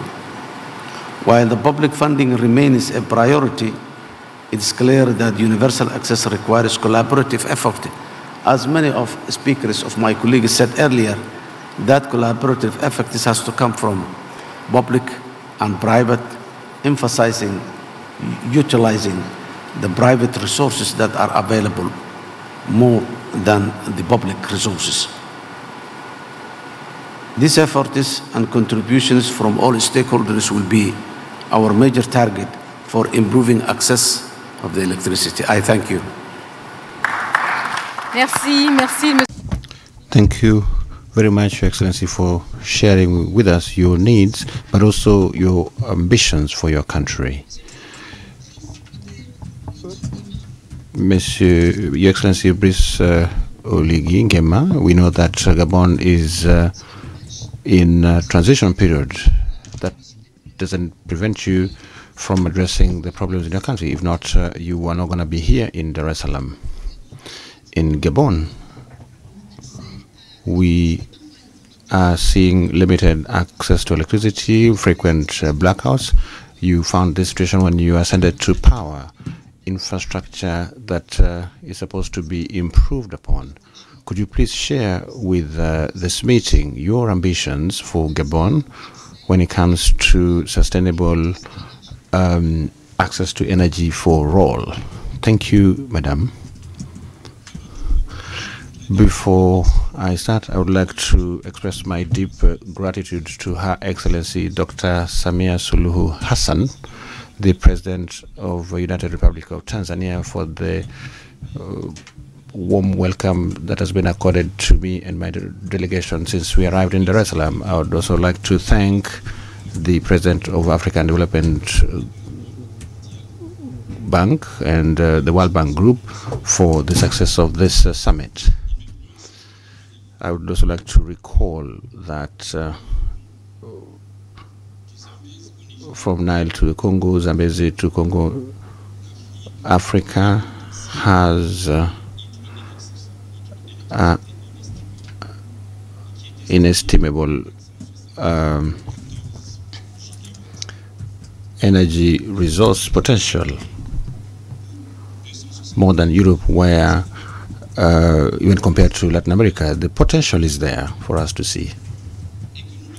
And we need to bring this to fruition together. So why can't we get there? Why can't we exploit such a potential when we know that without energy, nothing is possible? Without energy, there is no development. Without energy, there is no education. Without energy, there is no effective health. Without energy, there is no industry. And I say that together we can be equal to these tasks with the projects that target our region, looking at interconnectivity of our country and the African continent. To the business people here present who are willing to work with us in this energy project and who are coming to invest in Africa, we need to think big. We need to take risks. That is it. Stop giving us small projects that we need to renew in 20 years, and that is what has been happening in Gabon. When it comes to Gabon, my country, there are many opportunities in this regard. That is why I would like to avail myself of this opportunity to invite all the partners, business people here present, to support us in our Bui hydropower project, which could provide to Gabon a capacity of 650 megawatts of power to plug our national deficit and even beyond. I also call upon the building of electricity lines to distribute the existing capacity. We have 80 megawatts of power that is not being used, so we need power lines to transport this electricity to other Gabonese towns. We have invested in solar. We have managed to get 10 megawatts, and I think that is insufficient, and we can do more. We also have wind power that we have not experimented with in Gabon, and this could be an asset for many villages that are in our country. I'm also delighted to note that we are in a partnership with our friends from Equatorial Guinea, who are going to give us their excess production in the northern province, about 20 megawatts to power the northern regions. But the needs are still huge. A lot remains to be done. That is why I'm asking all these business people to come. You are talking about blackouts. Yes, there are recurrent blackouts. And I think that if we are here together to achieve this Boué hydropower plant, we can resolve our issues of power. Ladies and gentlemen, I take advantage of my opportunity here to inform my friends and peers of the African continent that the Gabonese transition is going to come to an end with an election. From there, energy issues will be well addressed when we will come back to a constitutional order. Gabon supports all the actions of the African Union and the United Nations, African Development Bank, the World Bank Group, when it comes to sustainable development, in particular in the energy sector. That is why I am delighted to bring forth Gabonese support in this momentous declaration of Dar es Salaam. With that, I thank you. Thank you very much, President Oligui Nguema, for your charge to think big, take risks, and invest in major high-impact projects to reverse a prevailing trend. And thank you again for announcing on this platform that there will be a transition to democracy following an election, and following which there will be an accelerated effort to enhance electricity access in your country. And in that regard, we wish you all the very best. We're going to come to our very last panelist on this panel, but certainly not the least, His Excellency, Mr. Joseph Nyuma Bukai, Senior President of the Republic of Liberia. We've talked about numbers in terms of access, and for Liberia, it is 32% of the population that has access to electricity. Again, the vast majority of them being in the capital city of Monrovia, and very little in the rural areas. And with regards to clean cooking, we're talking about 1%. But your government does have huge ambitions of reversing that. What are the major pillars of your national compact? And what innovative financing and investment models are you looking at to reverse this trend and put your country on a forward trajectory? Your Excellency, over to you. Let me thank my sister, the President, Dr. Samia Suluhu Hassan, for inviting us to come here. I think it's also an opportunity because the last time I was over here was about 30 years ago, and I don't see any other thing that would have brought me here easily. I want to thank you for this opportunity, and I want to also quickly thank you for what I saw here today. You're rewarding innovation, people who are doing small things. It's not just encouraging them, it's also making the younger ones aware that energy is important. We are honored to be here today, and we want to thank you for all that you've done to make us comfortable. Achieving universal energy access is essential. It drives prosperity, inclusion, and sustainable livable condition. We in Liberia, and I want to thank my friend and brother, Adesina, for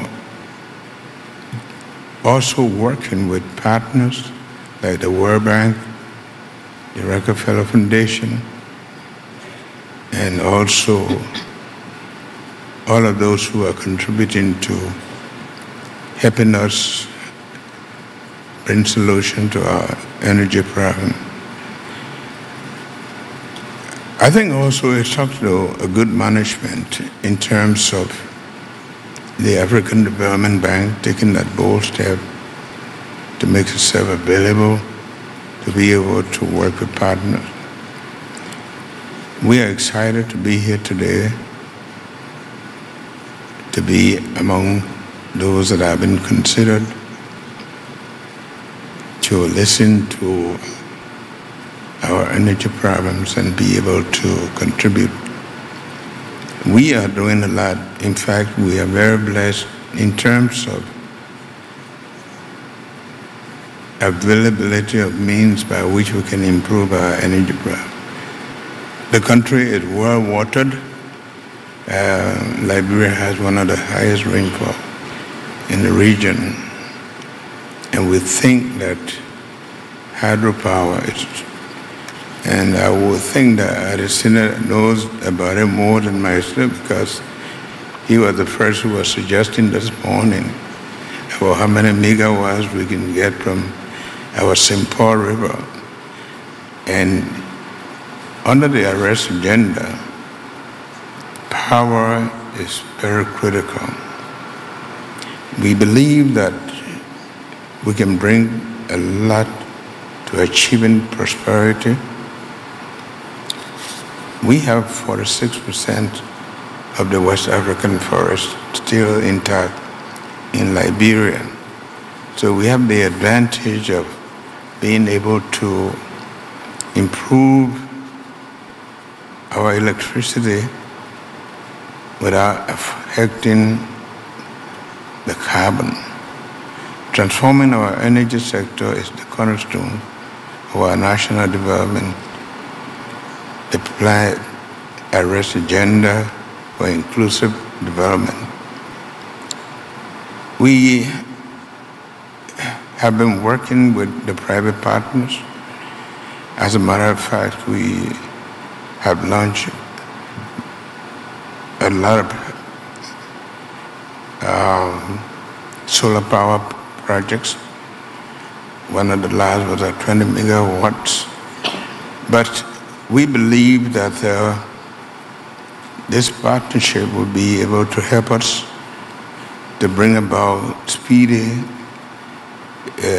development of our electricity need and help to improve agriculture, education, the health situation in the country.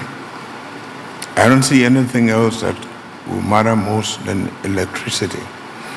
When I was landing here last night, I looked at the lights and I was wondering what would they have been without electricity.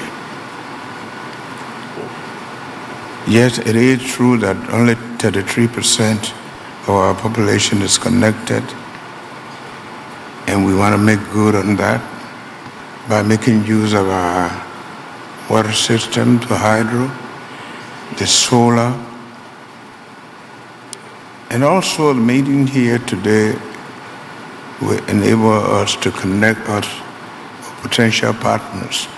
We've been receiving partners, but we believe that a forum such as this will expose us to people who are investors, and I would like to invite them to work with us to develop our energy system. We believe also that women will be helped a lot because they bear the burden of looking for wood to cook and do many things. We believe that it takes a lot of their time. It will allow them to pursue education, work in the workforce, and help them to take care of other chores.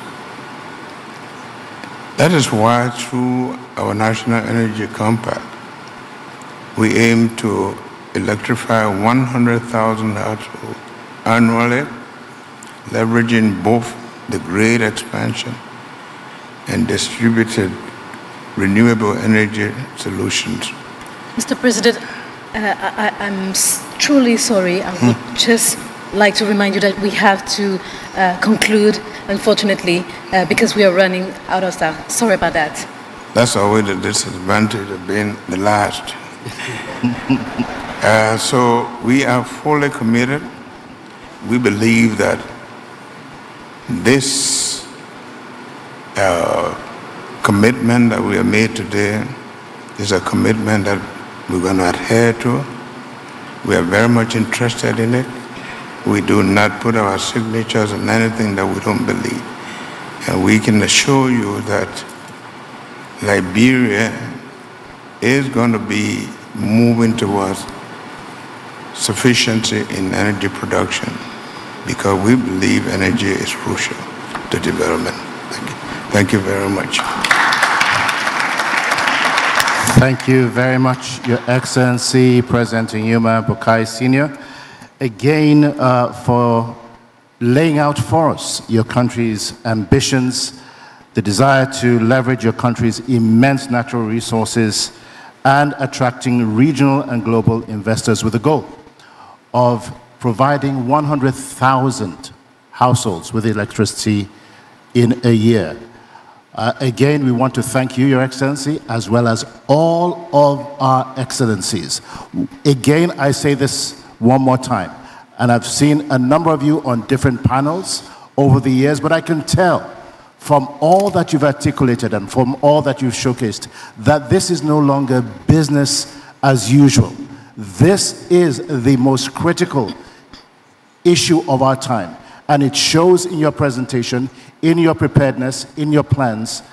And on behalf of the organizing teams of the World Bank, the African Development Bank, and Her Excellency President Samia Suluhu, we thank you immensely for your contributions, for your presence, and for your time. Thank you once again. We'll have a quick platform photograph and transition to our final panel discussion. Ladies and gentlemen, I'm sure we can do a whole lot better. I know the evening is far gone, but let's show even greater appreciation for our excellencies. Thank you very much. Thank you.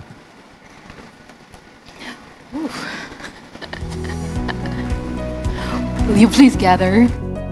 Group photo, family photo.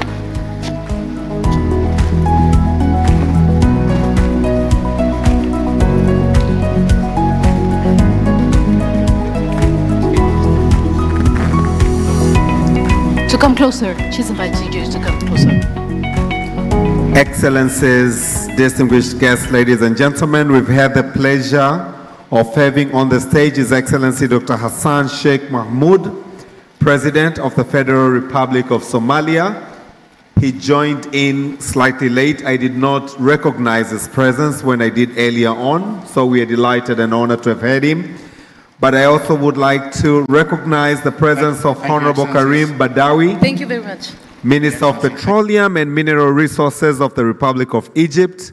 We also have with us Honorable Teddy Luamba Muba, Minister in charge of Hydraulic Resources and Electricity from the Democratic Republic of Congo, as well as Honorable Tahir Hamid Nkwilin, Minister of Finance and Budget of the Republic of Chad.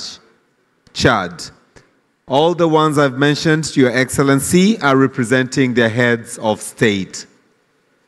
Over to you for the final round of the heads of state.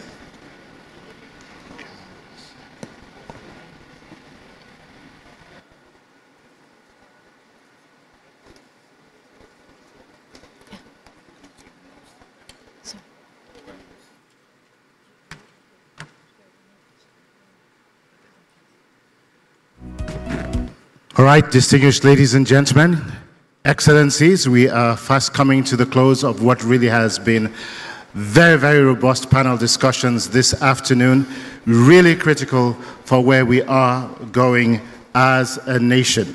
We do have with us probably our largest panel of heads of state, presidents and heads of state coming up in just a few moments.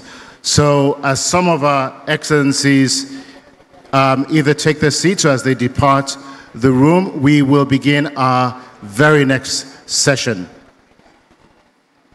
It gives us great pleasure to invite to the podium His Excellency, Mr. John Dramani Mahama, the President of the Republic of Ghana. Please give him a warm welcome.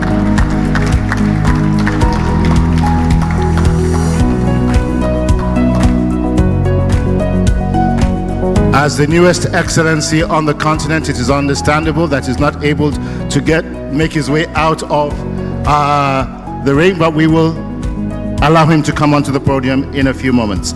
He will be followed by His Excellency, Mr. Tai Atseke Selassie Amdi, President of the Federal Republic of Ethiopia. Please give him a warm welcome, as well as President Mahama as he approaches the platform. Hello, finding you. First seat. Yes, please. Thank you. Up next, we will have the Honorable Mrs. Miriam Chabi Talata, the Vice President, representing His Excellency, Mr. Patrice Talon, President of the Republic of Benin. Please give her a warm, warm welcome.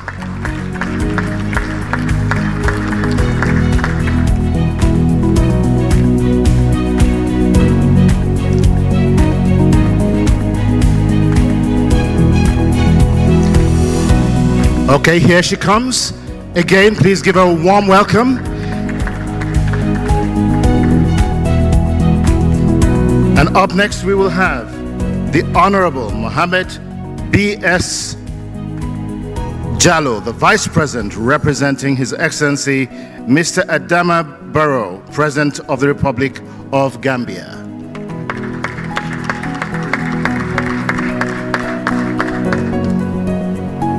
We also have with us the Right Honorable Robina Nabanja, the Prime Minister representing His Excellency Mr. Yoweri Kaguta Museveni, President of the Republic of Uganda.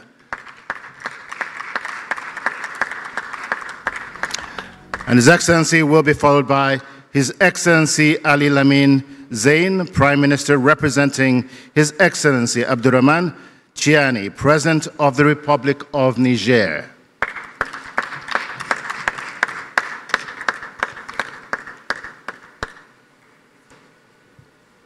And His Excellency will be followed by His Excellency Robert Mambe, the Prime Minister representing His Excellency Mr. Alassane Ouattara, President of the Republic of Côte d'Ivoire.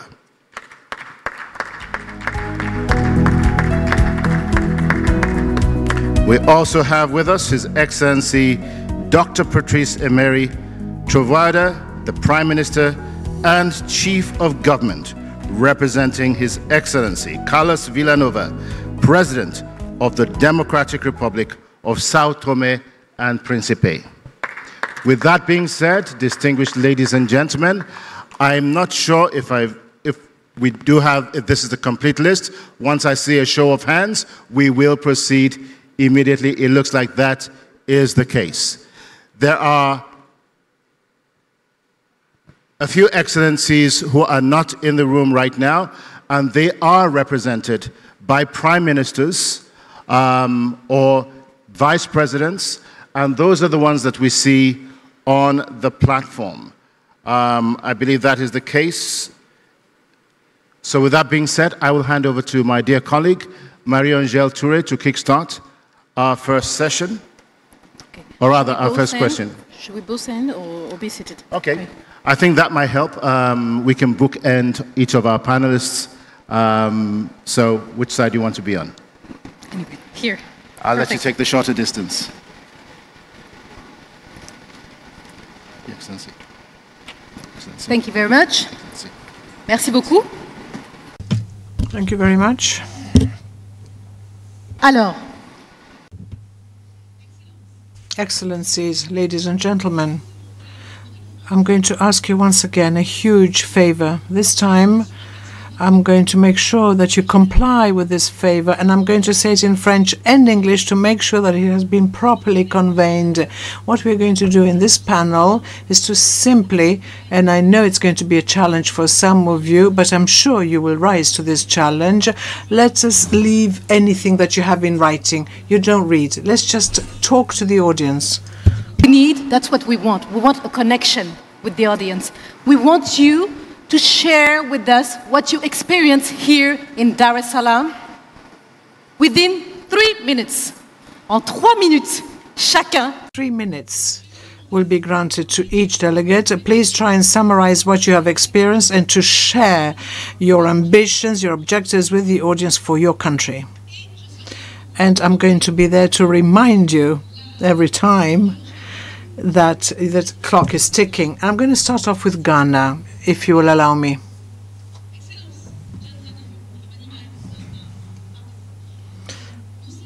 We know, sir, that Ghana has a relatively developed energy sector. We know that additional supplements are required to go further and to aim higher.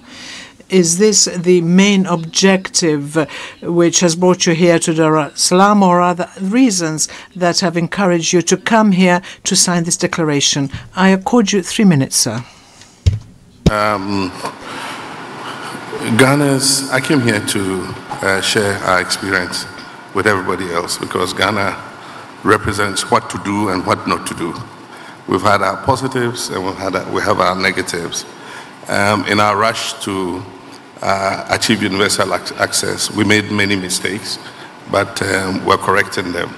Currently, Ghana has about 5,400 megawatts installed capacity. Our current consumption is about 4,400 megawatts, 4,000 domestic consumption at peak, and 400 megawatts we export in the West African power pool. We had hydro, and I'm sure everybody has heard about the famous Akosombo Dam. It was one of the first hydro power plants in Africa, and it provides us with about 1,020 megawatts of power. We lived in a fool's paradise because we thought Akosombo would never would never run out. Unfortunately, because of the expanding economy and the rate of growth of consumption, at a certain point in time, Akosombo was no longer enough, and then we started to have what was a power deficit, and in Ghana they call it Dumso. Dumso in our local language means on and off. It means power outages. And so we started having rolling power outages. And so we decided to go into thermal, and of course we have a state-owned company that does both hydro and thermal, but government could not leverage enough investment to roll out thermal, and so we had to rely on independent power producers.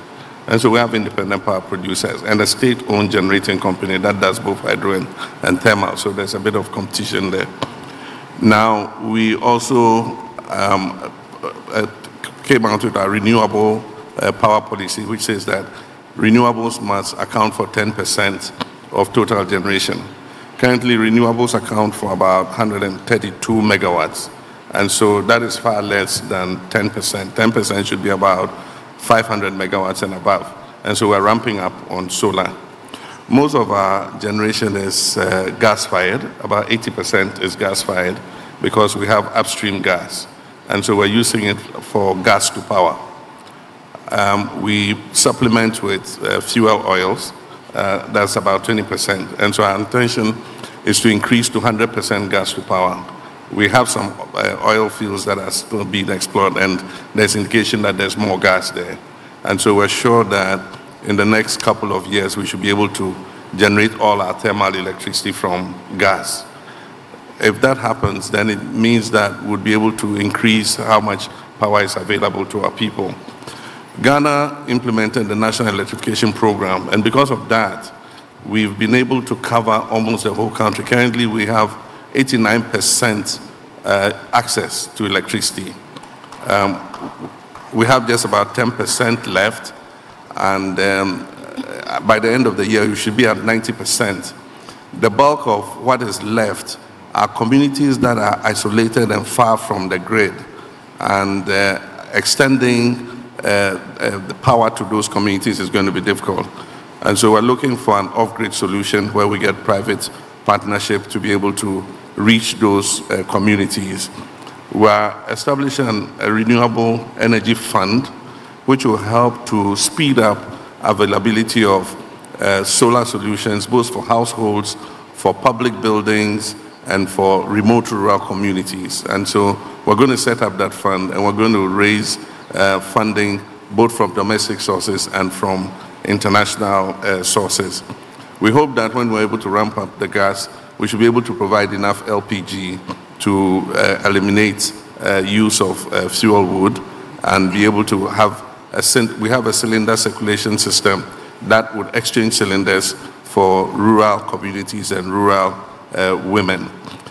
1 minute remaining, Mr. President. Yeah, the things not to do, and the World Bank is helping us with that, is one, to have a uniform standard for IPPs when you invite them. And you should have a standard where you sign an agreement to eventually own the plant. We have a plant that we call Ameri. It was a 5-year program. We finished paying for it. Today it belongs to us 100%. And so we have that plant for free. There are some other agreements we did that are going to last 10 years, 15 years. And so for 15 years, you have to keep paying capacity charges and all that.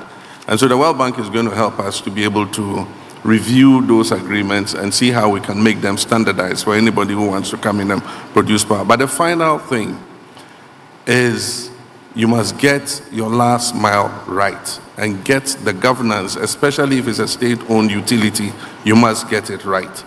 Currently, our state-owned utility is doing 42% technical and commercial losses. I don't see any enterprise in this world that can survive with 42% technical and commercial losses. And so we're being helped by the World Bank to introduce private sector in billing and collection so that we can improve efficiency, but also improve the governance in the state-owned utility, because all they do is procurement. We have items in the stockyard that the utility is not going to need for the next 10 years, but somebody is interested in procuring them anyway because he knows what he gets from it. And so we have an experience that we're willing to share. And so even though we are a major player in terms of electricity access and in the West African power pool, we think that our experience should be shared with other countries so that they don't make the same mistakes that we made. I thank you very much. Thank you very much, President Mahama, and congratulations on your recent inauguration and your second coming as President of the Republic of Ghana. You're certainly moving at the speed of light, obviously, and your plans are very, very well laid out, and we wish you good success. Emphasizing here for us a renewable energy fund, which is a fantastic idea, getting the last mile right and reducing inefficiencies and losses, as well, again, as engaging with the private sector. Thank you very much, Your Excellency. We're going to come next to Honorable Mohammed B.S. Jallow, the Vice President, representing His Excellency, Mr. Adama Barrow, President of the Republic of Gambia. Gambia actually possesses humongous, huge resources, particularly in the renewable space.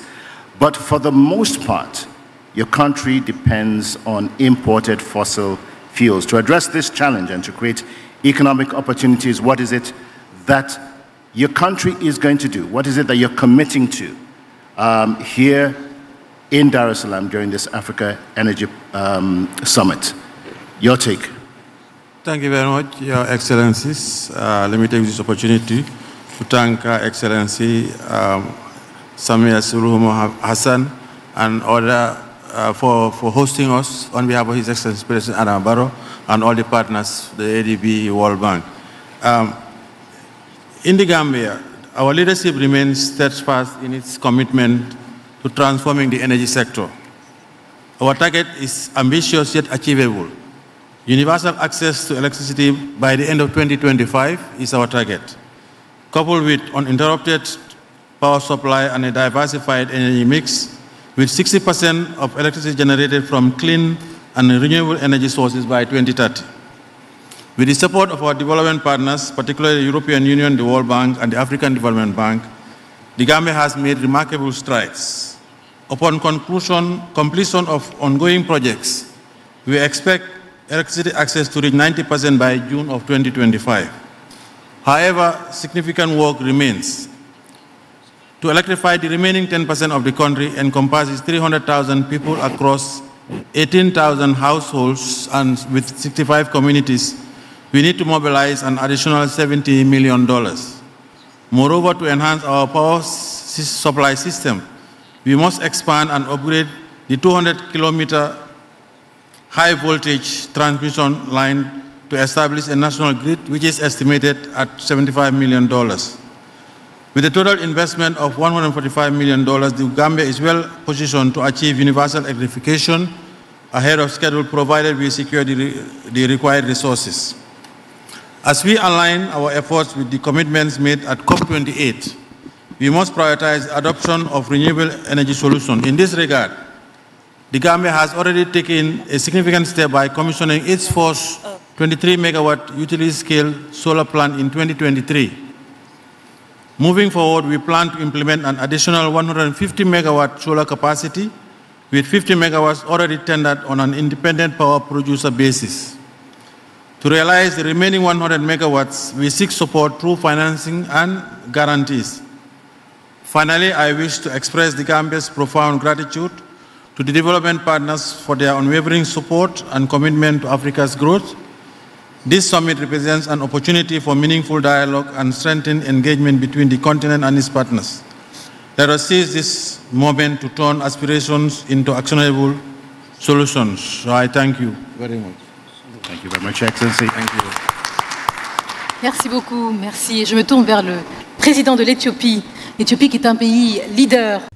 I am turning to the President of Ethiopia. You're a leader in energy projects, but your country has many challenges to be able to exploit its full energy potential. Mr. President, what can you tell us? How do you intend in expanding the energy potential by using solar energy and thermal energy as well?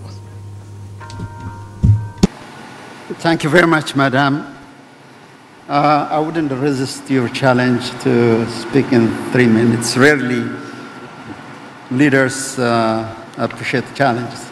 No, please go ahead. But in any case, I will stick to your suggestion and as well as... Actually, we do have a presidential dispensation from the floor, overriding the earlier No problem. No, well, call. I So understand. please take your time, Your No Excellency. problem. Well, thank you very much, Madam President, and the World Bank, and as well as Africa Development Bank and Rockefeller Foundation for organizing this very important and significant summit. There could be no better time for such critical endeavor to deliberate on the prospects and challenges of meaningfully addressing Africa's energy challenges. Let me share Ethiopia's experience along the question posed earlier. It's partly experience and as well as a commitment, since it is an ongoing process. Ethiopia possesses, as mentioned earlier, a vast and largely untapped potential clean energy. Recognizing the abundance, our energy policy embraces a thoughtful combination of hydroelectric, geothermal, and as well as wind power, and also a solar power. It is a deliberate policy choice not to put everything in one basket. We have made noteworthy steps in both power generation and transmission infrastructures.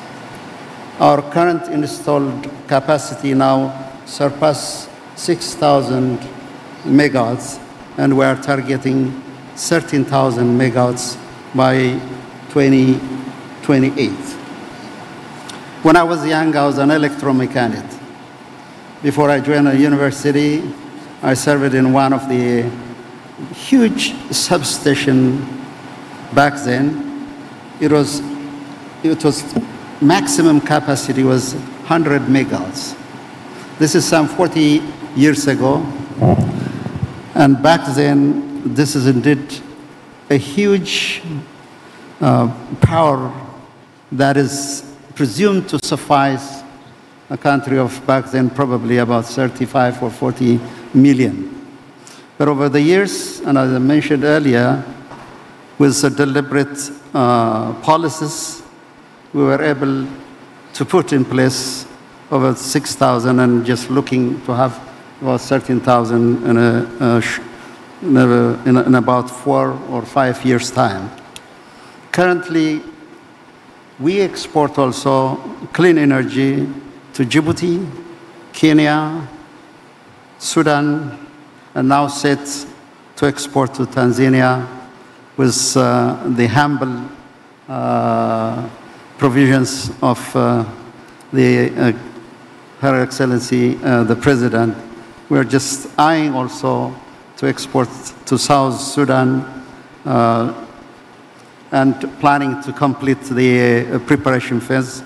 Hopefully, I'm looking at Brother Adesani. That is something that we are considering when we look into this project, your generous support along this line.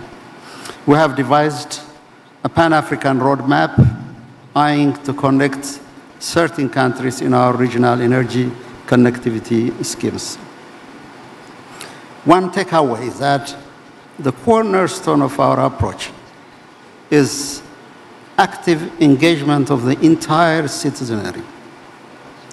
Ethiopia's experience proves that in as much as international finance is critical, mobilizing domestic resources, including the use of innovative financing, is very crucial, but the experience of the Grand Renaissance Dam, one of the largest dams in Africa, is a landmark achievement in African hydro development, exemplifies the principles of a whole of society approach.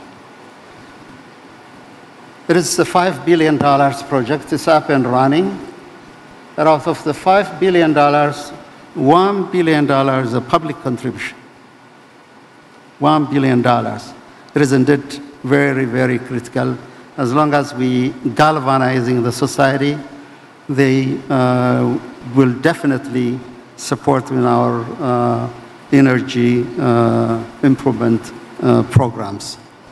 So while acknowledging the strides that we have made in expanding access to electricity, we have still serious challenges to be addressed. Despite achieving an overall access rate of 54%, nearly half of our population, a staggering 60 million citizens, still lack access to electricity. I was fortunate enough to be a part of the Energy Access Coalition within the UN system. I saw earlier my sister Damilelo and our mentor Rachel Kate, wherever they are. We thought back then in 2018 that access to clean energy was just simply a pipe dream for many of our emerging economies. But now we have reached to this level, and with the support of the international financing institutions and the philanthropy organization, that I see that it is feasible and it is doable. That's indeed one of the lessons that I can mention.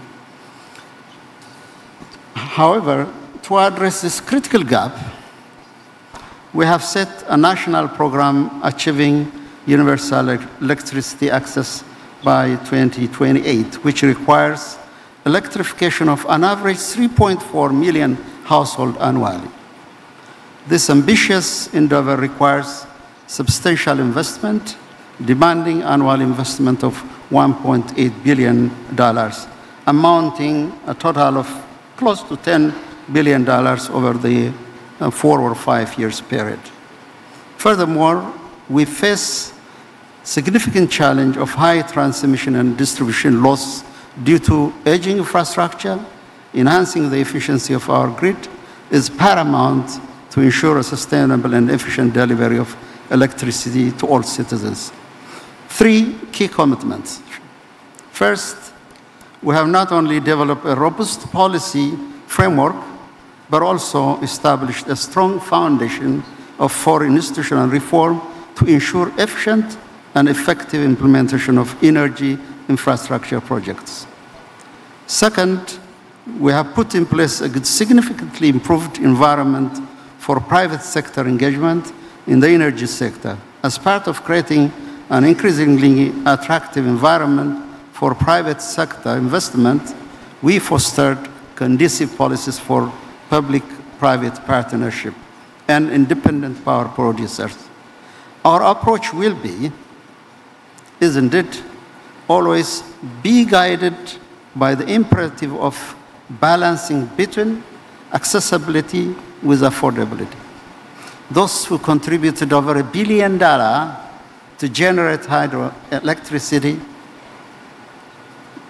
would not expect to pay a high price. So this is a challenge, kind of a conundrum, where that accessibility should go along with affordability.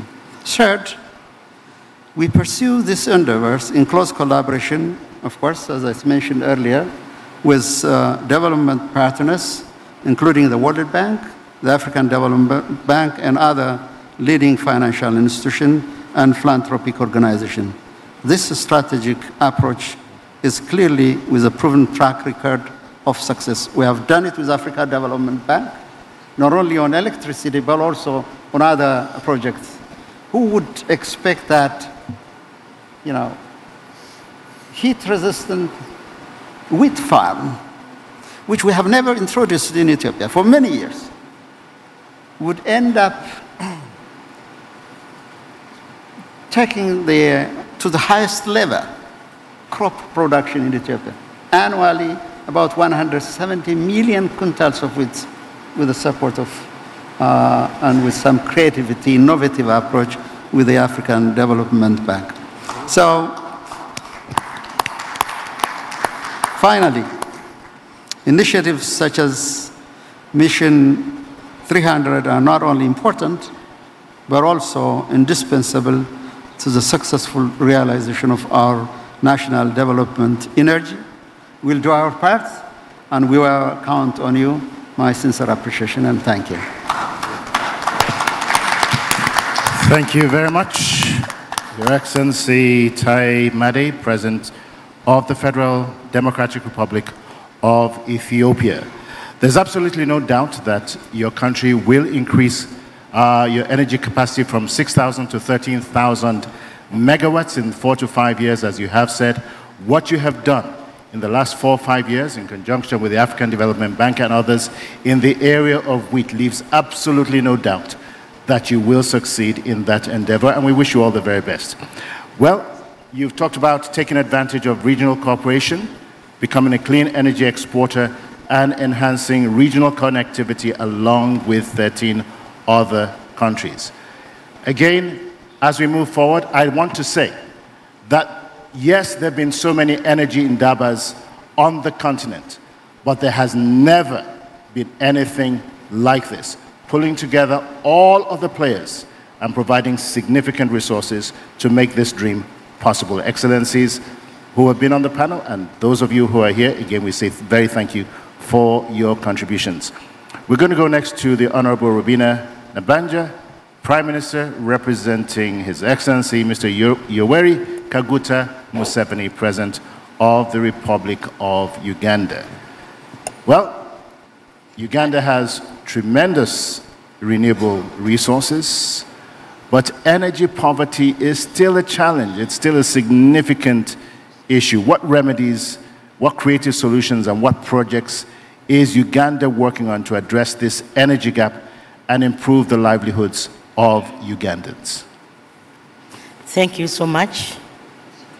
Your Excellencies, ladies and gentlemen, I bring you greetings and best wishes from His Excellency General Yoweri Kaguta Museveni, the President of the Republic of Uganda. He gave me his written speech. Allow me to read it so that everybody here can benefit from this old man. I request. It reads, Your Excellency Dr. Samia Suluhu Hassan, the President of the United Republic of Tanzania, Your Excellencies, Heads of State and Government, ladies and gentlemen, I send you greetings on behalf of the government and the people of Uganda. It is an honor for me to address you on accelerating energy access in Africa while ensuring a just energy transition. In Uganda, there is a Runyankole word known as Omushokoro, meaning bone marrow in English, and Mfupa Uboho in Swahili.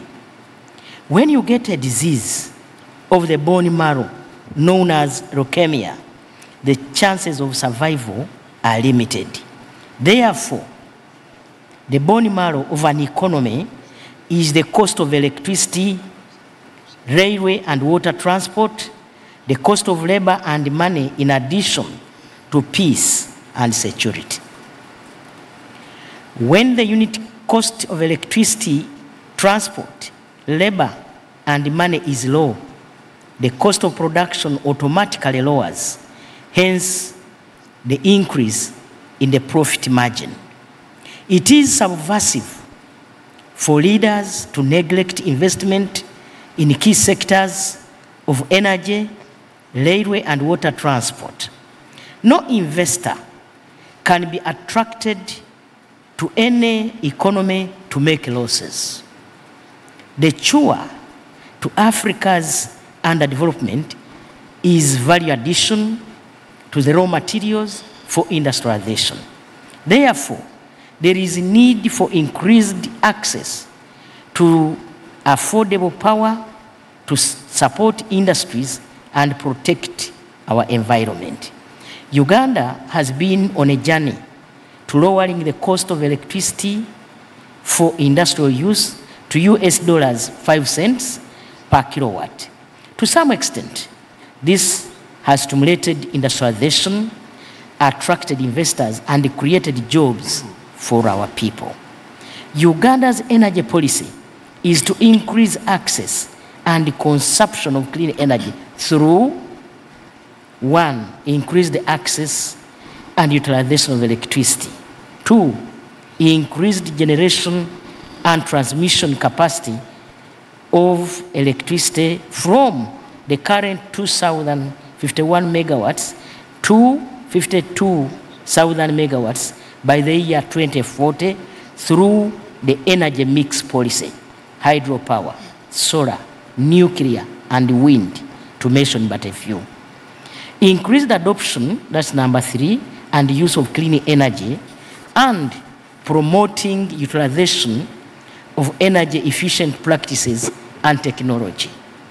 For social and economic transformation, I am happy that development partners have prioritized providing concessional financing or even grants in these crucial sectors to lower the cost of production. Then Africa is going to be competitive on the global market. Financing remains one of the greatest challenges that undermine efforts of developing countries to fully implement their development agenda. The reason why most African countries are attracted to China is because China is ready to fund these crucial or critical sectors. I thank World Bank, African Development Bank, and other financiers for the support given to Uganda and African economies so far. I am happier that with your commitment to support African countries to achieve electricity access mission. In order to make sure that electricity is cheap, to accelerate development, the private sector, especially those who are looking for exorbitant profits, should not be allowed in the development and the management of the railway and electricity. This should be done by government through private-public arrangement. Finally, the government of Uganda is committed to providing $1 billion to accelerate electricity access according to our National Development Plan 4, in alignment to the Mission 300 Agenda for Africa. This is an area where we need urgent financial support from you, our development partners. I thank you all. Asante sana. For God and my country, General Yoweri Kaguta Museveni, President. Merci, merci infiniment. Thank you very much for sharing that information. Honorable Madam Mariam Chabi Talata, who's the Vice President of Benin, and we are happy to have you in Dar es Salaam. Des défis énergétiques, des défis structurels. Your country is facing challenges, infrastructural challenges, electricity supply challenges. What reforms is the government of Benin envisaging to resolve these problems? And why did Benin decide to come here to sign the Dar es Salaam Declaration and be part of the Mission 300? Thank you. Despite the short time that I've been given, I'd like to thank the President of the United Republic of Tanzania for her warm welcome and for ensuring the smooth running of this meeting. In Benin, we have a challenge of visibility. We are a really small country next to Nigeria and not very far from Ghana. When we attend ils font les soucis. Le Bénin, c'est où? People ask us, where is Benin? Le deuxième pays à l'ouest, à partir du Ghana. Ça veut dire quoi? What does this mean? That in order to make us visible, we do get in contact with these countries, but it's not just physical visibility, but also for decades and decades regarding energy. We approached Ghana and Nigeria, which are countries to come to our assistance. We were unable to produce our own electricity, and 50% of our supply came from Ghana and Nigeria. However, since 2016, since our greatest ambition is to reveal ourselves to the world and become increase our visibility, we have undertaken to produce electricity so that we get out of this dependence. We haven't yet reached our target. We are not yet out of the woods, but we no longer have power interruptions. Sometimes we would have power interruptions for days and weeks on end. But today, thanks to the cooperation between Ghana and Nigeria and ourselves, we are producing 50% of our own electricity supply, and we are getting the 50% from our neighbors.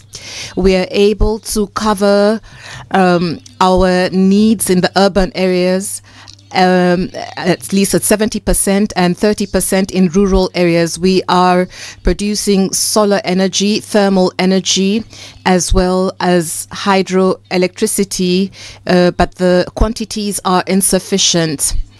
To bring in investors, because we do not have the requisite financial autonomy, we have put in place a number of measures to facilitate access to markets. We have a national renewable energy development policy. We have an electricity code. We have an electrification strategy, as well as a regulatory framework, an on-grid regulatory framework to facilitate supply in rural areas. And we are also looking at affordable electricity so that populations have access to electricity beyond these national projects. We are working with sub-regional countries so that we have regional interconnectivity projects. We facilitated the energy market framework by reviewing our investment code. We've looked at the SMEs law and other laws so that investors are motivated to come and support us. We have a favorable climate and we are a safe destination. There are great changes in the country and increasingly we are becoming more visible.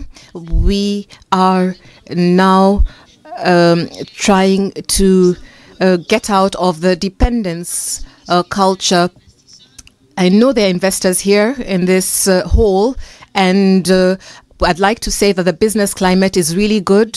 The reforms are ongoing, and for investments, we are a good destination. We have an economic operator leading the country. He understands the markets, he understands the challenges facing investors, and he's ready to support you, and he will give you safeguards. In 1 or 2 days, you can create a company in Benin. We have a labor code that allows you to employ people. And if the person does not meet your requirements, you can dismiss the person. This is a destination to go to. Benin is the place to go to. Thank you. Thank you. Thank you very much, Honorable Vice President Miriam Chabi Talon. You said when you started that when the name Benin is mentioned, a lot of people say Benin where? But I can assure you, Excellency, that for many good reasons, under the able leadership of President Talon, Benin is being noticed on the global business landscape. So congratulations to Your Excellency and to yourself for the great work that you're doing in this regard and for the attention that you indeed are attracting.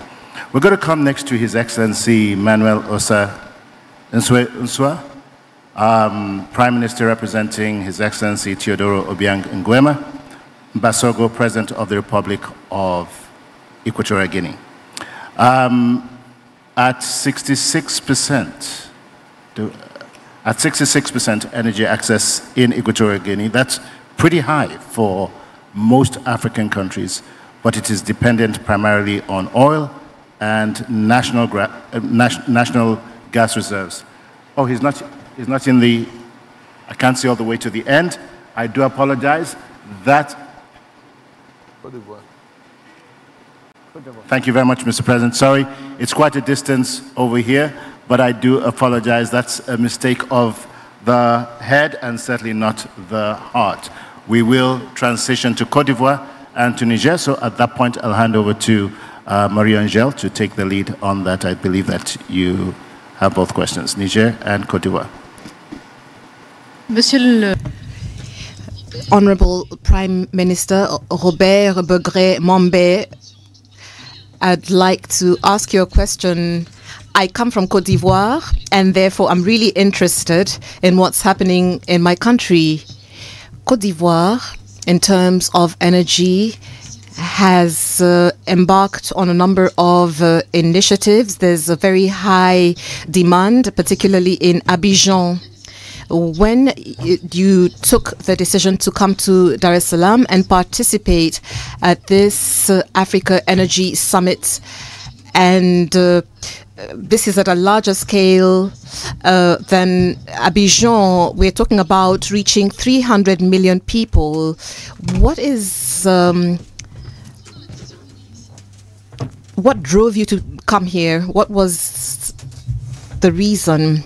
I came here for 3 reasons. The first is to share experiences in the energy sector with other African countries and other countries in the world. My second objective for being here is to ensure that people know me and understand the potential in Côte d'Ivoire. And the third objective is to come up with proposals. To meet the 3 objectives, I'd like to say that the President of the Republic of Côte d'Ivoire, Alassane Ouattara, has been working on 2 pillars for electricity. The first is covering the national territory, and we are at 94%.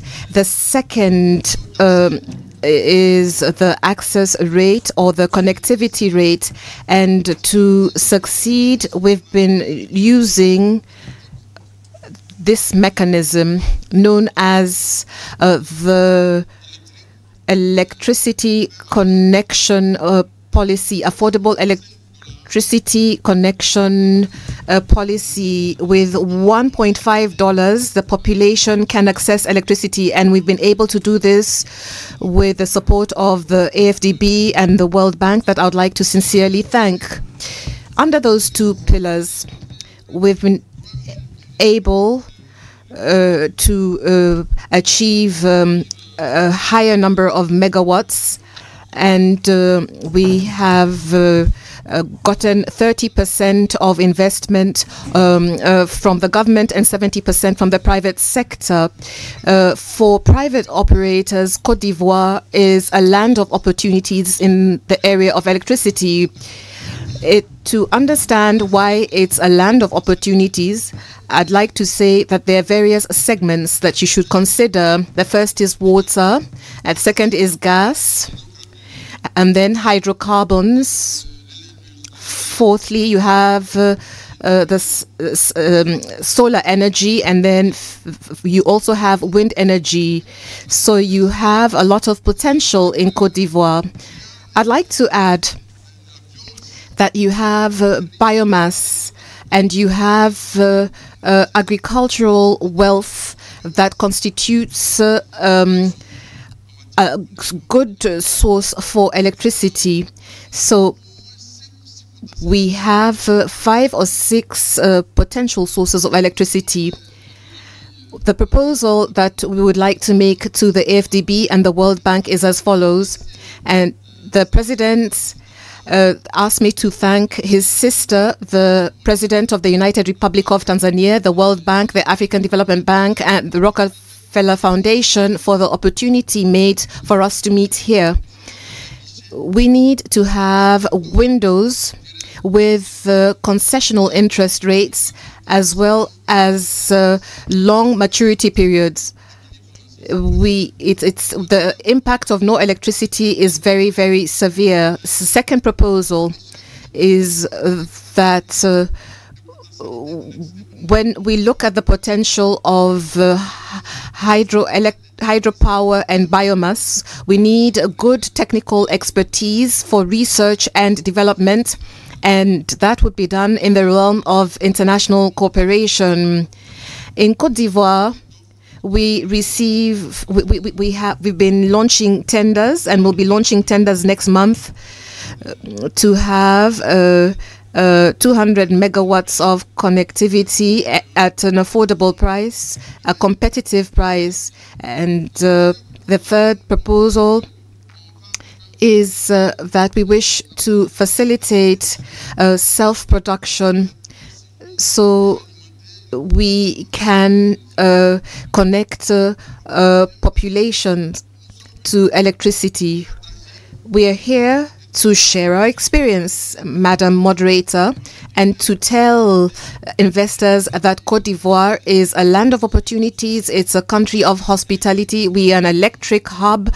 We are supplying some of our sister countries that are neighbors, and we want to continue doing so at an affordable price, and we want to ensure that electricity drives the socio-economic development of our region. So that is the message from President Alassane Ouattara. Thank you, Madam President of Tanzania. Thank you, AFDB, the World Bank, and Rockefeller Foundation. You're most welcome to Côte d'Ivoire, which is a beautiful country. Thank you, Prime Minister, for that structured presentation. You had point 1, 2, 3, and so on and so forth. You came here to introduce yourself, make yourself known. Our panelists from Benin came to enhance the visibility of Benin, and now I'll move on to the Prime Minister of Niger, who's representing President Abdourahmane Tiani. What is your objective for being here? We know that Niger has a wealth of electricity sources, but I'd like to find out why you have made commitments here in Dar es Salaam. Thank you, Madam Toure. You prohibited us from reading the paper, so I'll try to summarize. President Adesina said that you can take your time, so you can go ahead. Niger is visible because it is living in contrasting times. It's a country that was exporting uranium in huge quantities and was feeding plants. And it's an oil-producing country that exports oil. It is a country that has large quantities of gas and coal. And it has the biggest reserve in West Africa. It is a country that has discovered lithium, and all these are products for producing electricity. However, today we are not able to cover all our needs. What we consume comes from outside, and you are aware that there was a change in the regime on the 26th of July 2023. And there was a socio-economic and political situation that arose, and now you have President Abdul Rahman Chani at the helm. We've decided to take our destiny in our hands. We cannot produce so much uranium and be dependent on a country that cuts our energy supply. We'd like to say two things to you today. The President of the United Republic of Tanzania needs to receive the message from the President of Niger, Dr. Adesina, and his wife, the President of the World Bank and the President of the Rockefeller Foundation need to listen to this message too. Niger has materials for energy, and these institutions are funding countries in the energy sectors. So we have a lot of potential beyond the resources required. We have electricity over 200 days in a year. We have the Niger River that is extremely long, and we are a desert country with wind. We have a mix of things and are attractive to members. We would have at least technical and financial partners coming in, and we have portions for the various investors, institutions, private sector, etc. So we need to promote Niger. We really appreciate you. We're happy to be here, and we appreciate green energy. You said that I should be brief, and I'd like to stop there. Thank you. Thank you very much, Your Excellency, again for the excellent ideas that you've brought to the table individually and collectively during this final high-level presidential panel. We're going to make a short transition in the program in just a moment, but we'd just like to say a very big thank you to Your Excellencies here and also in the audience for the very strong passion that you brought to this most important discussion. It's heartfelt, it's palpable, and thank you for speaking on behalf of the 300 million people who are not here in this room, but whose lives are going to change because of your commitment. I usually describe visionary leadership as the ability to see the future long before it arrives and the capacity to bring the future into the present. Your presence here today is exactly what you're doing to create an alternative, a better future for millions of Africans. And we thank you, Your Excellencies, for all that you continue to do. We wish you good success, Godspeed, and God bless. Thank you very much.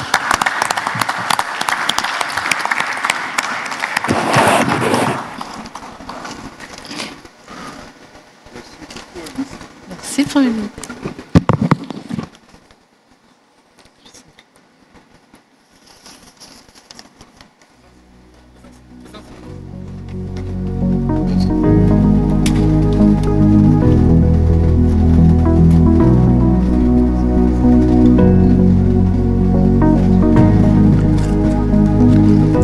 As they take a group photo, Your Excellency, allow me to recognize the presence of Her Excellency Maria Manuel Lucas, Minister of Foreign Affairs and Cooperation from the Republic of Mozambique, representing the head of state of Mozambique. Thank you so much for being here with us.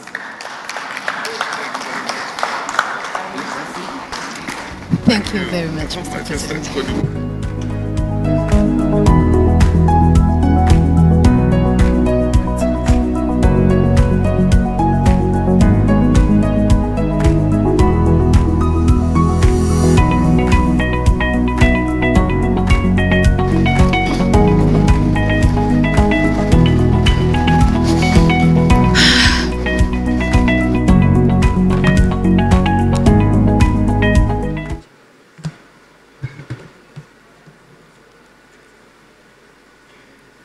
Madame la Présidente de la République unie de Tanzanie, cher Samia, cher Adjé, cher Adesina, Mesdames et Messieurs les chefs d'État et de gouvernement, Mesdames et Messieurs les ministres, chers amis, qui êtes toutes et tous engagés. Committed to energy in Africa, I am happy to address you today during this Africa Energy Summit that brings you together in Dar es Salaam. Close to 600 million women and children do not have access to energy in Africa, sub-Saharan Africa in particular. This is a development challenge, but also a major injustice. And we all know that without reliable energy, clean energy, it is impossible to build sustainable growth, build jobs, and to sustain education. Energy is also going to ensure that a country is not choosing between fighting poverty and environmental sustainability, which is a major issue since what we've been having as since 2023. The mission 300 Rockefeller Foundation, World Bank, and the Global Alliance for Pure Employment is actually addressing broadly this challenge, connecting 300 million people by 2030. France is working with resolve with you according to the path that you have defined yourselves to meet our collective commitments. 12 compacts have been presented today, 12 strategies, pathways to define the roadmap that our partners have chosen. And this also translates a strong political will to simplify administrative process and to facilitate access to energy. France is supporting this approach to mobilize $1 billion by 2030 through AFD. This will facilitate access to electricity, extending public network and also mini grids and also off-grid networks. This €1 billion is in line with the commitment last April that we made in front of the President of Tanzania, and through the mobilization of €100 million extra. This will come, and we are able to act together institutionally, private sector, philanthropic organizations, NGOs. This initiative that I laud once again, taken by the United Republic of Tanzania, World Bank, AFDB, and African Union, is an initiative that is critical, that is bang in the middle of the philosophy that we sign up to. And this will enable every country to pursue this strategy to decarbonize and get growth, and also to meet the fundamental objectives. This is why France is going to invest €1 billion. I call upon all the countries to sign up to the Declaration of Dar es Salaam, which is in the right direction. This is action. We will be committed. Universal access to electricity is critical to get justice for Africa. This is a common fight, and we will win it with all the heads of states and governments of Africa who are here, and all our partners from the civil society, and also financial partners that are joining us. Thank you all, and see you soon. Merci beaucoup, President Emmanuel Macron. Thank you for taking time to communicate your best wishes to us, as well as your strong message of solidarity and support. Again, could we give President Macron a warm round of applause, even in absentia? We are fast coming to a close. It's been a very long day, but it's been a very productive 2 days. It's been unprecedented. I make bold to say that there probably has never been a meeting of this significance on the continent in the last maybe 30 or 40 years or ever. We have with us one of the minds, one of the visionaries of this enterprise. With us, we've heard much from him, we've seen much from him. But over the years, I've never seen a challenge that he has been overcome by. And actually, he's a lot more resolute when you tell him that something is impossible or unachievable. That's when he really digs in his heels. He is passionate about agriculture and agro-processing, but he has always said that no nation can change what it is not ashamed of. He has pushed with great passion over the years for energy access on the continent, and it is no coincidence that both himself and Ajay Banga, as well as Rajiv Shah, came up with this ingenious idea alongside President Samia Suluhu that has brought all of us here today. Distinguished ladies and gentlemen, kindly do the honor of welcoming one more time to the platform someone who, for very, very good reasons, is described affectionately and globally as Africa's optimist-in-chief, the President of the African Development Bank, Dr. Akinwumi Adesina, as he comes forward to give a few remarks and then welcome later on President Samia Suluhu to the platform, following which we will have a digital access panel. Dr. Adesina, the platform is yours. Thank you very much, Victor.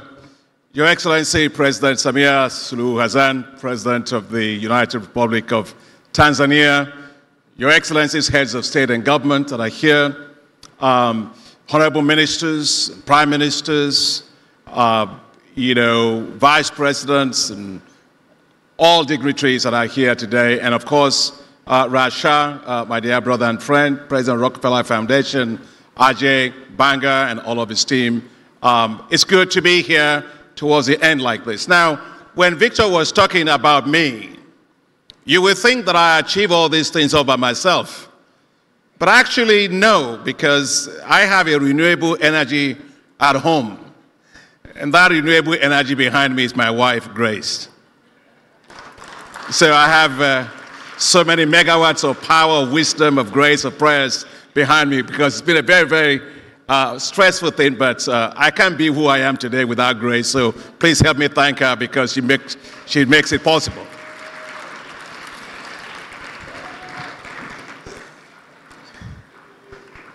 Thank you, Mr. President. It's been incredible 2 days that we've been here. And I simply did what I was asked to do.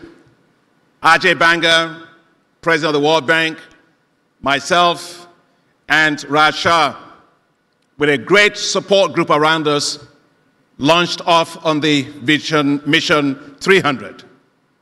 But the first mission I had was to figure out where we are going to hold the summit.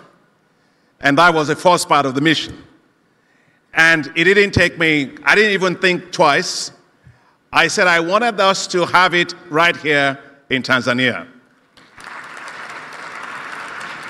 And there's a good reason for that. You have, well, at the time we are making that decision, the only female executive president on the continent, who is passionate, who is committed, who is dynamic. And I always tell her she is one president I know that actually leads with her heart. And I knew that if she helped us with this, we'll be able to get it done. And you can see all the heads of state and government that showed up here, 26, 27 heads of state and government, prime ministers and vice presidents, everybody came up here. Mama Samia, you are very special. Thank you very much, Mama. We're very grateful. Thank you for your generosity. Thank you for all the resources you made available to us. And thank you for everything that we've done. Now, of course, as we've been here, the issue is, what did we hear? We heard about the fact that we cannot have a continent without electricity. We heard about the need to make sure that we close that electricity access gap 100%. We heard about the need for us to develop, and you had all the great panels of our heads of state and majesty and so on, to have generation capacity, to use all of what we have, hydro, solar, wind, geothermal, gas, to use everything that we have to make sure that Africa can light up and power itself and therefore propel its economy forward. We heard that Africa cannot be in the dark. We heard that Africa is tired of being a poor continent, and you cannot be a rich continent unless you have electricity to power your economy. We heard that we need to invest in transmission infrastructure to make sure we can get power from where it is, stranded in most cases, to where it needs to go. We heard about the need for us to have new grids that are smart grids that can allow us to use renewable energy and actually get those into the grid. We heard from the heads of state and government here tonight about the importance of reforms of utilities, the need to have power purchase agreements that are very independent, transparent, and also competitive. We heard about the need to have independence of the utilities. We heard about the need to have tariff structures that make sure that those companies, the private sector, CEOs that are all here, can make those investments to make them work. We heard just right now about why we need to do the no one-size-fits-all, that we have grid, we have mini-grid, we have off-grid. We heard about the need for us to have distributed energy, renewable energy, independently procured, that works. And we heard about the last mile connectivity we must have. Because at the end of the day, it doesn't matter what we do, we have to connect people to electricity. And we heard tonight about the most important thing for me is the political will for change. As Victor was saying, political, for me, I always say, my way of making decisions is a very simple one. I write down the things I hate, and I do the opposite. No econometric analysis, no very complication. The fact that we don't have electricity should make us really ashamed, because it took a long time for the light bulb to be developed.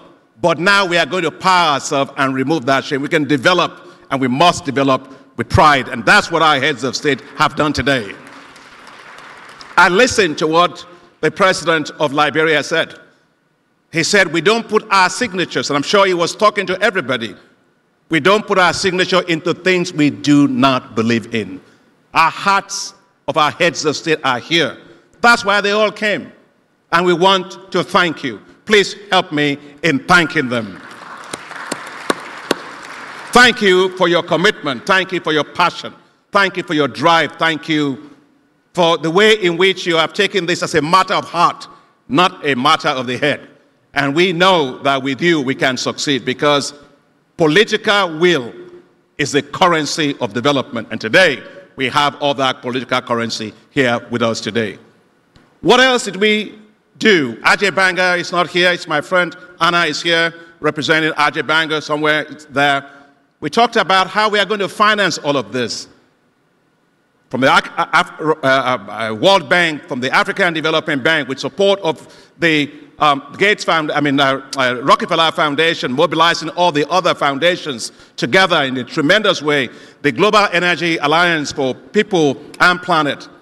We had the work from the Sustainable Energy for All, and all the others that are all involved in this particular work, how we finance this. And to finance it, we need public, we need private capital, very, very important. And I want to use the opportunity to thank all the CEOs that came up here, because without the private sector, we cannot succeed. Please help me put your hands together and thank them very, very much. Now, as we were there on that panel, we heard from our heads of state the importance of concessional financing. At the end of the day, we must have low interest rate money, long-term money that allows our countries to do all these investments that are necessary. I want to thank you all for all of your support, Excellencies, heads of state and government, for Ajay Banga and his team at the World Bank in times of the IDA 21 replenishment. It was a great replenishment for him, and we want to thank you for that support. The African Development Bank has also the African Development Fund 17th replenishment that is coming up. And we set for ourselves, Your Excellencies, a very high target to raise $25 billion that will go to support 37 low-income countries. We need you to carry your passion, the drive, and commitment that you've shown here today to support us in our drive to get that done, and I know we can count on it. Please thank them in advance. As I close, I want to also say a few things about thanks. You know, life is such that when you have big things, I always tell myself, we don't eat flags. I don't care what the name of your institution is, but when we work together, we can do incredible things. And so, how to have Mission 300 work with 300 million people to electricity is like a baobab tree in an African village. Around a baobab tree, you put your hand around it once, you can't succeed. But when you join hands with so many people around a baobab tree, it always works. That's how it is. And you that have come from all over the world, from the public heights of state, from public sector, from ministers, from prime ministers, from vice presidents, to civil society, all of you that have come are the ones that have joined hands together for us to be able to do this. And I want to thank you very, very much. There's an incredible team that put this together. You wouldn't hear about them, but I'm going to ask them to stand wherever they are. The Tanzanian Local Organizing Committee, please stand.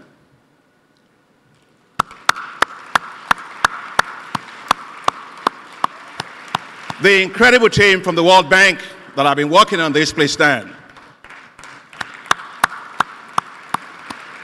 The amazing team, my staff from the African Development Bank, please stand. The staff from the Rockefeller Foundation, from the Global Energy Alliance for People and Planet, and of course for our very, very dynamic DAMI from the Sustainable Energy Fund for All, please all stand and help me thank them. Madam President, you have very good people here in Tanzania. You have people working behind the scenes, security forces, drivers, policemen, people serving us water, people cleaning the floor. Madam President, sorry I got a bit emotional there, but it's the people we don't see that do the best work for us. Thank you very much.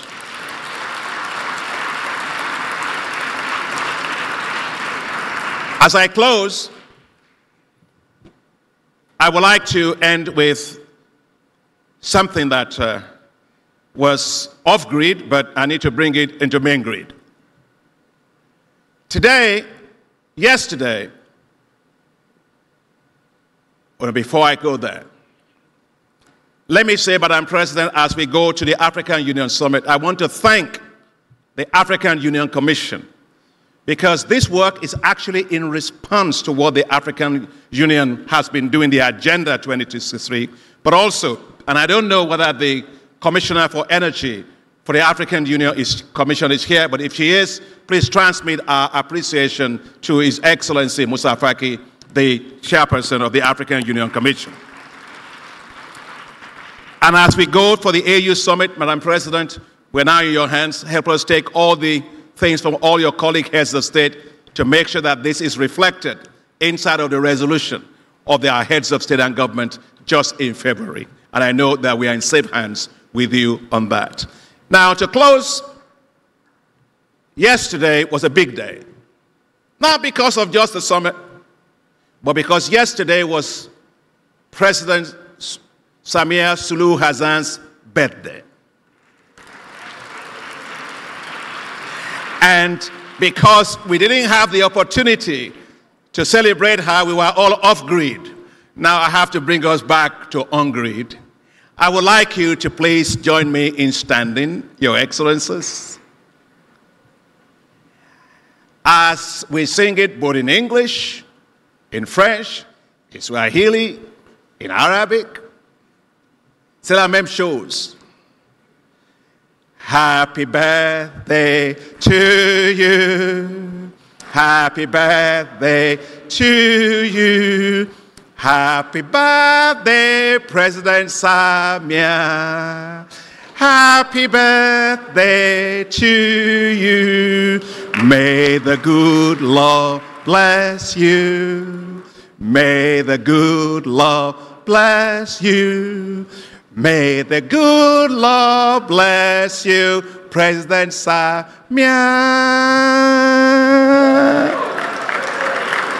May the good Lord bless you. Thank you. Congratulations, Madam President, very, very much. Please be seated. And just to say, as I leave this stage, we at the African Development Bank, World Bank, Rockefeller Foundation, all the partners that are here are invested in your country. And we are seeing the change in this country. And the reason we are investing here is because Tanzania is bankable. And if Tanzania is bankable, it means its president, Mama Samia, is also bankable. Congratulations, Mama. Thank you very much, and God bless, and thank you, everybody.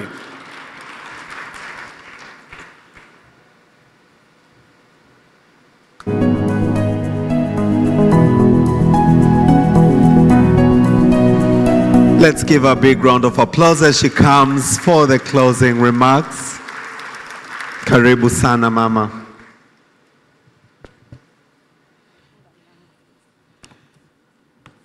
Colleagues, heads of state and government, presidents, Akin, Ajay is not here, Rajiv is here, heads of multilateral institutions, here present ministers, here present members of diplomatic corps, distinguished guests, ladies and gentlemen, I stand here to congratulate you. Congratulations to you for realizing a wonderful and historic Africa Heads of State Energy Summit. I commend and thank you for effective participation in the summit, which brought together voices and ideas from policymakers and practitioners from government, international organizations, academia, private sector, and civil society. It has successfully provided a platform to deliberate and commit to accelerate access, affordable, inclusive, sustainable, and clean energy to over 300 million people on our continent. The Dar es Salaam Declaration, which we have just adopted, moves us closer to the realization of a longer envisioned accord by the founders of our independent African states who yearned for Africa's second liberation, and that's economic liberation. You will agree with me that Africa cannot realize economic growth and development aspirations without ensuring access to energy for its people. So congratulations once again for making history here in Dar es Salaam.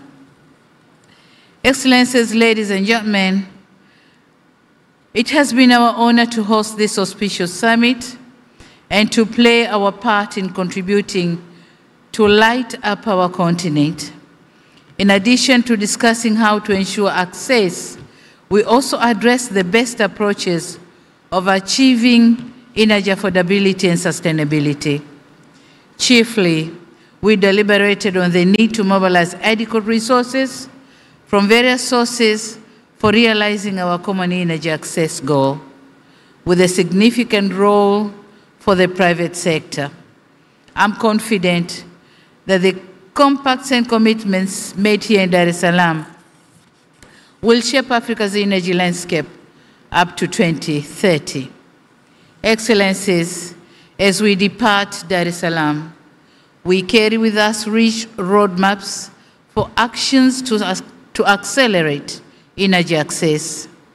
I wish to commend the 12 states that concluded the National Energy Compacts today.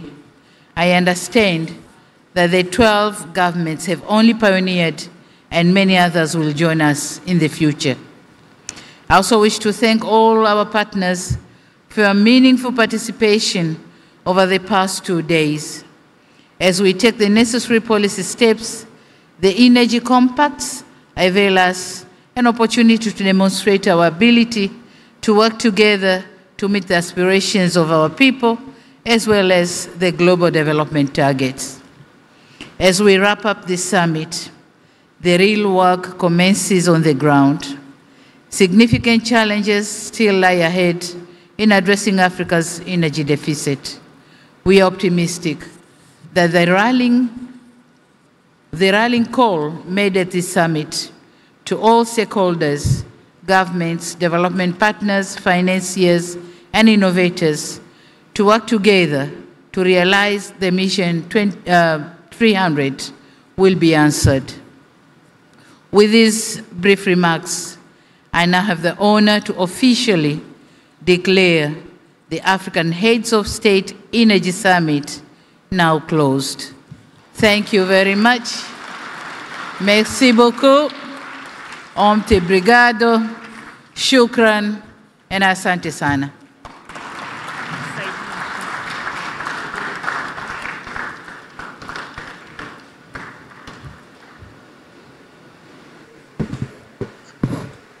May I request that we all stand up and let's put our hands together for Our Excellency Dr. Samia Suluhu Hassan.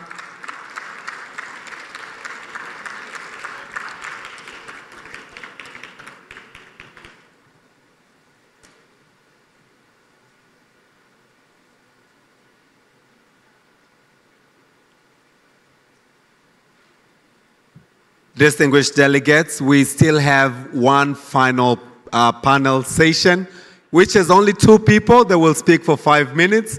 But I would now like to request that the heads of state now will take leave while the rest of us stay back for 10 minutes.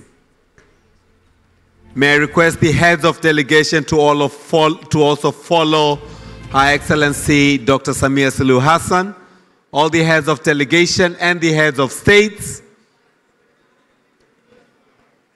The rest of us will stay back for a brief 10-minute session before we follow suit. Kindly take note, after 10 minutes, there will be transport for those invited for lunch at the State House. There will be transport outside. The rest of us will have lunch at Kilimanjaro upstairs, Chinese, and at Gymkhana.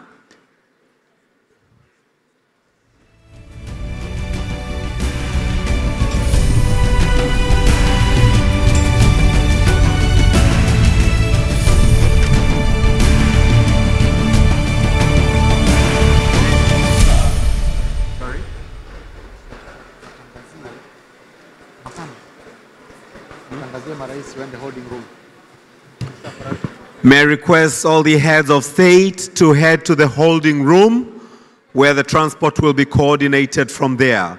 The holding room, transport will be coordinated from there. May I request delegates to please now sit so we can take the final 10 minutes round.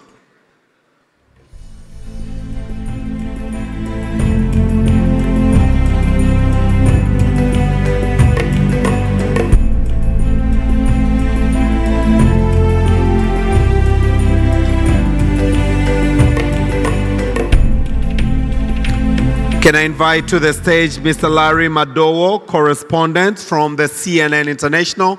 Larry.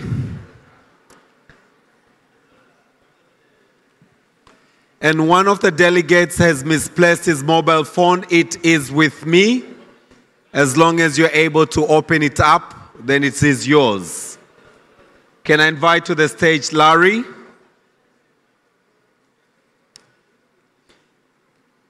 Is Angela Homsey with us? Angela? Angela, please, karibu. Lauren Dreyer? Lauren?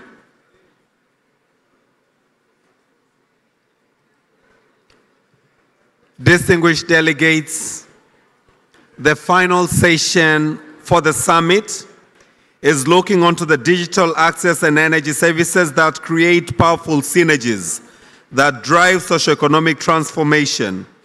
These digital platforms not only provide affordable electricity, but also create economic opportunities through mobile banking, agricultural information services, and remote education, effectively bridging technological and energy gaps while empowering local populations with unprecedented connectivity and sustainable development pathways.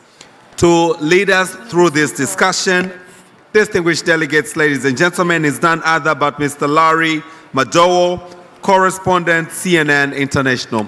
You have the floor. All right. Thank you, Asante Sana. This is the first. Speaking after the closing comments, so you know everybody's paying attention. We want to quickly talk about the intersection between digital connectivity and access to power, which are interlinked and deeply important. And so we want to go straight into it. A lot of people are waiting to hear this before you're sitting between them and lunch. So, Lauren, you had business operations for SpaceX. You've been expanding access to Starlink across the continent. Start us off. Thank you so much. So I'm Lauren Dreyer. I'm a vice president at SpaceX, and I'm the head of our global subsidiaries leading the global expansion of Starlink's high-speed satellite internet around the world. When I started at SpaceX 18 years ago, I was a newly minted mechanical engineer. We were a small team with a big mission to make life multiplanetary. SpaceX is now over 15,000 brilliant, hardworking minds pushing the boundaries of space exploration and global connectivity. We're launching and landing Falcon 9 and Starship rockets. Starship is the world's most powerful launch vehicle ever developed. And with Starlink's high-speed internet, we are able to offer great connectivity anywhere on Earth. We have over 4.5 million points of connectivity on all 7 continents, land, air, and sea, in the most challenging, hardest to reach places on Earth. So, you know, I think one of the topics we wanted to talk about today was what LEO constellations, new technology like this, how it can benefit energy and digital access. Right. So traditionally, to get great internet to a location, it was massively expensive and took a very long time, things measured in years. And traditional satellite internet operated at geostationary orbits 35,000 kilometers from Earth. So to get a signal back and forth, it had to go a very long way and then back, which made the experience worse than dial-up in many ways. Right, it was excruciatingly slow. Yes. So LEO constellations, low Earth orbit constellations like Starlink, operate much closer to Earth, 65 times closer in our case, and offer a paradigm shift to those challenges. Starlink is operational today as a constellation. It covers the entire globe, every square inch, every square kilometer of Africa and beyond. We are live in 120 countries, territories, and dependencies around the world. 19 of those are in Africa, and we'd like to make it all of them as quickly as possible. So far, just 19 in Africa. So far, just 19 in Africa that we're actually live where you can purchase Starlink. We are in all of the other cases, what we need, the technology is there. With a Starlink terminal, if you can see the sky, you can connect to the world. So in anywhere. principle, anybody in Africa should be able to connect. You're waiting for the regulators to say yes. We're waiting for the government approvals. And so, as I think often is the case, new technology and government approvals are sometimes at odds. And so what we find time and time again is it requires leadership, vision, and swift action. And so, you know, connectivity, I think, has the opportunity to multiply human potential. Many technologies have that potential.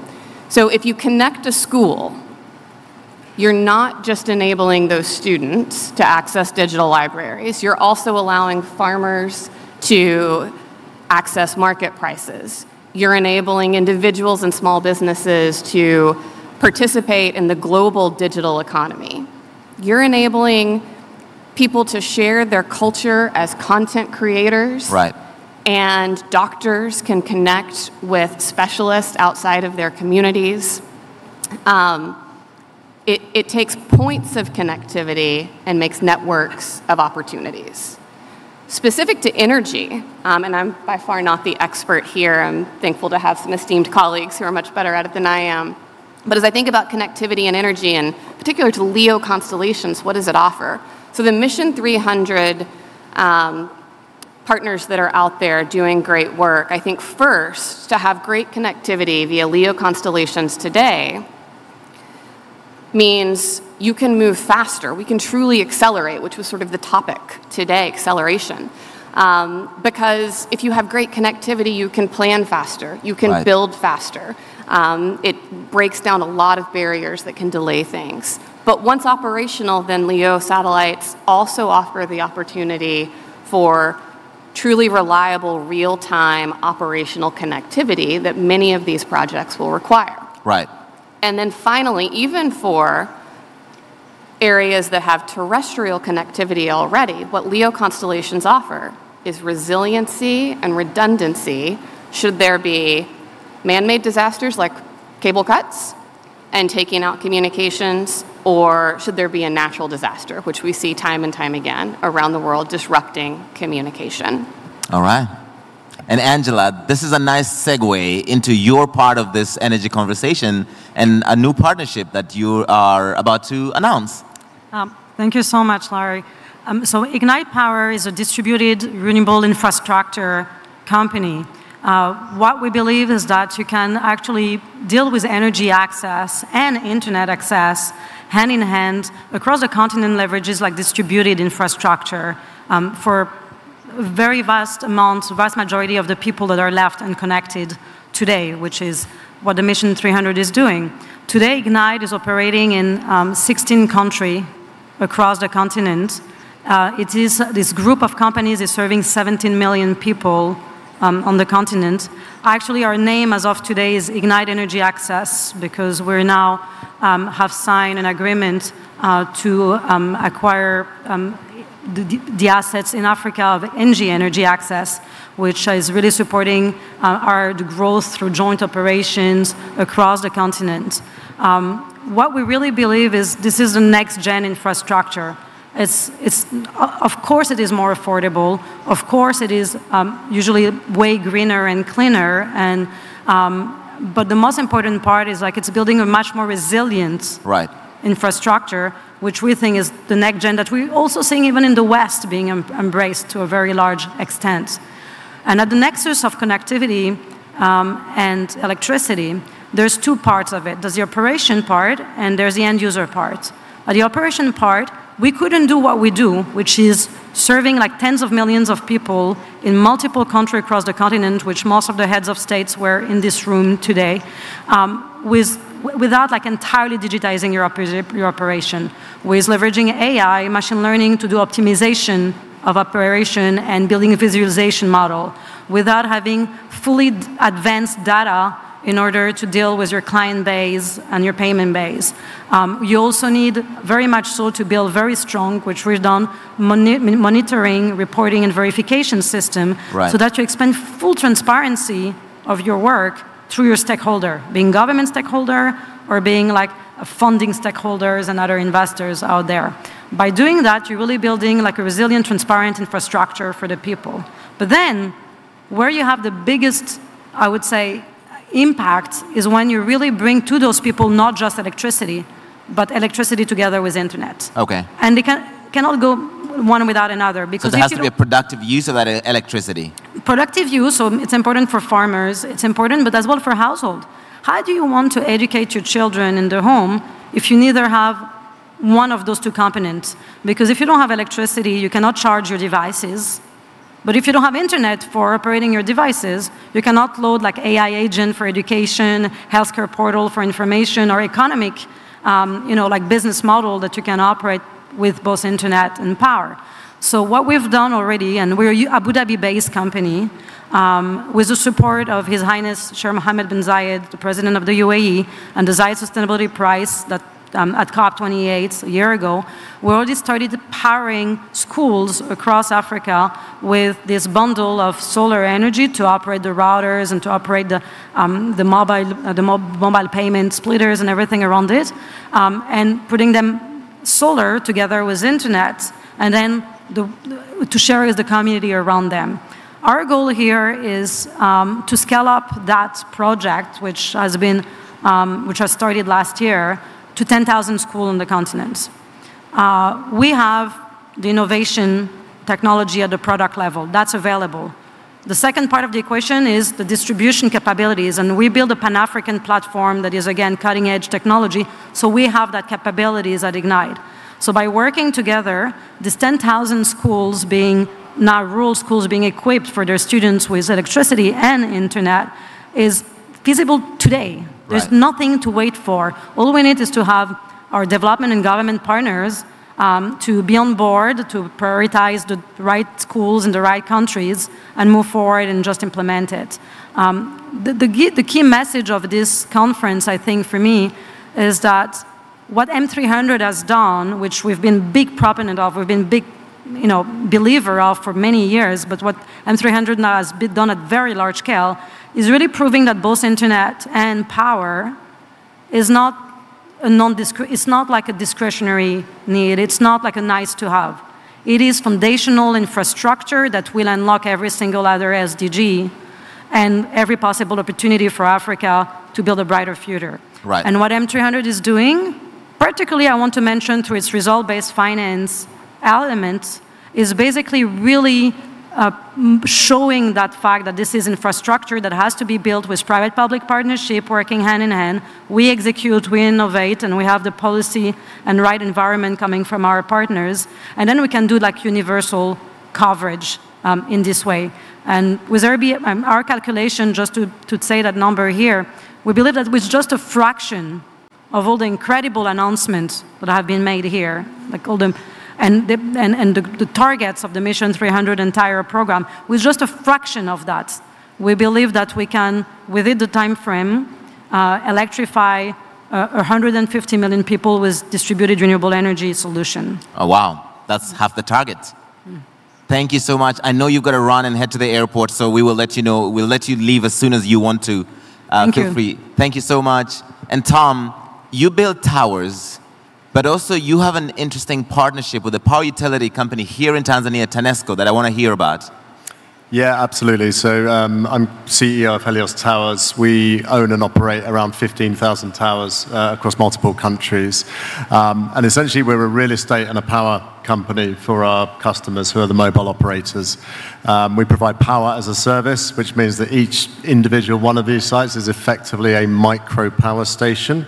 And of course, we need to find ways to keep the lights on 24/7 because the grid either doesn't exist there, or if it does, it might not be on all the time. But, I think there's a huge crossover and symbiotic relationship between the telecoms and the power sector. That's for sure. And I think there's huge evidence is not even a question that if you can put power and connectivity in a location that will massively benefit the lives, the economic well-being of the people who live there. And that can cover health, education, communication in general, social media, AI, whatever you want to use. And so we're very, passionate about proliferating that as far and as wide as possible.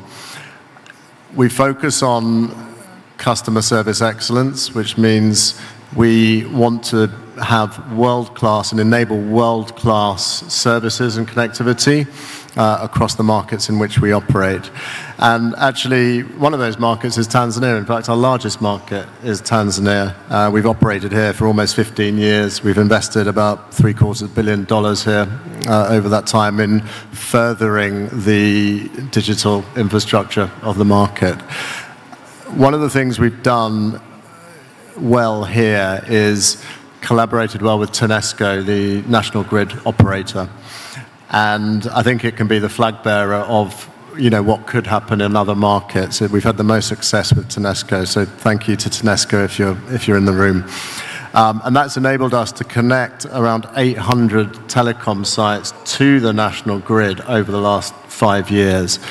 And I think that's for me, that's number one on the list when I think about how the telecom sector and the power sector can collaborate. Number one is, how can the telecom infrastructure owners collaborate with the national grid, planning new rollout, identifying sites which aren't connected today where they could run lines to. Because at the end of the day, we will be their anchor customer. We're a good credit, we'll pay every month, and we'll provide that base level of revenue for the national grid provider in order to underwrite their investment in the proliferation of the grid. So I'd love to see that more happening in more markets. I think the second area, and there's three basically, that we also do is more the local and microgrid partnerships. So in a number of markets, and in fact in DRC where we operate, we've had some success here. Companies will create small local power stations using different forms of energy generation, and if we can find 5 or 10 of our sites in the local vicinity within, say, a 10-kilometer radius, they will connect up, and we will again become their anchor tenant. We get a benefit because we get good quality grid power effectively, and they get a benefit. And then finally, on a micro site level, as I said before, we effectively run a micro power station on every single one of our sites. So there's opportunities to use the excess power that we generate to connect up local communities through prepaid meters and things like that. And in fact, we do provide a bunch of charging stations on some of our sites today. So I think there's a lot more that we, the industry, can do with the energy industry. And again, it's all down to having a clear strategy and clear communication. All right, we don't want Angela to miss her flight. Please go. Thank you, everyone. It was a pleasure being here. Thank you. We're going to wrap up here. Thanks a lot. Thanks for staying back. Real quick, before we let you go, you have mentioned you have Starlink available right now live in 19 African countries. You're still waiting for approval for the rest of them. But Starlink has taken Africa by storm this past couple of, year or so, that you've had to stop any more signups in major capital cities like Nairobi and Lusaka and Kampala. Why is that? So I think it's an example of what we say many, many times, which is Starlink is ideally suited for the rural areas. The satellite constellation doesn't care how many people live in a given place. It puts down the same amount of capacity, whether it's looking at Dar es Salaam or it's looking at the middle of the desert. And so in cities, because the price is on par with, in many countries, standard ISPs, it's been an alternative for people. I heard from somebody I met earlier today that in Nairobi, it's actually better than the connectivity that she has from terrestrial providers. And it was cheaper. And in some cases, cheaper. And so when it's a highly densely populated area, then there's just a lot more customers in that area. Those places should be more ideally suited for terrestrial, and we can complement fiber providers and have provide connectivity in the places they wouldn't normally be able to cover. We continue to launch Starlink satellites, often several times a week, to add capacity to the network. We continue to push for some technical and regulatory innovations as well that will add capacity. So I think you'll see that over time resolve itself, but it's really about population density and how the LEO constellation works. So in layman's language, you saw too many signups in urban centers, which is not the traditional way you expect Starlink to be used. If we just kept letting people sign up, it would degrade everybody's service in those areas. So you've got to have, you know, a threshold. Do you anticipate opening up in urban centers again, capital cities on the continent? We continue to launch satellites to add capacity, so I think you'll see that happen. Okay, final comments, because we've got to wrap this up before everybody goes. Tom, this has been an interesting conversation in terms of trying to get more people connected, and this angle we're talking about here, about marrying digital connectivity and access to power is so critical. Based on your experience, you said Tanzania is your biggest market, also a good example with TANESCO. Your final thoughts for these people who are still brave enough to stay with us. Well, thanks for staying here. I think, look, I've mentioned the collaboration between the telecom companies and the grid companies. I think that's critical. And that can be national grid or private grid companies.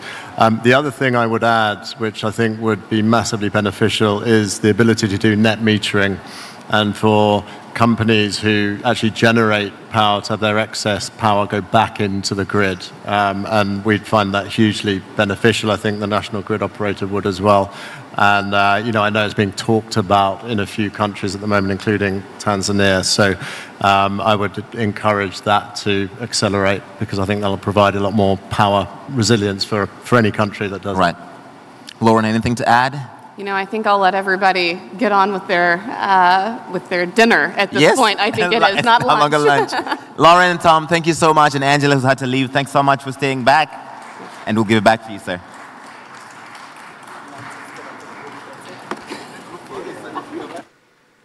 If it's more than one person, so it's a group photo. I have my camera from far distance take a picture.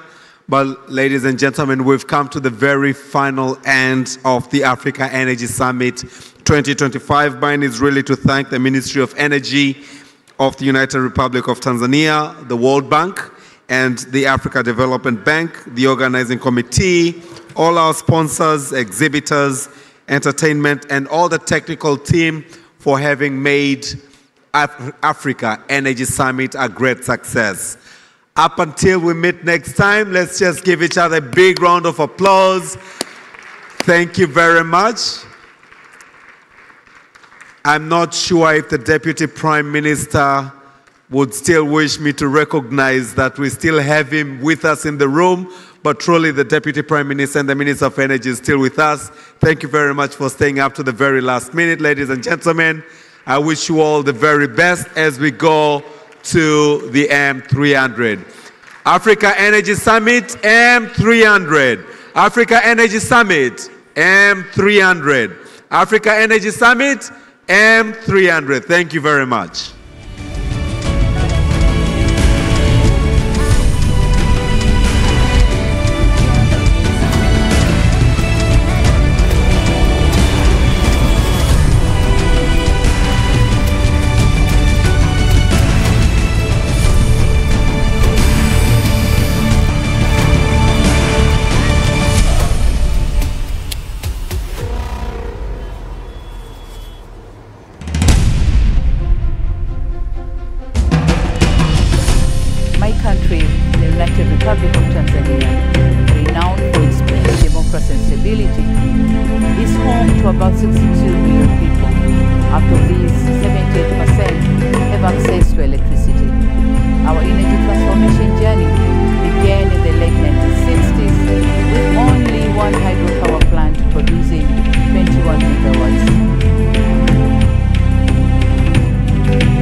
Accessible and affordable energy for all. It should also reflect my engagement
every citizen has access to electricity by 2030.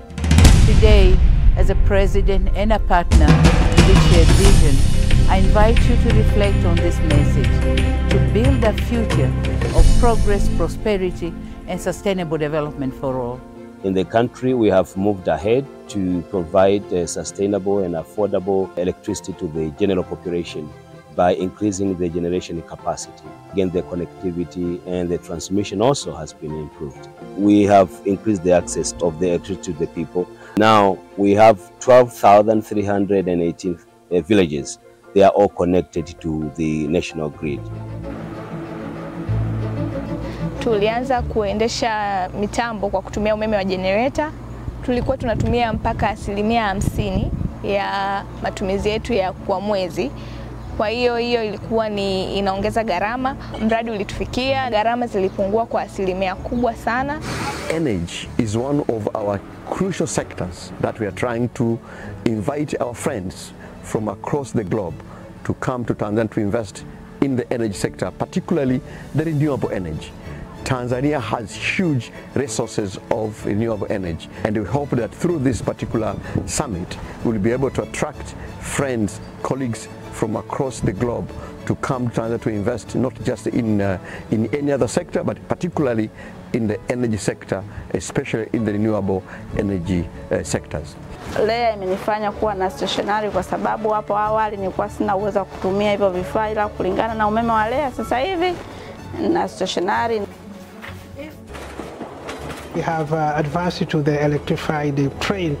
It means now we can participate in decarbonization, in cleaning the air. We have 445 kilometers from Dar es Salaam to Dodoma. We are consuming something like 3 million kilowatts of electricity every month. Umeme umetusaidia kuboresha vitu vingi kituoni. Kwa wakati mimi nimefika hapa, kuna vipimo ambavyo vilikuwa vinatumia umeme tulikuwa tuwezi kuvioda kwa sababu si hamna umeme. Lakini mara tu baada ya kupata umeme tumeweza kuingia kwenye mfumo tukaomba dawa na ni vipimo MSD. Bahati nzuri tulipooda tukaletewa. Kwa pia umeme umechangia hata mapato ya kituo yameongezeka. Reliable energy is essential for advanced health services, from vaccine storage to virtual health databases. With dependable energy, Tanzania can better manage pandemics, epidemics, and provide universal health care. The launch of Mission 300 reflects our commitment to ensuring reliable, affordable, sustainable, and clean energy for all. This is key for Africa. Excellencies, distinguished delegates, partners, and friends, it is my pleasure to warmly welcome you all to Tanzania for this landmark Africa Energy Summit 2025. Thank you all.